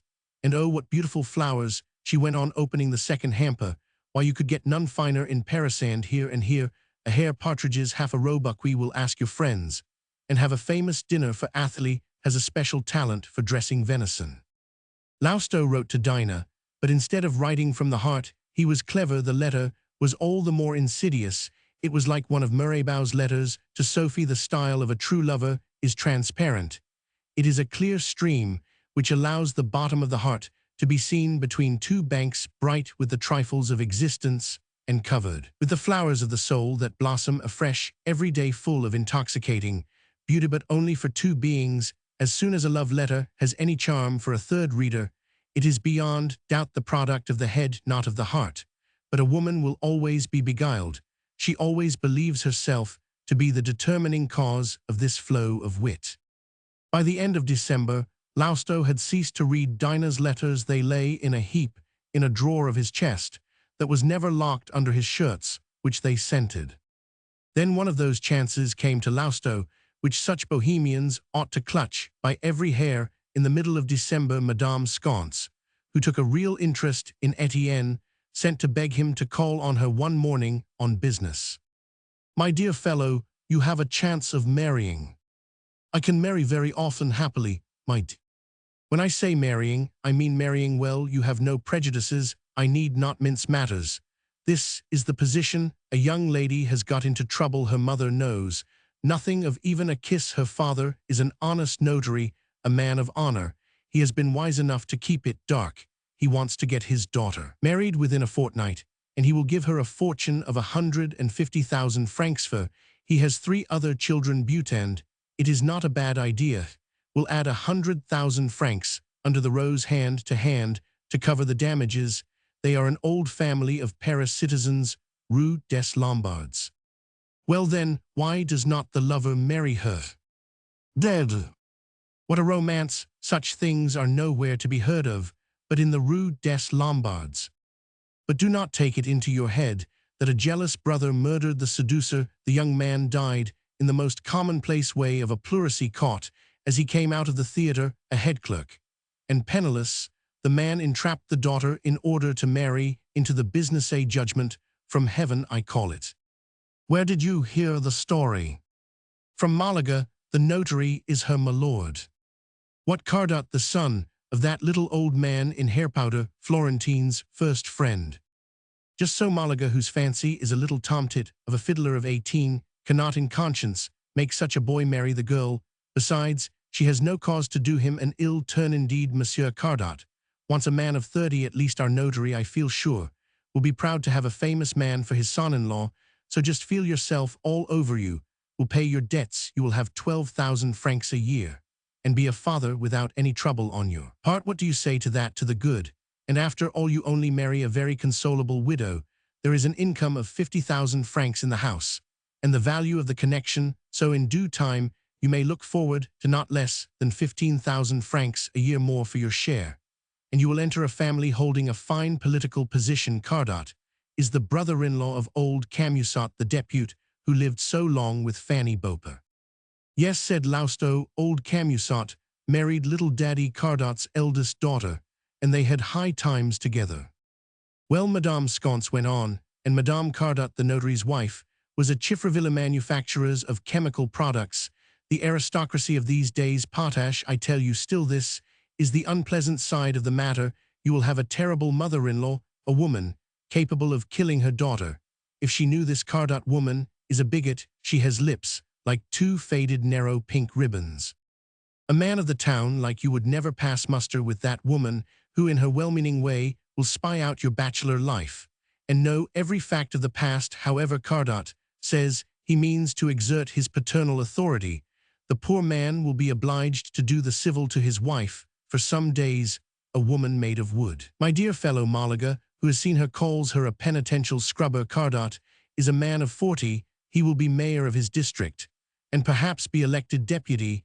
He is prepared to give, in lieu of the 100,000 francs, a nice little house in the Rue Saint-Lazare, with a forecourt and a garden, which cost him no more than 60,000 at the time of the July overthrow. He would sell, and that would be an opportunity for you to go and come at the house to see the daughter and be civil to the mother, and it would give you a look of property in Madame Cardot's eyes. You would be housed like a prince in that little mansion. Then, by Camusot's interest, you may get an appointment as librarian to some public office where there is no library. Well, and then if you invest your money in backing up a newspaper, you will get 10,000 francs a year on it.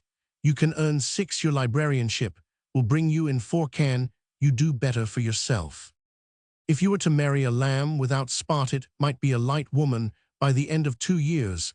What is the Damagian anticipated dividend? It is quite the fashion. Take my word for it, you can do no better than come to dine with Malaga tomorrow. You will meet your father-in-law. He will know the secret has been let out by Malaga, with whom he cannot be angry, and then you are master of the situation. As to your wife, why, her misconduct leaves you as free as a bachelor. Your language is as blunt as a cannonball. I love you for your own sake, that is, Alan. I can reason well. Why do you stand there like a wax image of Abdul-Qadir?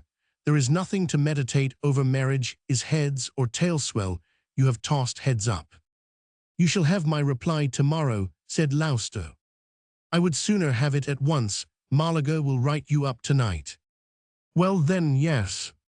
Lousteau spent the evening in writing a long letter to the Marquise, giving her the reasons which compelled him to marry: his constant poverty, the torpor of his imagination, his white hairs, his moral and physical exhaustion. In short, 4 pages of arguments. As to Dinah, I will send her a circular announcing the marriage, said he to himself. As Bixiou says, I have not my match for knowing how to dock the tale of a passion. Lousteau, who at first had been on some ceremony with himself, by next day had come to the point of dreading lest the marriage should not come off. He was pressingly civil to the notary. I knew Monsieur your father, said he, at Florentines, so I may well know you here at Mademoiselle Turquet's. Like father, like son, a very good fellow. And a philosopher was little Daddy Cardot. Excuse me, we always called him so at that time. Florine, Florentine, Tullia, Corley, and Mariette were the 5 fingers of your hand. So too. Speak, it is 15 years ago. My follies, as you may suppose, are a thing of the past. In those days, it was pleasure that ran away with me. Now I am ambitious. But in our day, to get on at all, a man must be free from debt, have a good income, a wife, and a family. If I pay taxes enough to qualify me, I may be a deputy, yet like any other man. Maître Cardot appreciated this profession of faith. Lousteau had laid himself out to please, and the notary liked him, feeling himself more at his ease, as may be easily imagined, with a man who had known his father's secrets, than he would have been with another. On the following day, Lousteau was introduced to the Cardot family as the purchaser of the house in the Rue Saint-Lazare, and 3 days later he dined there. Cardot lived in an old house near the Place du Châtelet. In this house everything was good economy, covered every scrap of gilding with green gauze, all the furniture wore Holland covers, though it was impossible to feel a shade of uneasiness as to the wealth of the inhabitants at the end of half an hour. No one could suppress a yawn. Boredom perched in every nook. The curtains hung dolefully. The dining-room was like Harpagon's. Even if Lausto had not known all about Malaga, he could have guessed that the notary's real life was spent elsewhere. The journalist saw a tall, fair girl with blue eyes, at once shy and languishing. The elder brother took a fancy to him. He was the fourth clerk in the office, but strongly attracted by the snares of literary fame. Though destined to succeed his father, the younger sister was 12 years old. Lausto, assuming a little Jesuitical air, played the monarchist and churchman for the benefit of the mother, was quite smooth, deliberate, and complimentary. Within 3 weeks of their introduction, at his fourth dinner, their Félicie Cardat, who had been watching Lausto out of the corner of her eye, carried him a cup of coffee where he stood in the window recess, and said in a low voice with tears in her eyes, "I will devote my whole life, monsieur, to thanking you for your sacrifice in favor of a poor girl." Lausto was touched. There was so much expression in her look, her accent, her attitude. She would make a good man happy, thought he, pressing her hand in reply. Madame Cardat looked upon her son-in-law as a man with a future before him, but above all the fine qualities she ascribed to him, she was most delighted by his high tone of morals. Etienne, prompted by the wily notary, had pledged his word that he had no natural children, no tie that could endanger the happiness of her dear Félicie. "You may perhaps think I go rather too far," said the bigot to the journalist, "but in giving such a jewel as my Félicie to any man, one must think of the future. I am not one of those mothers who want to be rid of their daughters. Monsieur Cardat hurries matters on, urges forward his daughter's marriage. He wishes it over. This is the only point on which we differ, though with a man like you, monsieur, a literary man, whose youth has been preserved by hard work from the moral shipwreck now so prevalent, we may feel quite safe still. You would be the first to laugh at me if I looked for a husband for my daughter with my eyes shut. I know you are not an innocent, and I should be very sorry for my Félicie if you were." This was said in a whisper. "But if you had any liaison, for instance, monsieur, you have heard of Madame Rogan, the wife of a notary, who, unhappily for our faculty, was sadly notorious. Madame Rogan has ever since 1820 been kept by a banker." "Yes, du Tillet," replied Etienne, but he bit his tongue as he recollected how rash it was to confess to an acquaintance with du Tillet. "Yes, well, monsieur, if you were a mother, would you not quake at the thought that Madame du Tillet's fate might be your child's at her age, and need a Granville to have as a rival a woman of 50, and more? Sooner would I see my daughter dead than give her to a man who had such a connection with a married woman, a grisette, an actress. You take her and leave her. There is no danger, in my opinion, from women of that stamp. Love is their trade. They care for no one. One down and another to come on, but a woman who has sinned against duty must hug her sin. Her only excuse is constancy. If such a crime can ever have an excuse, at least that is the view I hold of a respectable woman's fall, and that is what makes it so terrible."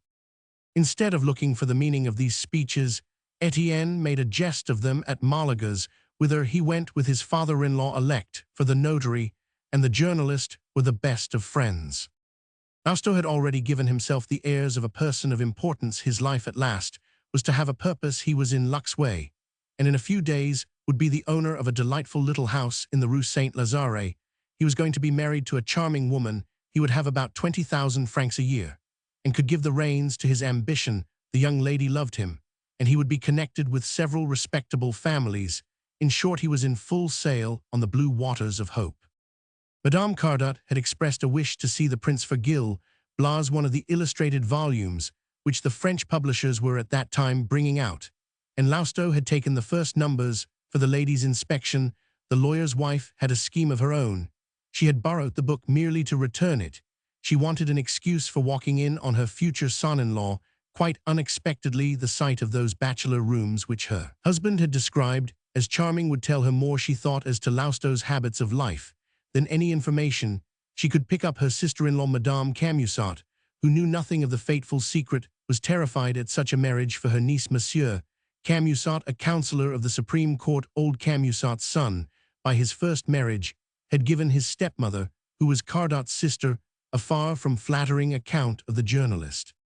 Lausto, clever as he was, did not think it strange that the wife of a rich notary should wish to inspect a volume costing 15 francs, Before deciding on the purchase, your clever man never condescends to study the middle class who escape his ken by this want of attention, and while he is making game of them, they are at leisure to throttle him. So one day early, in January 1837, Madame Cardat and her daughter took a hackney coach and went to the Rue des Martyrs to return the parts of Gil Blas to Felicy's betrothed, both delighted at the thought of seeing Lousteau's rooms. These domiciliary visitations are not unusual in the old citizen class. The porter at the front gate was not in, but his daughter, on being informed by the worthy lady that she was in the presence of Monsieur Lousteau's future mother-in-law and bride, handed over the key of the appartemental the more readily, because Madame Cardat placed a gold piece in her hand. It was by this time about noon, the hour at which the journalist would return from breakfasting at the Café Anglais. As he crossed the open space between the church of Notre Dame de Lorette and the Rue des Martyrs, Lousteau happened to look at a hired coach that was toiling up the Rue du Faubourg Montmartre, and he fancied it was a dream when he saw the face of Dinah. He stood frozen to the spot, when on reaching his house, he beheld his Didine at the coach door. "What has brought you here?" he inquired. He adopted the familiar too. The formality of vous was out of the question. To a woman he must get rid of. "Why, my love," cried she, "have you not read my letters?" "Certainly I have," said Lousteau. Well then, you are a father," replied the country lady. "For," cried he, disregarding the barbarity of such an exclamation, "well," thought he to himself, "she must be prepared for the blow." He signed to the coachman to wait, gave his hand to Madame de la Baudrey, and left the man with the chaise full of trunks, vowing that he would send away illico, as he said to himself, the woman and her luggage, back to the place she had come from. Monsieur," called out little Pamela. The child had some sense, and felt that 3 women must not be allowed to meet in a bachelor's rooms. Well," said Lousteau, dragging Dinah along. Pamela concluded that the lady must be some relation. However, she added, "The key is in the door. Your mother-in-law is there." In his agitation, while Madame de la Baudrey was pouring out a flood of words, Etienne understood the child to say, "Mother, is there?" the only circumstance that suggested itself as possible, and he went in. Felicy and her mother, who were by this time in the bedroom, crept into a corner on seeing Etienne enter with a woman.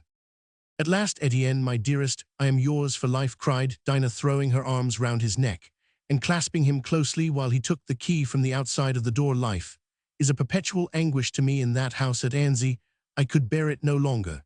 And when the time came for me to proclaim my happiness, well, I had not the courage. Here I am, your wife with your child, and you have not written to me. You have left me 2 months without a line.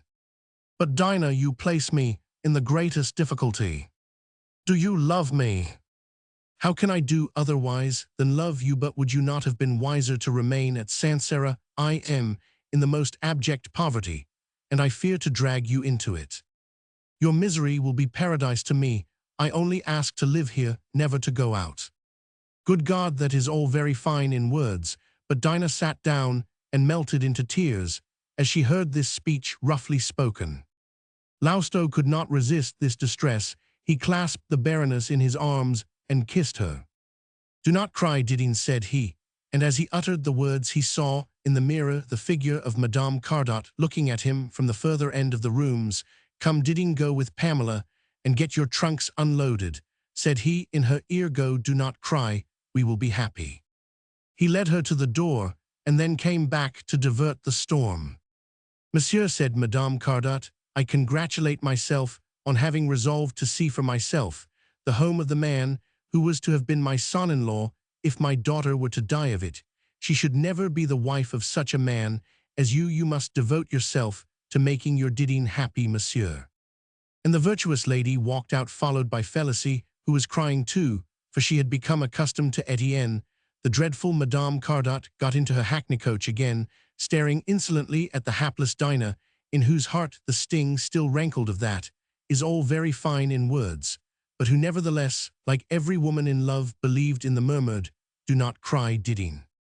Lousteau, who was not lacking in the sort of decision which grows out of the vicissitudes of a storm-tossed life, reflected thus. Didine is high-minded.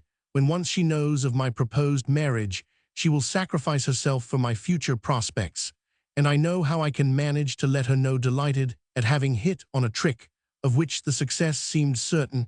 He danced round to a familiar tune. La rifle fla fla, and Didine once out of the way, he went on talking to himself. I will treat Maman Cardat to a coal and a novelette. I have seduced her Felicie at Saint Eustache Felicie guilty, through passion bears in her bosom the pledge of our affection, and la rifle fla fla. The father, ergo the notary, his wife, and his daughter are caught nabbed. And to her great amazement, Dinah discovered Etienne performing a prohibited dance. Your arrival and our happiness have turned my head with joy, said he, to explain this crazy mood.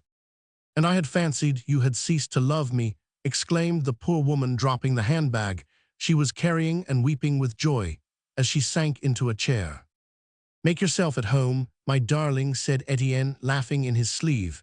I must write 2 lines to excuse myself from a bachelor party, for I mean to devote myself to you. Give your orders, you are at home. Etienne wrote to Bixiou.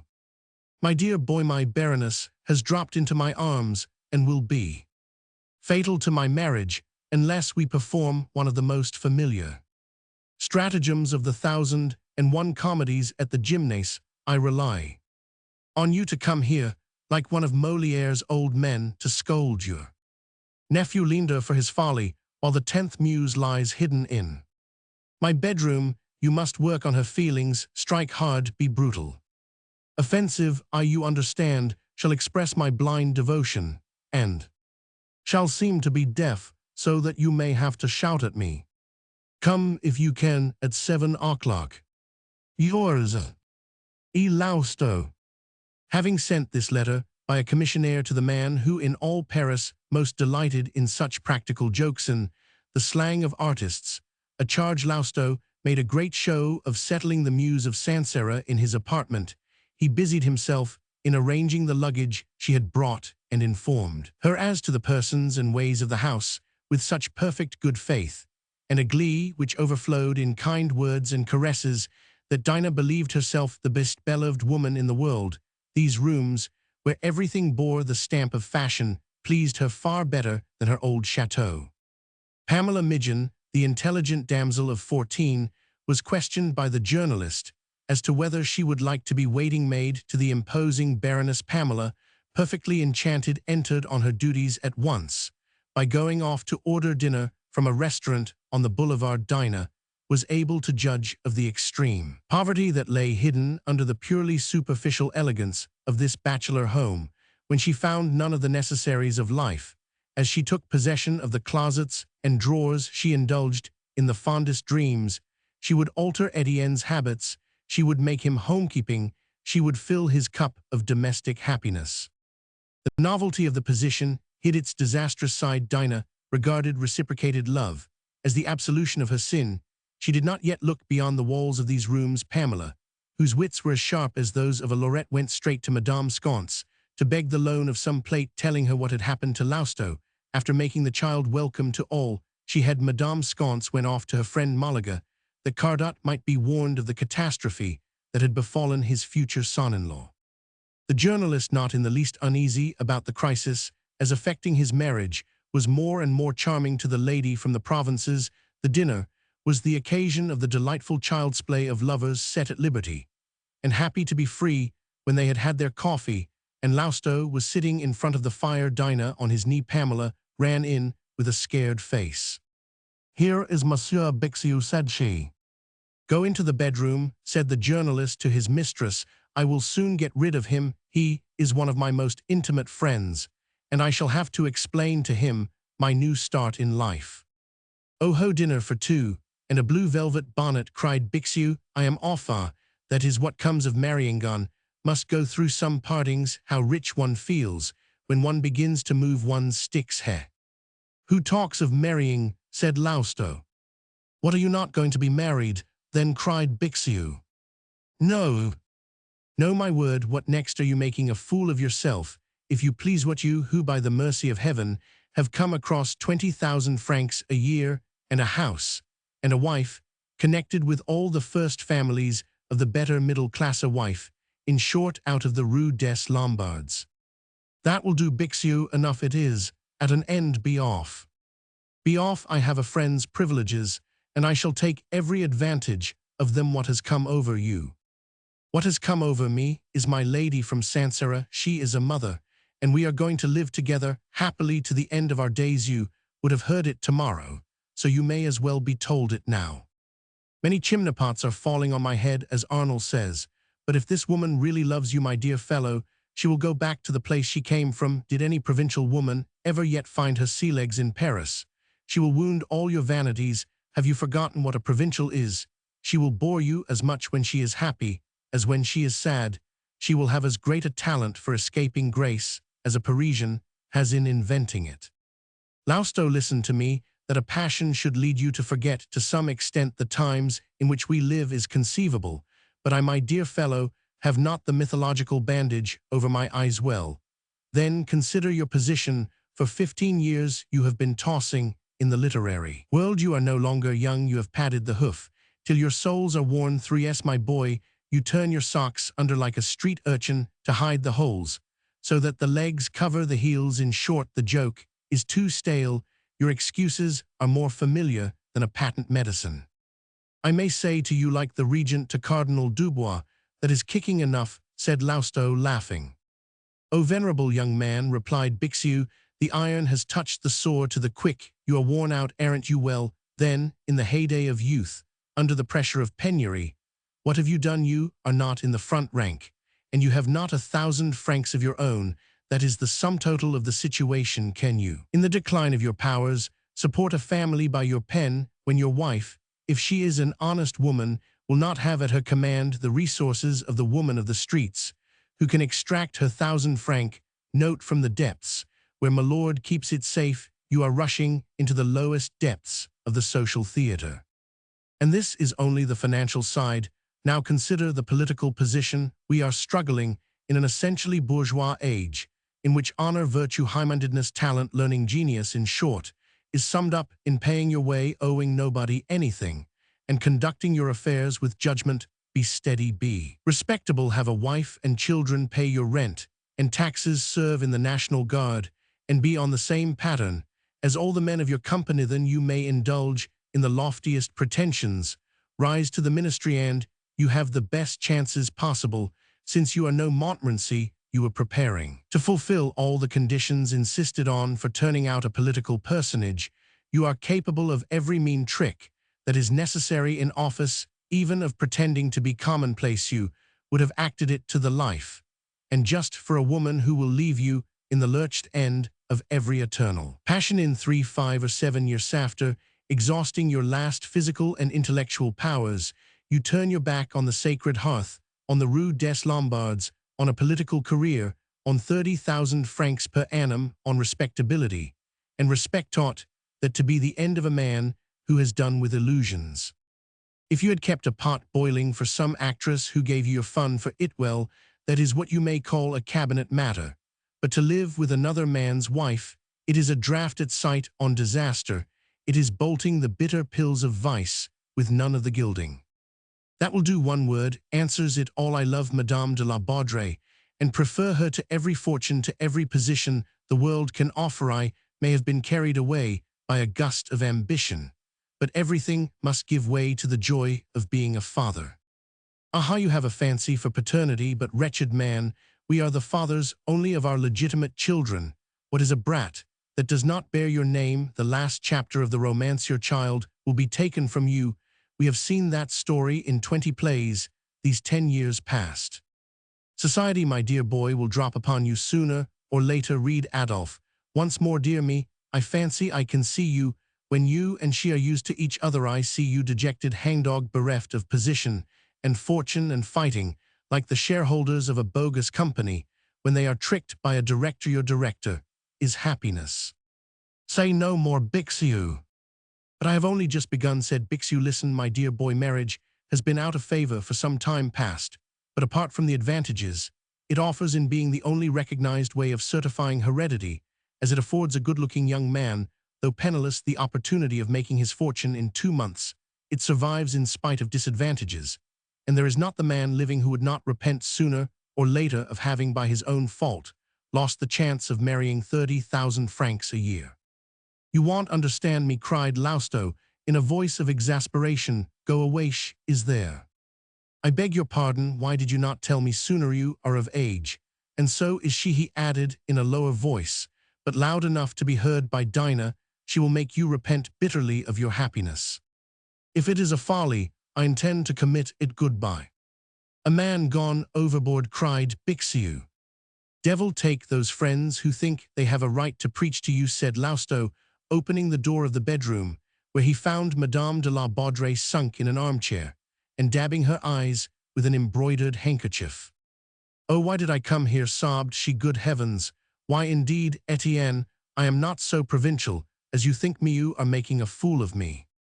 "Darling angel," replied Lousteau, taking Dinah in his arms, lifting her from her chair, and dragging her half-dead into the drawing-room, "we have both pledged our future. It is sacrifice for sacrifice. While I was loving you at Sancerre, they were engaging me to be married here, but I refused. Oh, I was extremely distressed."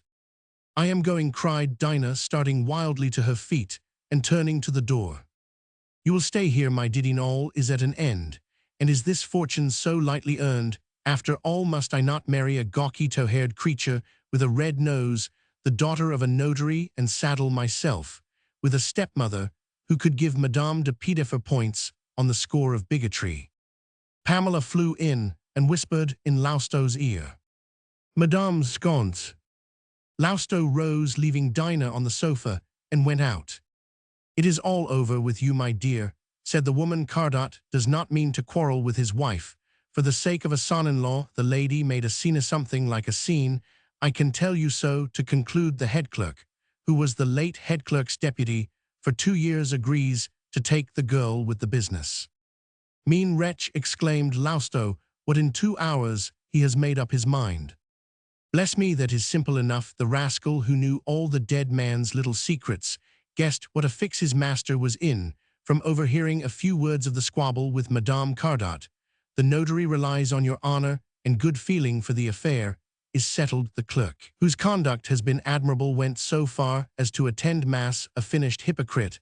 I say, just suits the mamma. You and Cardat will still be friends. He is to be a director in an immense financial concern, and he may be of use to you. So you have been waked from a sweet dream." "I have lost a fortune, a wife, and a mistress," said Madame Sconce, smiling. "Here you are more than married. You will be insufferable.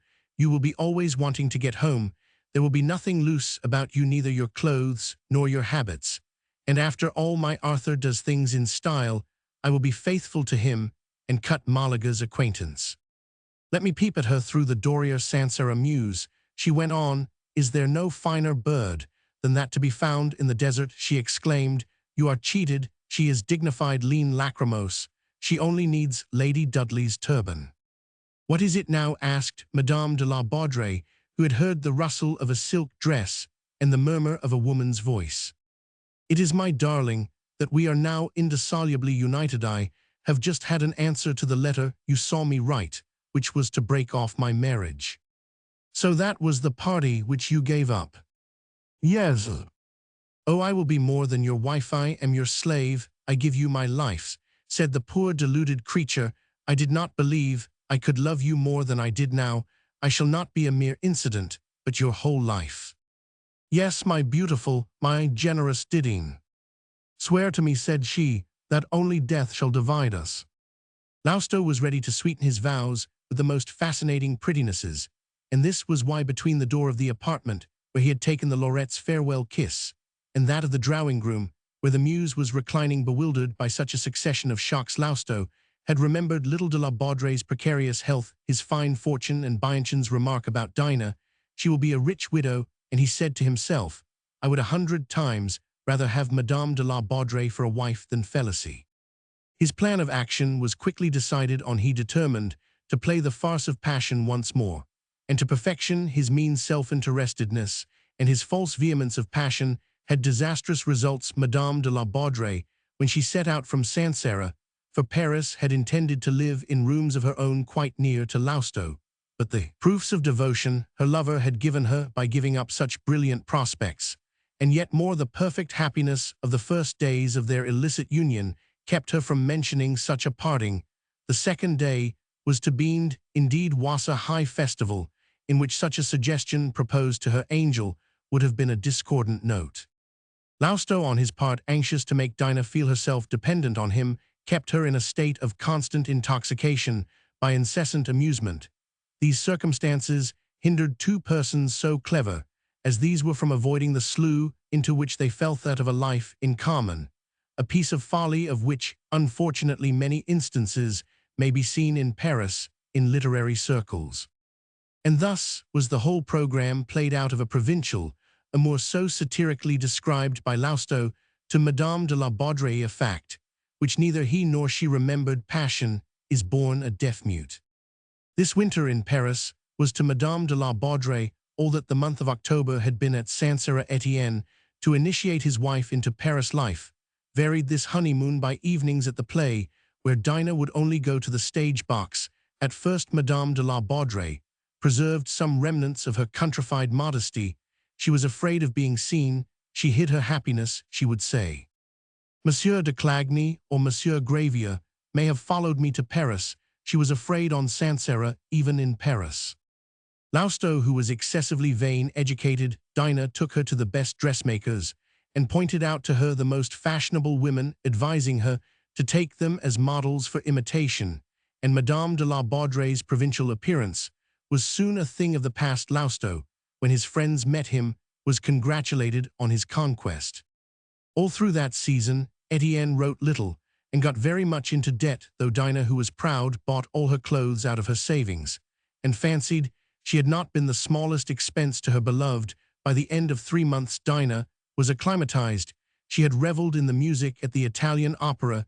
She knew the pieces on at all theaters, and the actors and jests of the day. She had become inured to this life of perpetual excitement, this rapid torrent in which everything is forgotten. She no longer craned her neck or stood with her nose in the air like an image of amazement at the constant surprises that Paris has for a stranger. She had learned to breathe that witty, vitalizing, teeming atmosphere where clever people feel themselves in their element and which they can no longer bear to quit. One morning, as she read the papers for Lausto, had them all 2 lines carried her back to Sancerre, and the past 2 lines that seemed not unfamiliar as follows: Monsieur le Baron de Clagny, public prosecutor to the criminal court at Sancerre, has been appointed deputy public prosecutor to the Supreme Court in Paris. How well that worthy lawyer loves you, said the journalist, smiling. Poor man, said she, what did I tell you? He is following me. Etienne and Dinah were just then at the most dazzling and fervid stage of a passion, when each is perfectly accustomed to the other, and yet love has not lost its freshness, and relish the lovers know each other well, but all is not yet understood. They have not been a second time to the same secret haunts of the soul. They have not studied each other till they know as they must later the very thought, word, and gesture that responds to every event. The greatest and the smallest enchantment reigns. There are no collisions, no differences of opinion, no cold looks. Their 2 souls are always on the same side, and Dinah would speak the magical words emphasized by the yet more magical expression and looks which every woman can use under such circumstances. When you cease to love me, kill me. If you should cease to love me, I believe I could kill you first and myself after. To this sweet exaggeration Lausto would reply, all I ask of God is to see you as constant as I shall be. It is you who will desert me. My love is supreme. Supreme, echoed Lausto. Come now, suppose I am dragged away to a bachelor party and find there one of my former mistresses, and she makes fun of me. I, out of vanity, behave as if I were free and do not come in here till next morning. Would you still love me? A woman is only sure of being loved when she is preferred, and if you came back to me a foe, you make me understand what the happiness would be of forgiving the man I adore. Well then, I am truly loved for the first time in my life, cried Lausto. At last you understand that, said she. Lausto proposed that they should each write a letter setting forth the reasons which would compel them to end by suicide. Once, in possession of such a document, each might kill the other without danger in case of infidelity. But in spite of mutual promises, neither wrote the letter. The journalist, happy for the moment, promised himself that he would deceive Dinah when he should be tired of her, and would sacrifice everything to the requirements of that deception. To him, Madame de la Baudrey was a fortune in herself. At the same time, he felt the yoke. Dinah, by consenting to this union, showed a generous mind, and the power derived from self-respect. In this absolute intimacy, in which both lovers put off their masks, the young woman never abdicated her modesty, her masculine rectitude, and the strength peculiar to ambitious souls, which formed the basis of her character. Lausto involuntarily held her in high esteem. As a Parisian, Dinah was superior to the most fascinating courtesan. She could be as amusing and as witty as Malaga, but her extensive information, her habits of mind, her vast reading enabled her to generalize her wit, while the Florins and the sconces exerted theirs over a very narrow circle. "There is in Dinah," said Etienne, "to Bixio the stuff to make both a Ninon and a Distills. A woman who combines an encyclopedia and a seraglio is very dangerous," replied the mocking spirit. When the expected infant became a visible fact, Madame de la Baudrey would be seen no more. But before shutting herself up never to go out unless into the country, she was bent on being present at the first performance of a play by Nathan.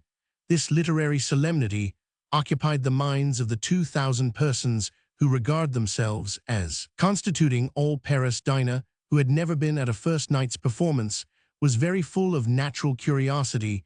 She had by this time arrived at such a pitch of affection for Lausto that she gloried in her misconduct. She exerted a sort of savage strength to defy the world. She was determined to look it in the face without turning her head aside. She dressed herself to perfection in a style suited to her delicate looks, and the sickly whiteness of her face, her pallid complexion gave her an expression of refinement, and her black hair in smooth bands enhanced her pallor. Her brilliant gray eyes looked finer than ever set in dark rings, but a terribly distressing incident awaited her by a very simple chance, the box given to the journalist on the first tier was next to that which Honor Grossetete had taken. The two intimate friends did not even bow, neither chose to acknowledge the other. At the end of the first act, Lausto left his seat, abandoning Dinah to the fire of eyes, the glare of opera glasses, while the Baron de Fontaine and the Comtesse Marie de Vandenesse, who accompanied her, received some of the most distinguished men of fashion. Dinah's solitude was all the more distressing because she had not the art of putting a good face to the matter. By examining the company through her opera glass, in vain did she try to assume a dignified and thoughtful attitude and fix her eyes on vacancy. She was overpoweringly conscious of being the object of general attention. She could not disguise her discomfort and lapsed a little into provincialism, displaying her handkerchief and making involuntary movements of which she had almost cured herself. At last, between the second and third acts, a man had himself admitted to Dinah's box. It was Monsieur de Clagny. "I am happy to see you, to tell you how much I am pleased by your promotion," said she. "Oh, madame, for whom should I come to Paris?" "What," said she, "have I anything to do with your appointment?" "Everything," said he. "Since you left Sancerre, it had become intolerable to me. I was dying." "Your sincere friendship does me good," replied she, holding out her hand. "I am in a position to make much of my true friends. I now know their value. I feared I must have lost your esteem, but the proof you have given me by this visit touches me more deeply than your 10 years' attachment. You are an object of curiosity to the whole house," said the lawyer. "Oh, my dear, is this a part for you to be playing? Could you not be happy and yet remain honored? I have just heard that you are Monsieur Etienne Lausto's mistress, that you live together as man and wife. You have broken forever with society. Even if you should some day marry your lover, the time will come when you will feel the want of the respectability you now despise. Ought you not to be in a home of your own, with your mother, who loves you well enough to protect you? With her aegis, appearances at least would be saved." "I am in the wrong to have come here," replied she. "That is all. I have bid farewell to all the advantages which the world confers on women who know how to reconcile happiness, and the proprieties my abnegation is so complete that I only wish I could clear a vast space about me too. Make a desert of my love full of God, of him, and of myself. We have made too many sacrifices on both sides not to be united by disgrace, if you will, but indissolubly one. I am happy, so happy, that I can love freely my friend and confide in you more than of old, for I need a friend. The lawyer was magnanimous, nay, truly great, to this declaration, in which Dinah's soul thrilled. He replied, in heartrending tones, I wanted to go to see you, to be sure that you were loved. I shall now be easy, and no longer alarmed as to your future, but will your lover appreciate the magnitude of your sacrifice? Is there any gratitude in his affection? Come to the Rue des Martyrs, and you will see. Yes, I will call, he replied. I have already passed your door, without daring to inquire for you. You do not yet know the literary world. There are glorious exceptions, no doubt, but these men of letters drag terrible evils in their train. Among these, I account publicity as one of the greatest, for it blights everything a woman may commit herself with. With a public prosecutor, the Baron put in with a smile. Well, and then after a rupture, there is still something to fall back on. The world has known nothing, but with a more or less famous man, the public is thoroughly informed. Why, look there, what an example you have close at hand. You are sitting back to back with the Comtesse Marie Vandenesse, who was within an ace of committing the utmost folly for a more celebrated man than Lausto for Nathan, and now they do not even recognize each other after going to the very edge of the precipice. The Countess was saved. No one knows how she neither left her husband nor her house. But as a famous man was scorned, she was the talk of the town for a whole winter. But her husband's great fortune, great name, and high position, but for the admirable management of that true statesman whose conduct to his wife, they say, was perfect, would have been ruined in her position. No other woman would have remained respected as she is. And how was Sancerre when you came away? Asked Madame de la Baudrey, to change the subject. Monsieur de la Baudrey announced that your expected confinement after so many years made it necessary that it should take place in Paris, and that he had insisted on your going to be attended by the first physicians, replied Monsieur de Clagny, guessing what it was that Dinah most wanted to know. And so, in spite of the commotion to which your departure gave rise, you still have your legal status. Why, she exclaimed, can Monsieur de la Baudrey still hope? Your husband, madame, did what he always does, made a little calculation. The lawyer left the box when the journalist returned, bowing with dignity. You are a greater hit than the piece, said Etienne to Dinah. This brief triumph brought greater happiness to the poor woman than she had ever known in the whole of her provincial existence. Still, as they left the theatre, she was very grave. What ails you, my Didine? asked Lausto. I am wondering how a woman succeeds in conquering the world. There are two ways. One is by being Madame de Staël, the other is by having 200,000 francs a year. Society, said she, asserts its hold on us by appealing to our vanity, our love of appearances. Pooh, we will be philosophers. That evening was the last gleam of the delusive well-being in which Madame de la Baudrey had lived since coming to Paris 3 days later. She observed a cloud on Lausto's brow as he walked round the little garden plot smoking a cigar. This woman, who had acquired from her husband the habit and the pleasure of never owing anybody a sou, was informed that the household was penniless, with 2 quarters rent owing, and on the eve, in fact, of an execution. This reality of Paris life pierced Dinah's heart like a thorn. She repented of having tempted Etienne into the extravagances of love. It is so difficult to pass from pleasure to work that happiness has wrecked more poems than sorrows ever helped to flow in sparkling jets. Dinah, happy in seeing Etienne taking his ease, smoking a cigar after breakfast, his face beaming as he basked like a lizard in the sunshine, could not summon up courage enough to make herself the bumbailiff of a magazine. It struck her that through the worthy midgeon Pamela's father, she might pawn the few jewels she possessed, on which her uncle, for she was learning to talk the slang of the town, advanced her 900 francs. She kept 300 for her baby clothes and the expenses of her illness, and joyfully presented the sum due to Lausto, who was ploughing furrow by furrow, or if you will, line by line, through a novel for a periodical. Dearest heart, said she, finish your novel without making any sacrifice to necessity polish the style work up. The subject I have played the fine lady too long, I am going to be the housewife and attend to business. For the last 4 months, Etienne had been taking Dinah to the Café Rich to dine every day, a corner being always kept for them. The countrywoman was in dismay at being told that 500 francs were owing for the last fortnight. What we have been drinking wine at 6 francs, a bottle a Sol Normand, costs 5 francs and 20 centimes for a roll, she exclaimed, as she looked through the bill Lousteau showed her. Well, it makes very little difference to us whether we are robbed at a restaurant or by a cook, said Lousteau. Henceforth, for the cost of your dinner, you shall live like a prince. Having induced the landlord to let her have a kitchen and 2 servants' rooms, Madame de la Baudrey wrote a few lines to her mother begging her to send her some linen, and a loan of 1,000 francs. She received 2 trunks full of linen, some plate, and 2,000 francs sent by the hand of an honest and pious cook recommended her by her mother. 10 days after the evening at the theatre, when they had met, Monsieur de Clagny came to call at 4 o'clock after coming out of court, and found Madame de la Baudrey making a little cap. The sight of this proud and ambitious woman, whose mind was so accomplished, and who had queened it so well at the Chateau d'Anzy, now condescending to household cares, and sewing for the coming infant, moved the poor lawyer who had just left the bench.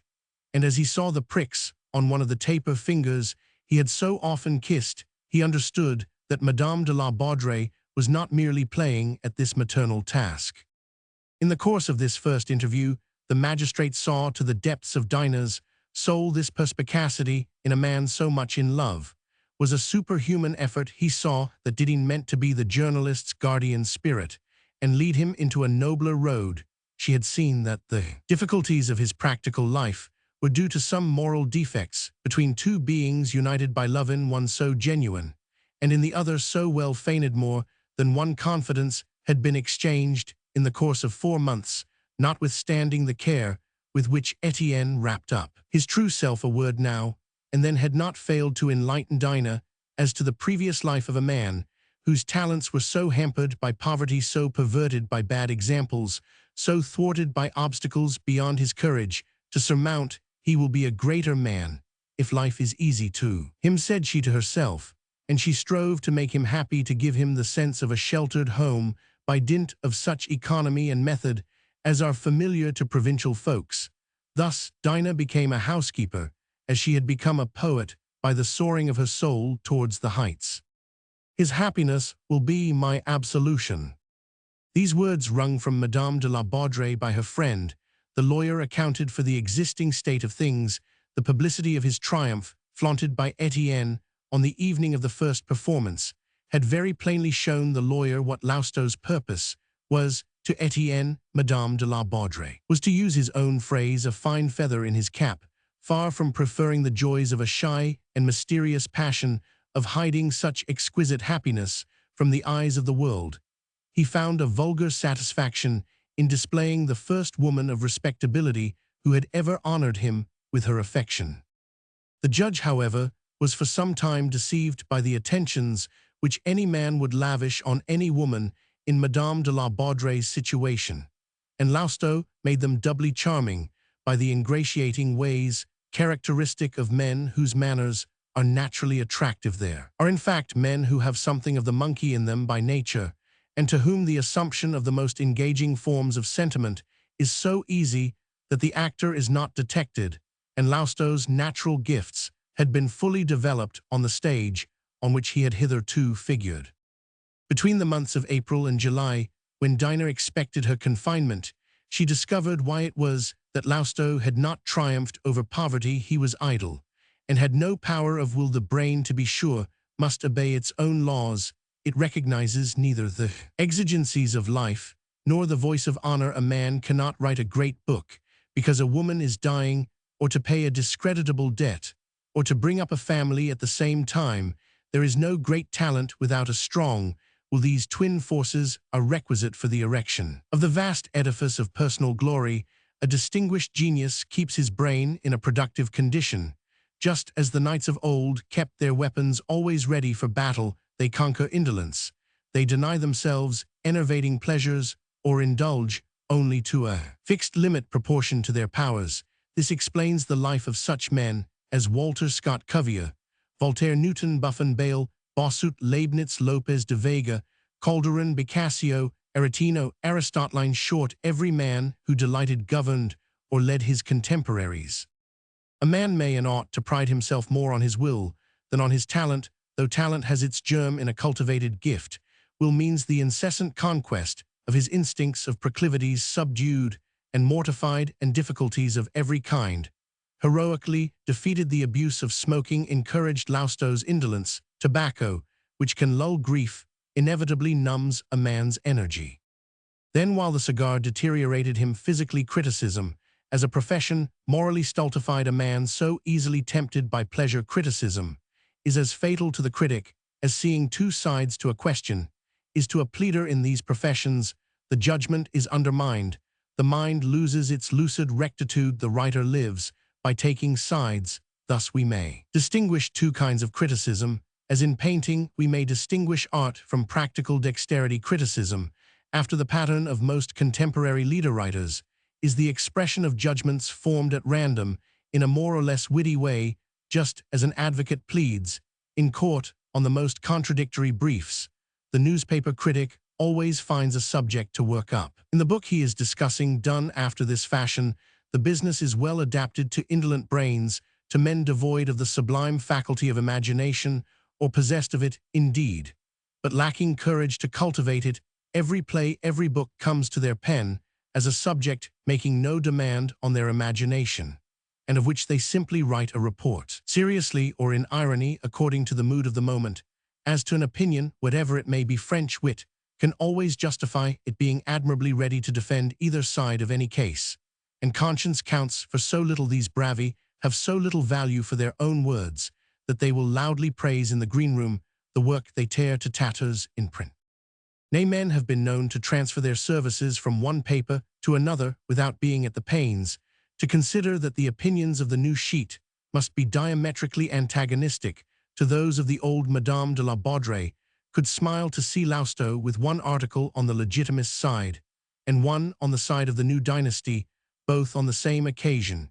She admired the maxim he preached: "We are the attorneys of public opinion." The other kind of criticism is a science. It necessitates a thorough comprehension of each work, a lucid insight into the tendencies of the age, the adoption of a system and faith in fixed principles, that is to say, a scheme of jurisprudence, a summing up, and a verdict. The critic is then a magistrate of ideas, the censor of his time. He fulfills a sacred function, while in the former case he is but an acrobat who turns somersaults for a living. So long as he had a leg to stand on, between Claude Vignon and Lousteau lay the gulf that divides mere dexterity from art. Dinah, whose mind was soon freed from rust, and whose intellect was by no means narrow, had ere long taken literary measure of her idol. She saw Lousteau working up to the last minute under the most discreditable compulsion, and scamping his work, as painters say of a picture from which sound technique is absent. But she would excuse him by saying he is a poet. So anxious was she to justify him in her own eyes. When she thus guessed the secret of many a writer's existence, she also guessed that Lousteau's pen could never be trusted to as a resource. Then her love for him led her to take a step she would never have thought of. For her own sake, through her mother, she tried to negotiate with her husband for an allowance, but without Etienne's knowledge, for as she thought it would be an offense to his delicate feelings, which must be considered. A few days before the end of July, Dinah crumbled up in her wrath the letter from her mother containing Monsieur de la Baudrey's ultimatum. Madame de la Baudrey cannot need an allowance in Paris when she can live in perfect luxury at her chateau of Annecy. She may return. Lousteau picked up this letter and read it. "I will avenge you," said he to Dinah in the ominous tone that delights a woman when her antipathies are flattered. 5 days after this, Bianchon and Duriau, the famous ladies' doctor, were engaged at Lousteau's, for he, ever since little La Baudrey's reply, had been making a great display of his joy and importance over the advent of the infant Monsieur de Clagny and Madame Pieterfussen, for in all haste were to be the godparents. For the cautious magistrate feared lest Lousteau should commit some compromising blunder, Madame de la Baudrey gave birth to a boy that might have filled a queen with envy who hoped for an heir presumptive. Bianchon and Monsieur de Clagny went off to register the child at the mayor's office as the son of Monsieur and Madame de la Baudrey, unknown to Etienne, who on his part rushed off to a printer's to have this circular set up. Madame la Baronne de la Baudrey is happily delivered of a son. Monsieur Etienne Lousteau has the pleasure of informing you of the fact the mother and child are doing well. Lousteau had already sent out 60 of these announcements when Monsieur de Clagny, on coming to make inquiries, happened to see the list of persons at Sancerre to whom Lousteau proposed to send this amazing notice, written below the names of the persons in Paris to whom it was already gone. The lawyer confiscated the list, and the remainder of the circulars showed them to Madame Pidefer, begging her on no account to allow Lousteau to carry on this atrocious jest, and jumped into a cab. The devoted friend then ordered from the same printer another announcement in the following words: Madame la Baronne de la Baudrey is happily delivered of a son. Monsieur le Baron de la Baudrey has the honor of informing you of the fact mother and child are doing well. After seeing the proofs destroyed the form of type everything that could bear witness to the existence of the former document, Monsieur de Clagny set to work to intercept those that had been sent in many cases. He changed them at the porter's lodge. He got back 30 into his own hands. And at last, after 3 days of hard work, only one of the original notes existed, that namely sent to Nathan. 5 times had the lawyer called on the great man, without finding him. By the time Monsieur de Clagny was admitted, after requesting an interview, the story of the announcement was known to all Paris. Some persons regarded it as one of those waggish calumnies, a sort of stab to which every reputation, even the most ephemeral, is exposed. Others said they had read the paper and returned it to some friend of the La Baudrey family. A great many declaimed against the immorality of journalists. In short, this last remaining specimen was regarded as a curiosity. Florine, with whom Nathan was living, had shown it about, stamped in the post as paid, and addressed in Etienne's hand. So as soon as the judge spoke of the announcement, Nathan began to smile.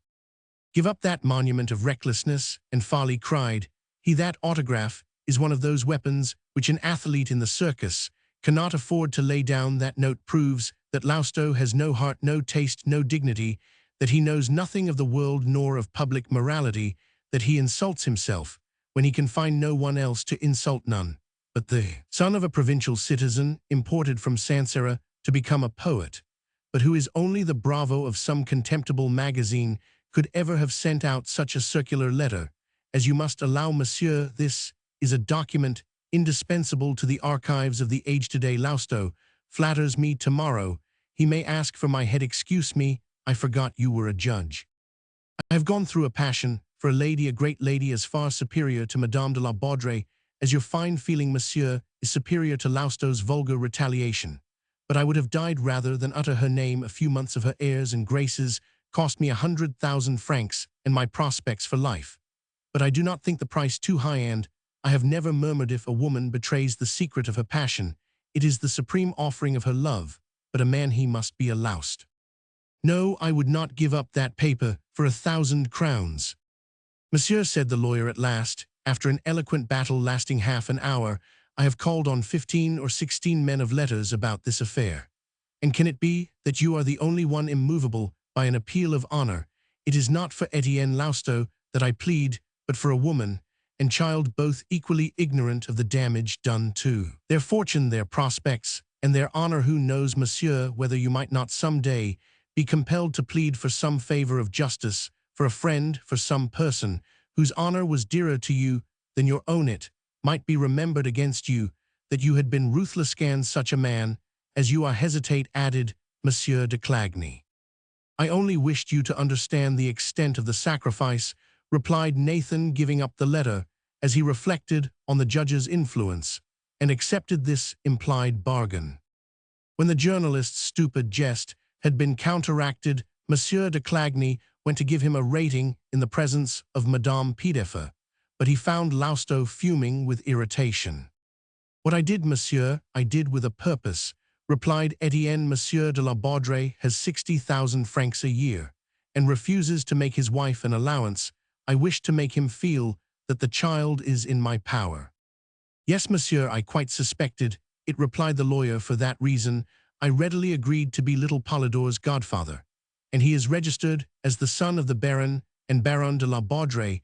If you have the feelings of a father, you ought to rejoice in knowing that the child is heir to one of the finest entailed estates in France. And pray, sir, is the mother to die of hunger?" "Be quite easy," said the lawyer bitterly, having dragged from Lousteau the expression of feeling he had so long been expecting. "I will undertake to transact the matter with Monsieur de la Baudrée."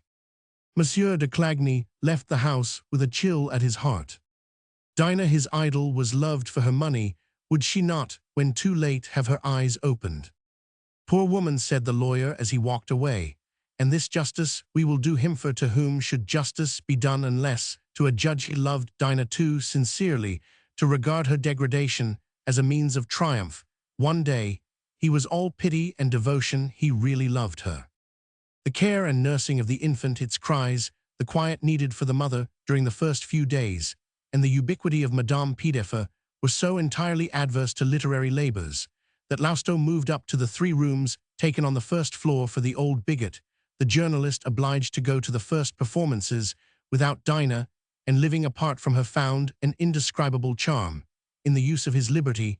More than once he submitted to be taken by the arm and dragged off to some jollification. More than once he found himself at the house of a friend's mistress in the heart of Bohemia. He again saw women brilliantly young and splendidly dressed, in whom economy seemed treason to their youth. And poor Dinah, in spite of her striking beauty, after nursing her baby for 3 months, could not stand comparison with these perishable blossoms, so soon faded, but so showy as long as they live rooted in opulence. Home life had nevertheless a strong attraction for Etienne. In 3 months, the mother and daughter, with the help of the cook from Sancerre and of little Pamela, had given the apartment a quite changed appearance. The journalist found his breakfast and his dinner served with a sort of luxury. Dinah, handsome and nicely dressed, was careful to anticipate her dear Etienne's wishes, and he felt himself the king of his home, where everything, even the baby, was subject to his selfishness. Dinah's affection was to be seen in every trifle. Lousteau could not possibly cease the entrancing deceptions of his unreal passion. Dinah, meanwhile, was aware of a source of ruin both to her love and to the household in the kind of life into which Lousteau had allowed himself to drift at the end of 10 months. She weaned her baby, installed her mother in the upstairs rooms, and restored the family intimacy which indissolubly links a man and woman when the woman is loving and clever. One of the most striking circumstances in Benjamin Constant's novel, one of the explanations of Eleanor's desertion, is the want of dahlia, if you will, of nightly intercourse between her and Adolphe. Each of the lovers has a separate home. They have both submitted to the world and saved appearances. Eleanor, repeatedly left to herself, is compelled to vast labors of affection to expel the thoughts of release which captivate Adolphe. When absent, the constant exchange of glances and thoughts in domestic life gives a woman such power that a man needs stronger reasons for desertion than she will ever give him so long as she loves him. This was an entirely new phase both to Etienne and to Dinah. Dinah intended to be indispensable. She wanted to infuse fresh energy into this man, whose weakness smiled upon her, for she thought it a security. She found him subjects sketched the treatment, and at a pinch would write whole chapters. She revived the vitality of this dying talent by transfusing fresh blood into his veins. She supplied him with ideas and opinions. In short, she produced 2 books, which were a success more than once. She saved Lousteau's self-esteem by dictating, correcting, or finishing his articles when he was in despair at his own lack of ideas. The secret of this collaboration was strictly preserved. Madame Pidefer knew nothing of it. This mental galvanism was rewarded by improved pay, enabling them to live comfortably till the end of 1838. Lousteau became used to seeing Dinah do his work, and he paid her, as the French people say in their vigorous lingon, monkey money, nothing for her pains. This expenditure in self-sacrifice becomes a treasure which generous souls prize, and the more she gave, the more she loved Lousteau. The time soon came when Dinah felt that it would be too bitter a grief ever to give him up. But then another child was coming, and this year was a terrible trial. In spite of the precautions of the two women, Etienne contracted debts. He worked himself to death to pay them off, while Dinah was laid up, and knowing him, as she did, she thought him heroic. But after this effort, appalled at having 2 women, 2 children, and 2 maids on his hands, he was incapable of the struggle to maintain a family by his pen when he had failed to maintain even himself, so he let things take their chance. Then the ruthless speculator exaggerated the farce of lovemaking at home to secure greater liberty abroad. Dinah proudly endured the burden of life. Without support, the one idea, "he loves me," gave her superhuman strength. She worked as hard as the most energetic spirits of our time, at the risk of her beauty and health. Didine was to Lousteau what Mademoiselle de Lachoux was to Gardin in Diderot's noble and true tale, but while sacrificing herself, she committed the magnanimous blunder of sacrificing dress. She had her gowns dyed, and wore nothing but black. She stank of black, as Malaga said, making fun mercilessly of Lousteau. By the end of 1839, Etienne, following the example of Louis Roman XV, had by dint of gradual capitulations of conscience come to the point of establishing a distinction between his own money and the housekeeping money, just as Louis Roman drew the line between his privy purse and the public moneys. He deceived Dinah as to his earnings. On discovering this baseness, Madame de la Baudrey went through fearful tortures of jealousy. She wanted to live 2 lives, the life of the world and the life of a literary woman. She accompanied Lousteau to every first-night performance, and could detect in him many impulses of wounded vanity for her black attire, rubbed off, as it were, on him, clouding his brow, and sometimes leading him to be quite brutal. He was really the woman of the two, and he had all a woman's exacting perversity. He would reproach Dinah for the dowdiness of her appearance, even while benefiting by the sacrifice which to a mistress is so cruel, exactly like a woman who, after sending a man through a gutter to save her honor, tells him she cannot bear dirt when he comes out. Dinah then found herself obliged to gather up the rather loose reins of power by which a clever woman drives a man devoid of will, but in so doing she could not fail to lose much of her moral luster. Such suspicions as she betrayed drag a woman into quarrels which lead to disrespect, because she herself comes down from the high level on which she had at first placed herself. Next she made some concession. Lousteau was allowed to entertain several of his friends, Nathan Bixiou, Blondet, Finot, whose manners, language, and intercourse were depraving. They tried to convince Madame de la Baudrey that her principles and aversions were a survival of provincial prudishness, and they preached the creed of woman's superiority. Before long, her jealousy put weapons into Lousteau's hands. During the Carnival of 1840, she disguised herself to go to the balls at the Opera House and to suppers where she met courtesans, in order to keep an eye on all Etienne's amusements. On the day of Midlentor, rather at 8 on the morning, after Dinah came home from the ball in her fancy dress to go to bed, she had gone to spy on Lousteau, who, believing her to be ill, had engaged himself for that evening to Fanny Beauper. The journalist, warned by a friend, had behaved so as to deceive the poor woman, only too ready to be deceived. As she stepped out of the hired cab, Dinah met Monsieur de la Baudrey, to whom the porter pointed her out. The little old man took his wife by the arm, saying in an icy tone, "So this is you, madame." This sudden advent of conjugal authority, before which she felt herself so small, and above all these words, almost froze the heart of the unhappy woman caught in the costume of a débardeur. To escape Etienne's eye the more effectually, she had chosen a dress he was not likely to detect her in. She took advantage of the mask she still had on to escape. Without replying, changed her dress, and went up to her mother's rooms, where she found her husband waiting for her. In spite of her assumed dignity, she blushed in the old man's presence. "What do you want of me, monsieur?" she asked. "Are we not separated forever?" "Actually, yes," said Monsieur de la Baudrey. "Legally, no." Madame Piedeffer was telegraphing signals to her daughter, which Dinah presently observed and understood. "Nothing could have brought you here but your own interests," she said in a bitter tone. "Our interests," said the little man coldly, "for we have 2 children. Your uncle Silas Piedeffer is dead at New York, where after having made and lost several fortunes in various parts of the world, he has finally left some 700,000 or 800,000 francs, say 12 but there is stock in trade to be sold. I am the chief in our common interests, and act for you. Oh, cried Dinah, in everything that relates to business I trust no one but Monsieur de Clagny. He knows the law. Come to terms with him. What he does will be done right. I have no occasion for Monsieur de Clagny, answered Monsieur de la Baudrey, to take my children from you. Your children, exclaimed Dinah, your children, to whom you have not sent a sou, your children.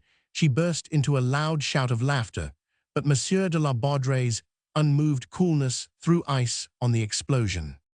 Your mother has just brought them to show me, he went on. They are charming boys. I do not intend to part from them. I shall take them to our house at Annecy, if it were only to save them from seeing their mother disguised like.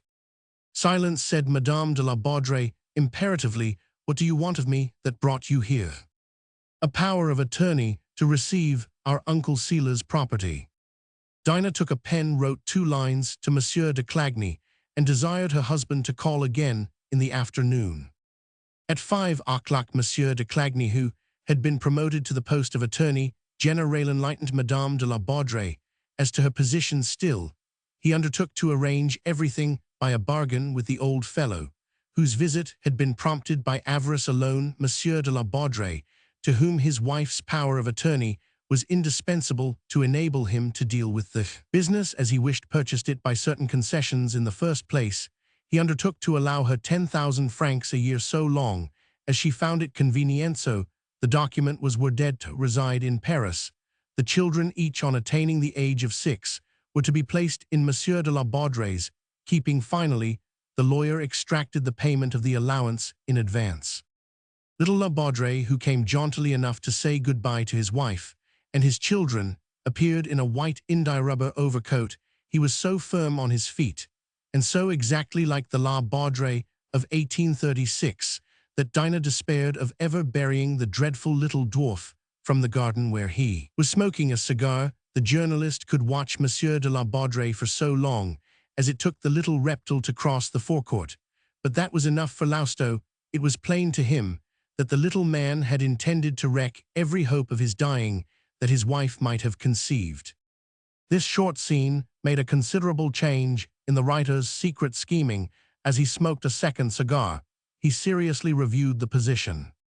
His life with Madame de la Baudrey had hitherto cost him quite as much as it had cost her. To use the language of business, the 2 sides of the account balanced, and they could, if necessary, cry quits, considering how small his income was, and how hardly he earned it. Lousteau regarded himself, morally speaking, as the creditor. It was no doubt a favorable moment for throwing the woman overtired. At the end of 3 years of playing a comedy which never can become a habit, he was perpetually concealing his weariness, and this fellow, who was accustomed to disguise none of his feelings, compelled himself to wear a smile at home like that of a debtor in the presence of his creditor. This compulsion was every day more intolerable. Hitherto, the immense advantages he foresaw in the future had given him strength, but when he saw Monsieur de la Baudrey embark for the United States as briskly as if it were to go down to Rouen in a steamboat, he ceased to believe in the future. He went in from the garden to the pretty drawing-room, where Dinah had just taken leave of her husband. Etienne, said Madame de la Baudrey, do you know what my lord and master has proposed to me in the event of my wishing to return to live at Annecy during his absence? He has left his orders, and he hopes that my mother's good advice will weigh with me, and that I shall go back there with my children. It is very good advice, replied Lousteau dryly, knowing the passionate disclaimer that Dinah expected and indeed begged for with her eyes. The tone, the words, the cold look, all hit the hapless woman so hard, who lived only in her love, that 2 large tears trickled slowly down her cheeks, while she did not speak a word, and Lousteau only saw them when she took out her handkerchief to wipe away these 2 beads of anguish.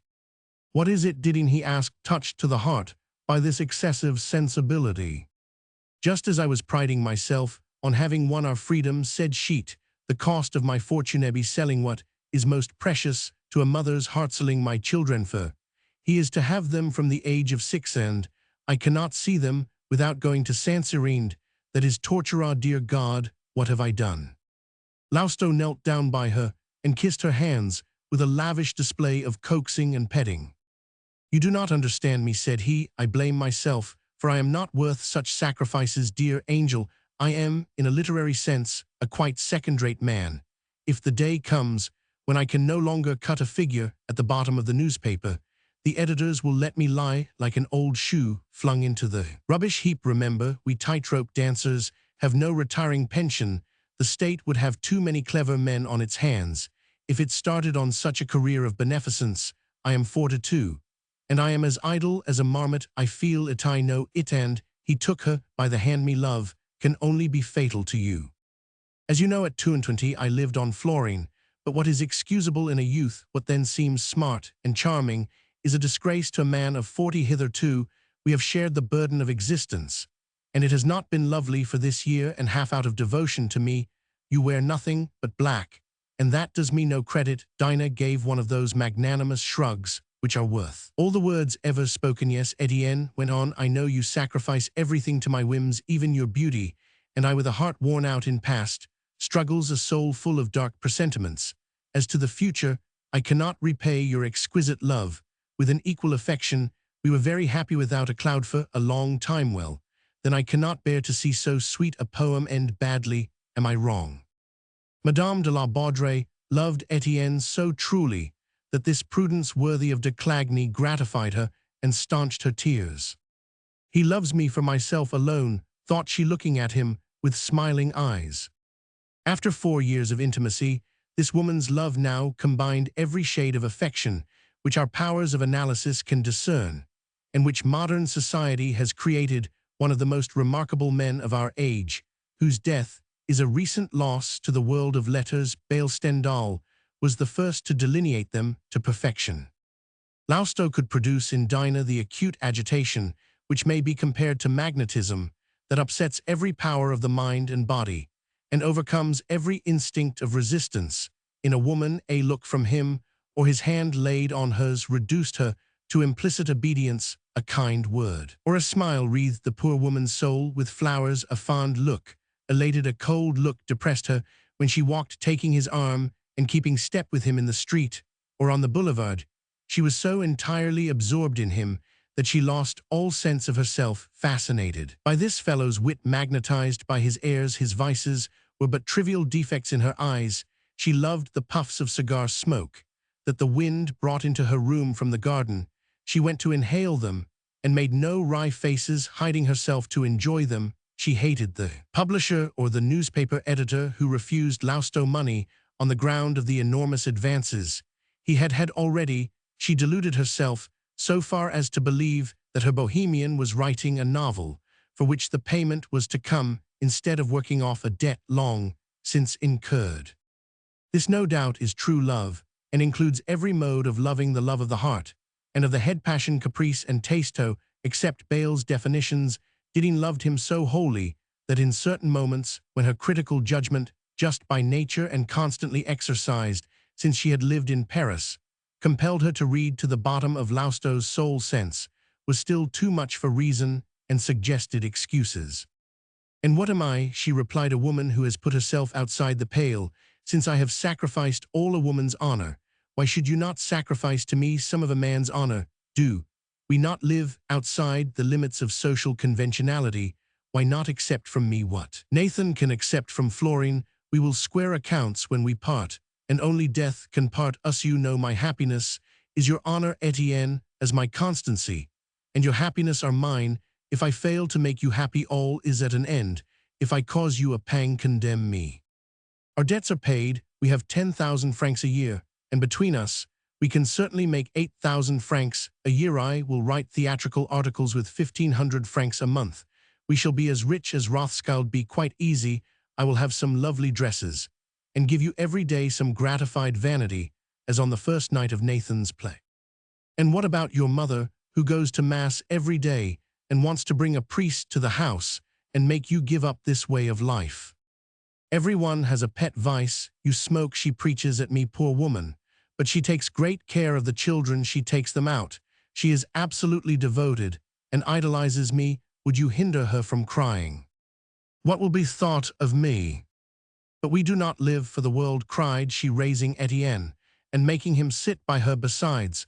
We shall be married some day, have the risks of a sea voyage.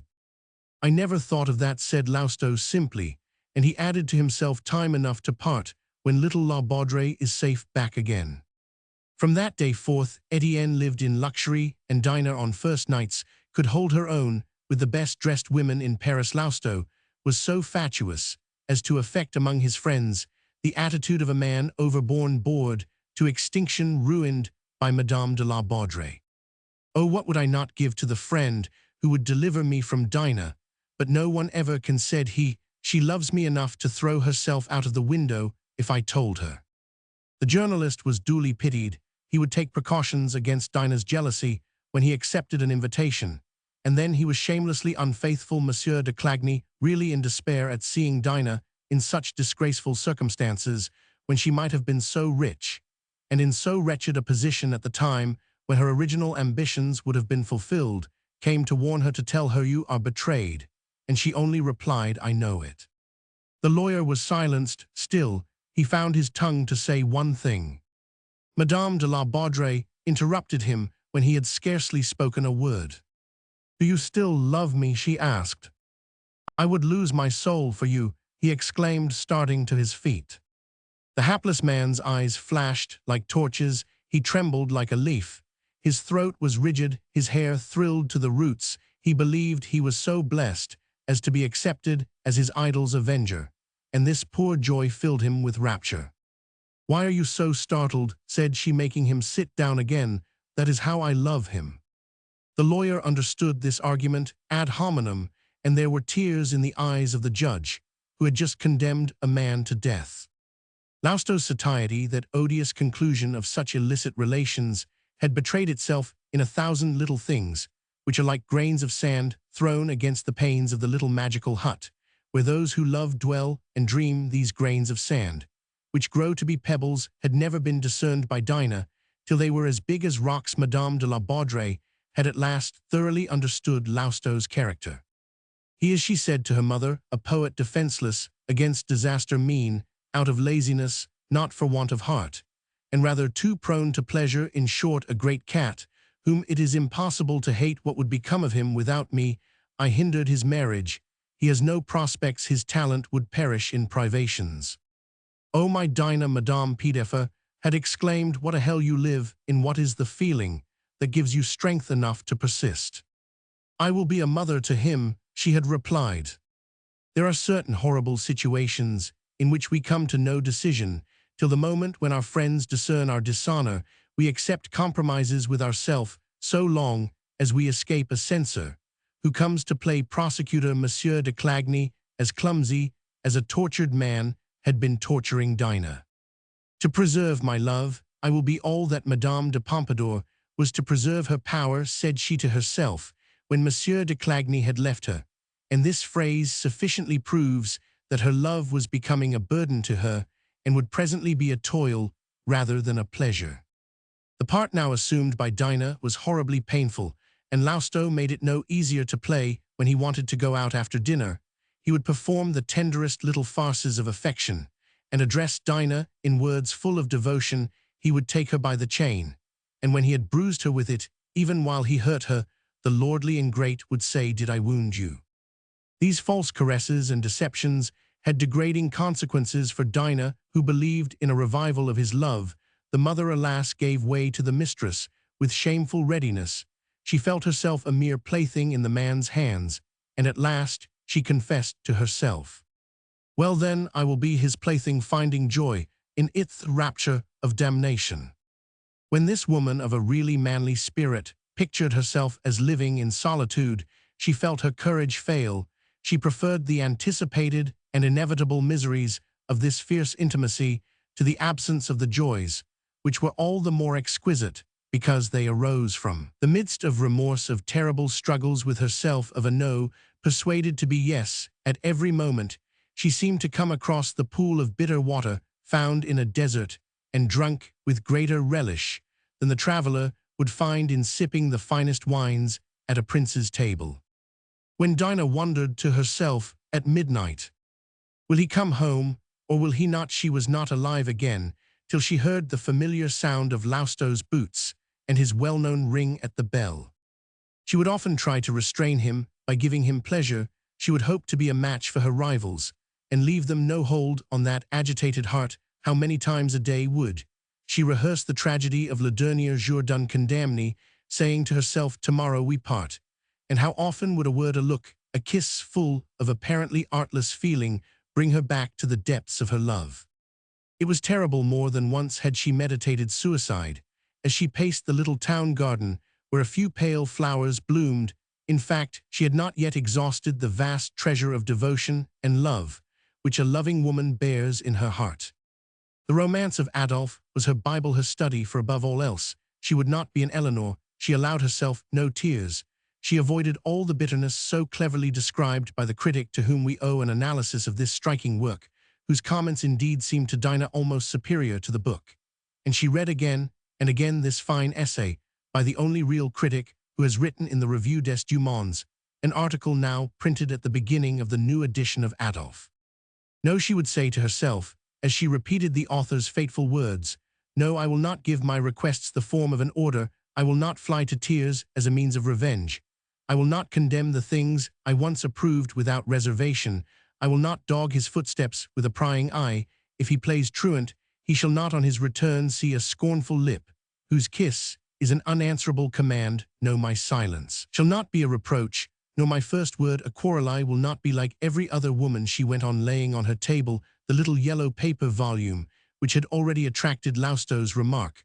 What are you studying, Adolphe? If for one day only he should recognize my merits, and say that victim never uttered a crit, will be all I ask. And besides the others, only have him for an hour, I have him for life. Thinking himself justified by his private tribunal in punishing his wife, Monsieur de la Baudrey, robbed her to achieve his cherished enterprise of reclaiming 3,000 acres of moorland, to which he had devoted himself ever since 1836.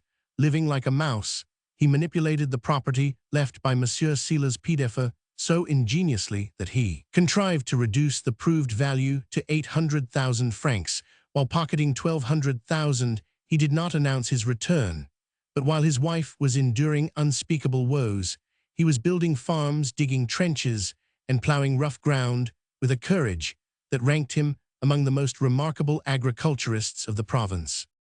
The 400,000 francs he had filched from his wife was spent in 3 years on this undertaking, and the estate of Annecy was expected to return 72,000 francs a year of net profits. After the taxes were paid, the 800,000 he invested at 4.5% in the funds, buying at 80 francs at the time of the financial crisis brought about by the Ministry of the 1st of March, as it was called, by thus securing to his wife an income of 48,000 francs. He considered himself no longer in her debt. Could he not restore the odd 1,200,000? As soon as the 4.5% had risen above 100, he was now the greatest man in Sancerre, with the exception of one richest proprietor in France, Hugo's rival. He saw himself with an income of 140,000 francs, of which 90,000 formed the revenue from the lands he had entailed, having calculated that besides this net income, he paid 10,000 francs in taxes, 3,000 in working expenses, 10,000 to his wife, and 1,200 to his mother-in-law. He would say in the literary circles of Sancerre, I am reputed miserly, and said to spend nothing, but my outlay amounts to 26,500 francs a year, and I have still to pay for the education of my 2 children. I dare say it is not a pleasing fact to the milords of Nevers, but the second house of La Baudrey may yet have as noble a centre as the first. I shall most likely go to Paris and petition the King of the French to grant me the title of Count. Monsieur Roy is a count, and my wife would be pleased to be Madame la Comtesse. And this was said with such splendid coolness that no one would have dared to laugh at the little man. Only Monsieur Boisrouge, the presiding judge, remarked, in your place, I should not be happy unless I had a daughter. Well, I shall go to Paris before long, said the Baron. In the early part of 1842, Madame de la Baudrey feeling that she was to Lausto no more than a reserve in the background, had again sacrificed herself absolutely to secure his comfort. She had resumed her black raiment. But now it was in sign of mourning, for her pleasure was turning to remorse. She was too often put to shame not to feel the weight of the chain, and her mother found her sunk in those moods of meditation, into which visions of the future cast unhappy souls in a sort of torpor. Madame Pidefer, by the advice of her spiritual director, was on the watch for the moment of exhaustion, which the priest told her would inevitably supervene, and then she pleaded in behalf of the children. She restricted herself to urging that Dinah and Lausto should live apart, not asking her to give him up in real life. These violent situations are not closed as they are in books by death or cleverly contrived catastrophes. They end far less poetically in disgust, in the blighting of every flower of the soul, in the commonplace of habit, and very often, too, in another passion, which robs a wife of the interest which is traditionally ascribed to women.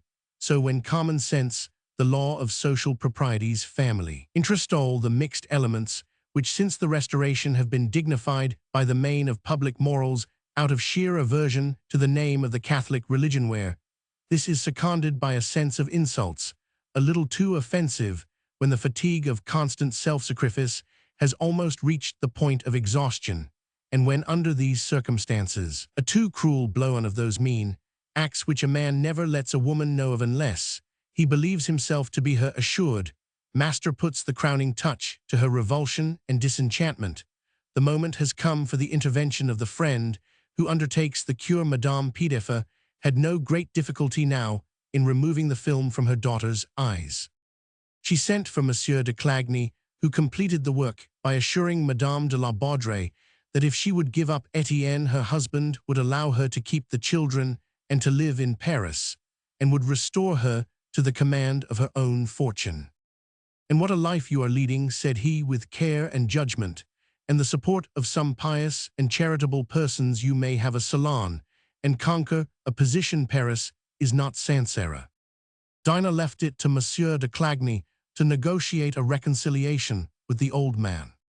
Monsieur de la Baudrey had sold his wine well, he had sold his wool, he had felled his timber, and without telling his wife, he had come to Paris to invest 200,000 francs in the purchase of a delightful residence in the Rue de l'Arcade that was being sold in liquidation of an aristocratic house that was in difficulties. He had been a member of the council for the department since 1826, and now paying 10,000 francs in taxes, he was doubly qualified for a peerage under the conditions of the new legislation.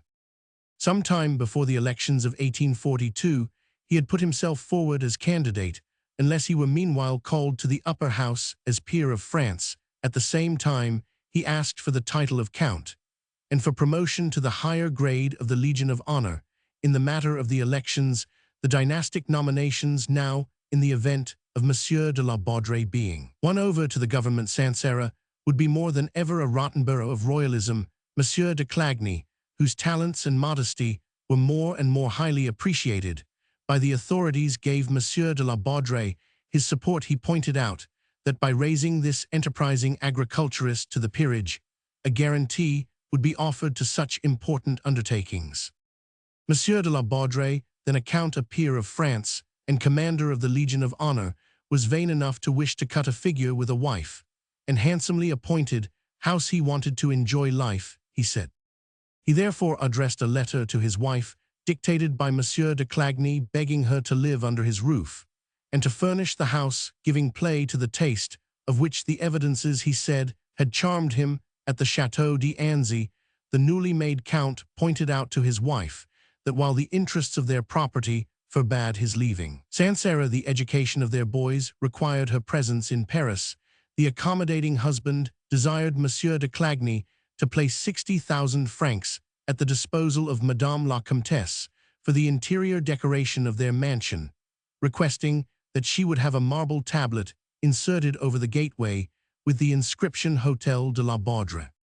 He then accounted to his wife for the money derived from the estate of Silas Pidefer, told her of the investment at 4.5% of the 800,000 francs he had brought from New York, and allowed her that income for her expenses, including the education of the children, as he would be compelled to stay in Paris during some part of the session of the House of Peers, he requested his wife to reserve for him a little suite of rooms in an entresol over the kitchens. Bless me, why he is growing young again, a gentle manner, magnifico, what will he become next? It is quite alarming, said Madame de la Baudre. He now fulfills all your wishes at the age of 20, replied the lawyer. The comparison of her future prospects with her present position was unendurable to Dinah. Only the day before Anna de Fontaine had turned her head away in order to avoid seeing her bosom friend at the Chamarolles' school. I'm a countess, said Dinah to herself. I shall have the peers' blue hammercloth on my carriage, and the leaders of the literary world in my drawing-room, and I will look at her, and it was this little triumph that told with all its weight at the moment of her rehabilitation, as the world's contempt had of old weighed on her happiness. One fine day in May 1842, Madame de la Baudre paid all her little household debts and left 1,000 crowns on top of the packet of receipted bills after sending her mother and the children away to the Hotel de la Baudre. She awaited Lousteau dressed ready to leave the house when the deposed king of her heart came in to dinner. She said, I have upset the pot. My dear Madame de la Baudre requests the pleasure of your company at the Rocher de Cancale. She carried off Lousteau quite bewildered by the light and easy manners assumed by the woman who, till that morning, has been the slave of his least whim, for she, too, had been acting a farce for 2 months past. Madame de la Baudre is figged out, as if for a first night, said Hune, premiere, the slang abbreviation for a first performance. Do not forget the respect you owe to Madame de la Baudre, said Dinah gravely. I do not mean to understand such a word as figged out. Didina rebel, said he, putting his arm round her waist. There is no such person as Didine. You have killed her, my dear, she replied, releasing herself. I am taking you to the first performance of Madame la Comtesse de la Baudre. It is true, then, that our insect is a peer of France. The nomination is to be gazetted in this evening's Moniteur, as I am told by Monsieur de Clagny, who is promoted to the Court of Appeal. Well, it is quite right, said the journalist. The etymology of society ought to be represented in the upper house. My friend, we are parting forever, said Madame de la Baudre, trying to control the trembling of her voice. I have dismissed the 2 servants. When you go in, you will find the house in order, and no debts. I shall always feel a mother's affection for you, but in secret let us part calmly, without a fuss, like decent people. Have you had a fault to find with my conduct during the past 6 years? None, but that you have spoiled my life and wrecked my prospects, said he in a hard tone. You have read Benjamin Constant's book very diligently. You have even studied the last critique on it, but you have read with a woman's eyes. Though you have one of those superior intellects which would make a fortune of a poet, you have never dared to take the man's point of view. That book, my dear, is of both sexes. We agreed that books were male or female, dark or fair. In Adolf, women see nothing, but Eleanor, young men see only. Adolf, men of experience see Eleanor, and Adolf, political men, see the whole of social existence. You did not think it necessary to read the soul of Adolphine more than your critic, indeed, who saw only Eleanor. What kills that poor fellow, my dear, is that he has sacrificed his future for a woman, that he never can be what he might have been: an ambassador, a minister, a chamberlain, a poet, and rich. He gives up 6 years of his energy at that stage of his life, when a man is ready to submit to the hardships of any apprenticeship, to a petticoat which he outstrips in the career of ingratitude for the woman who has thrown over her first lover, is certain sooner or later to desert the second. Adolf is in fact a tow-haired German who has not spirit enough to be false to Eleanor. There are Adolfs who spare their Eleanors all ignominious quarreling and reproaches, who say to themselves, I will not talk of what I have sacrificed, I will not forever be showing the stump of my wrist, to let that incarnate selfishness. I have made my queen, as Ramorny does in the Fair Maid of Perth. But men like that, my dear, get cast aside. Adolf is a man of birth and aristocratic nature, who wants to get back into the highroad to honors and recover his social birthright, his blighted position. You at this moment are playing both parts. You are suffering from the pangs of having lost your position, and think yourself justified in throwing over a hapless lover whose misfortune it has been that he fancied you so far superior as to understand that though a man's heart ought to be true, his sex may be allowed to indulge its caprices. And do you suppose that I shall not make it my business to restore to you all you have lost by me? Be quite easy, said Madame de la Baudrey, astounded by this attack. Your Eleanor is not dying. And if God gives her life, if you amend your ways, if you give up courtesans and actresses, we will find you a better match than a Felicie Cardat. The two lovers were sullen. Lousteau affected dejection. He aimed at appearing hard and cold, while Dinah, really distressed, listened to the reproaches of her heart. Why, said Lousteau presently, why not end, as we ought to have begun, hide our love from all eyes, and see each other in secret? Never, cried the new-made countess with an icy look. Do you not comprehend that we are after all but finite creatures? Our feelings seem infinite by reason of our anticipation of heaven. But here on earth they are limited by the strength of our physical being. There are some feeble, mean natures which may receive an endless number of wounds and live on, but there are some more high-lighted souls which snap at last under repeated blows. You have. Oh, enough, cried he, no more. Copy. Your dissertation is unnecessary, since you can justify yourself by merely saying I have ceased to love. What, she exclaimed in bewilderment, is it I who have ceased to love? Certainly you have calculated that I gave you more trouble, more vexation than pleasure, and you desert your partner. I desert, cried she, clasping her hands. Have not you yourself just said never? Well then, yes, never, she repeated vehemently. This final never, spoken in the fear of falling once more under Lousteau's influence, was interpreted by him as the death warrant of his power, since Dinah remained insensible to his sarcastic scorn. The journalist could not suppress a tear. He was losing a sincere and unbounded affection. He had found in Dinah the gentlest, La Valliere the most delightful pompadour that any egoist short of a king could hope for, and like a boy who has discovered that by dint of tormenting a cockchafer, he has killed it, Lousteau shed a tear. Madame de la Baudrey rushed out of the private room where they had been dining, paid the bill, and fled home to the Rue de l'Arcade, scolding herself and thinking herself a brute. Dinah, who had made her house a model of comfort, now metamorphosed herself. This double metamorphosis cost 30,000 francs, more than her husband had anticipated. The fatal accident which in 1842 deprived the House of Orleans of the heir presumptive, having necessitated a meeting of the Chambers in August of that year, little La Baudrey came to present his titles to the upper house sooner than he had expected, and then saw what his wife had done. He was so much delighted that he paid the 30,000 francs without a word, just as he had formerly paid 8,000 for decorating La Baudrey.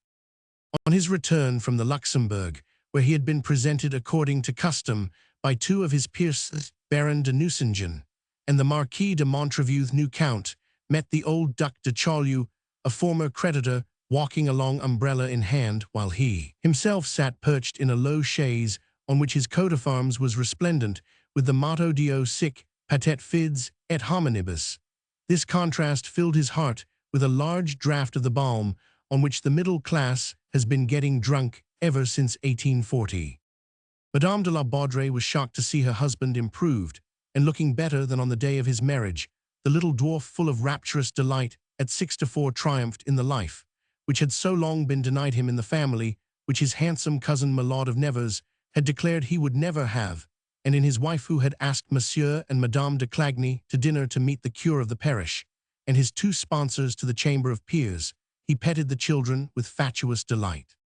The handsome display on the table met with his approval. These are the fleeces of the Berry sheep, said he, showing Monsieur de Nucingen the dish covers surmounted by his Nuluan coronet. They are of silver, you see.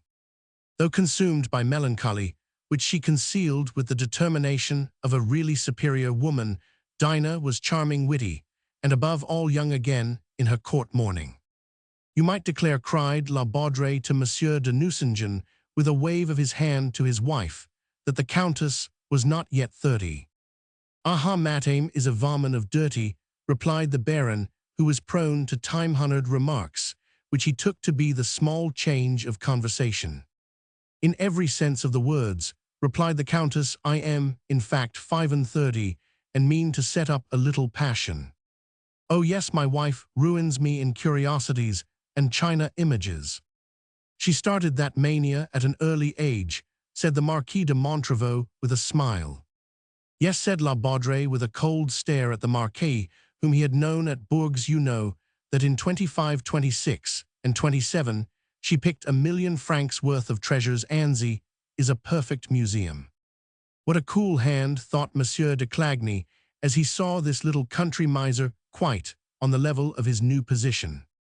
But misers have savings of all kinds ready for use. On the day after the vote on the Regency had passed the Chambers, the little Count went back to Sancerre for the vintage and resumed his old habits. In the course of that winter, the Comtesse de la Baudrée, with the support of the Attorney General to the Court of Appeals, tried to form a little circle. Of course she had an at-home day. She made a selection among men of mark, receiving none, but those of serious purpose and ripe years. She tried to amuse herself by going to the opera, French and Italian, twice a week. She appeared there with her mother and Madame de Clagny, who was made by her husband to visit Dinah. Still, in spite of her cleverness, her charming manners, her fashionable stylishness, she was never really happy, but with her children, on whom she lavished all her disappointed affection.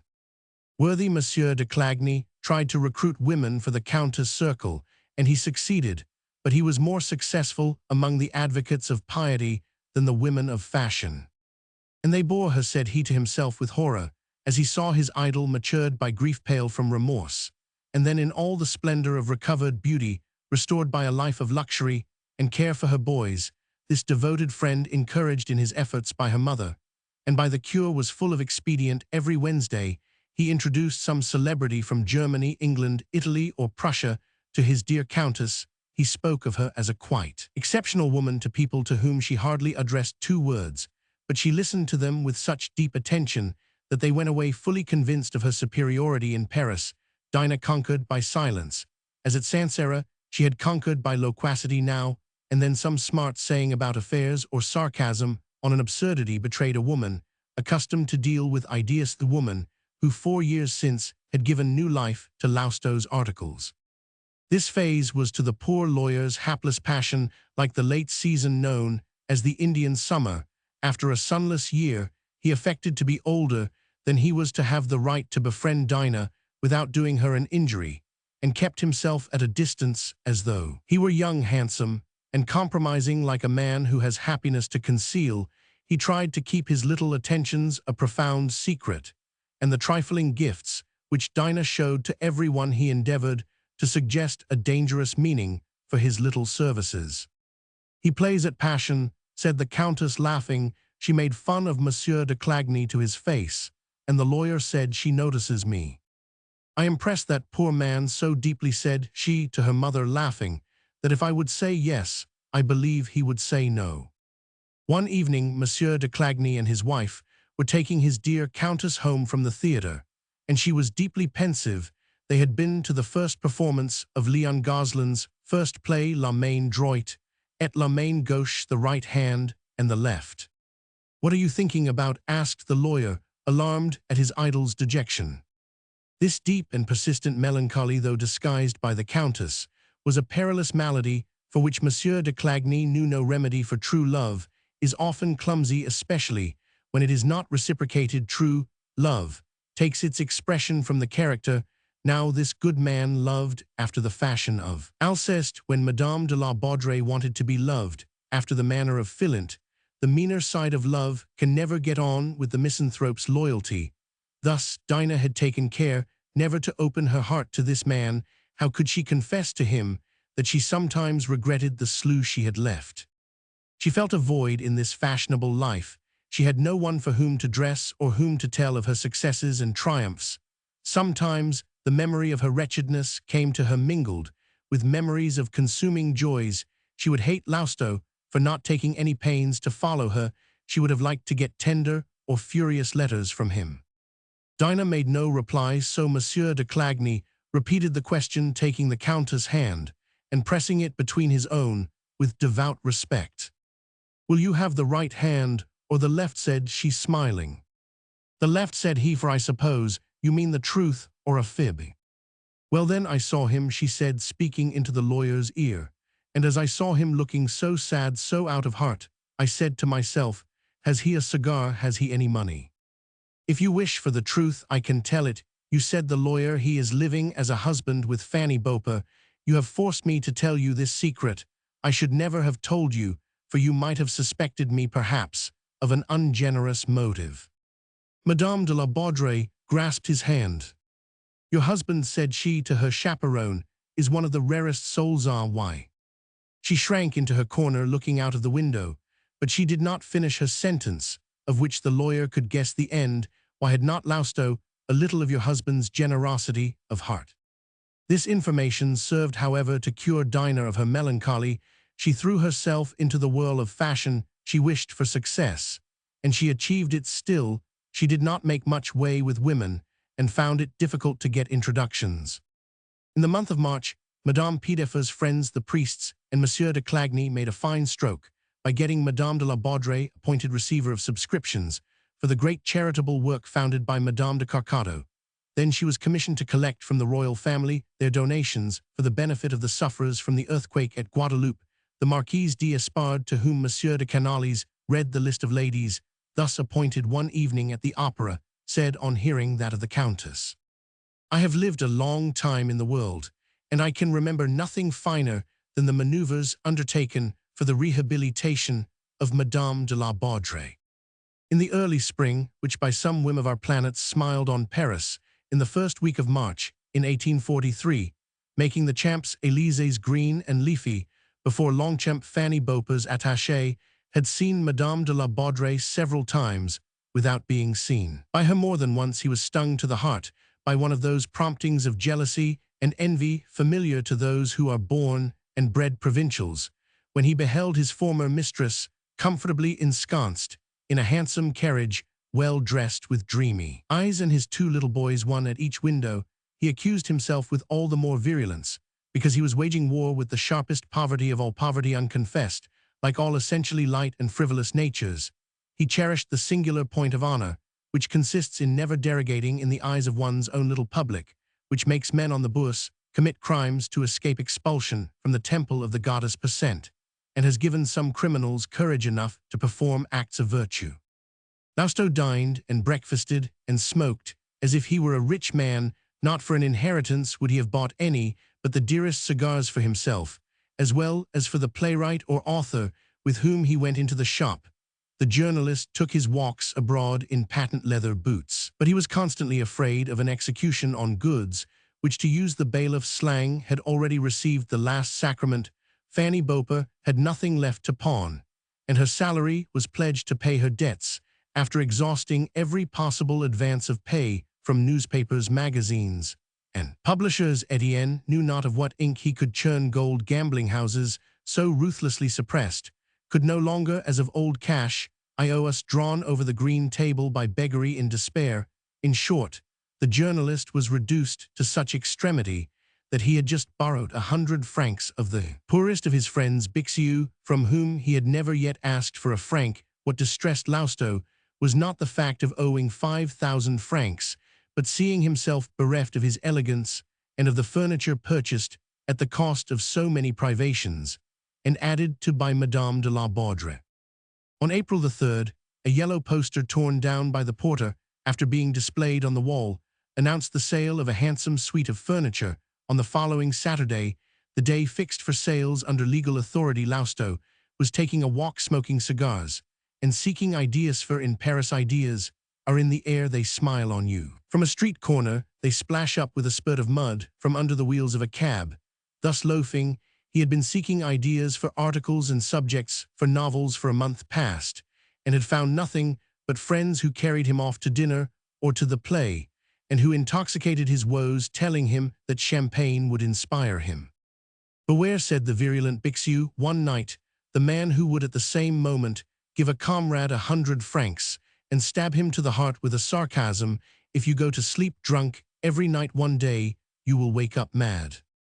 On the day before the Friday, the unhappy wretch, although he was accustomed to poverty, felt like a man condemned to death. Of old, he would have said, Well, the furniture is very old. I will buy new.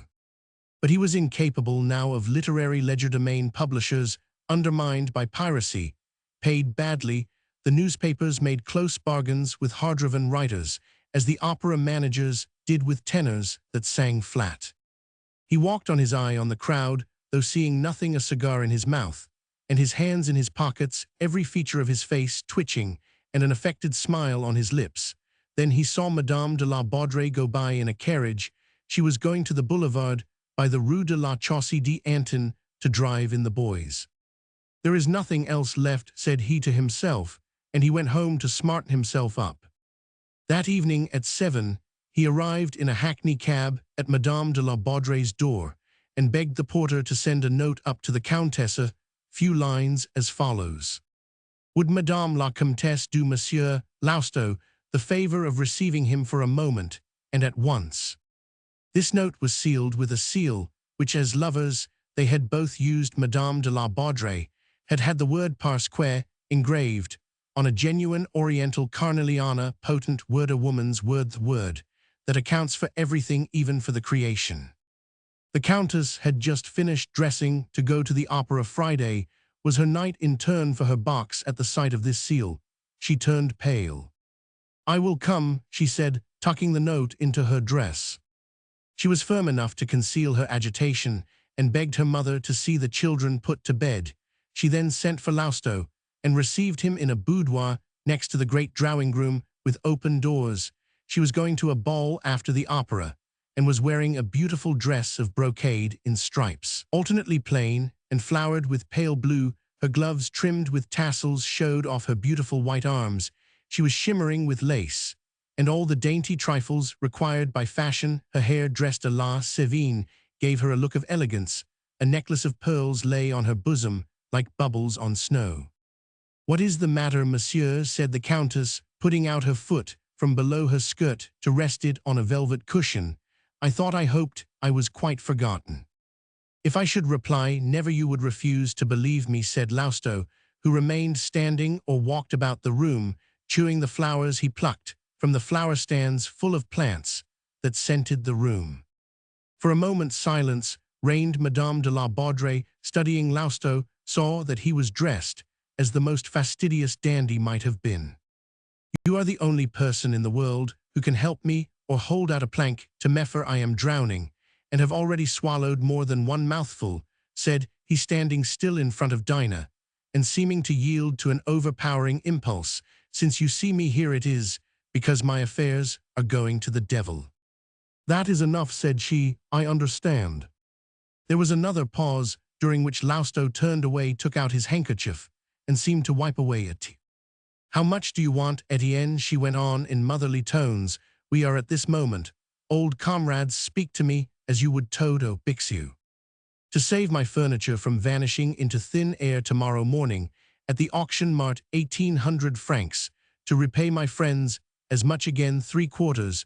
Rent to the landlord, whom, you know, my uncle wants 500 francs. And Udo, live on. Oh, I have my pen. It is heavier to lift than anyone could believe who reads your articles, said she, with a subtle smile. I have not such a sum as you need, but come tomorrow at 8.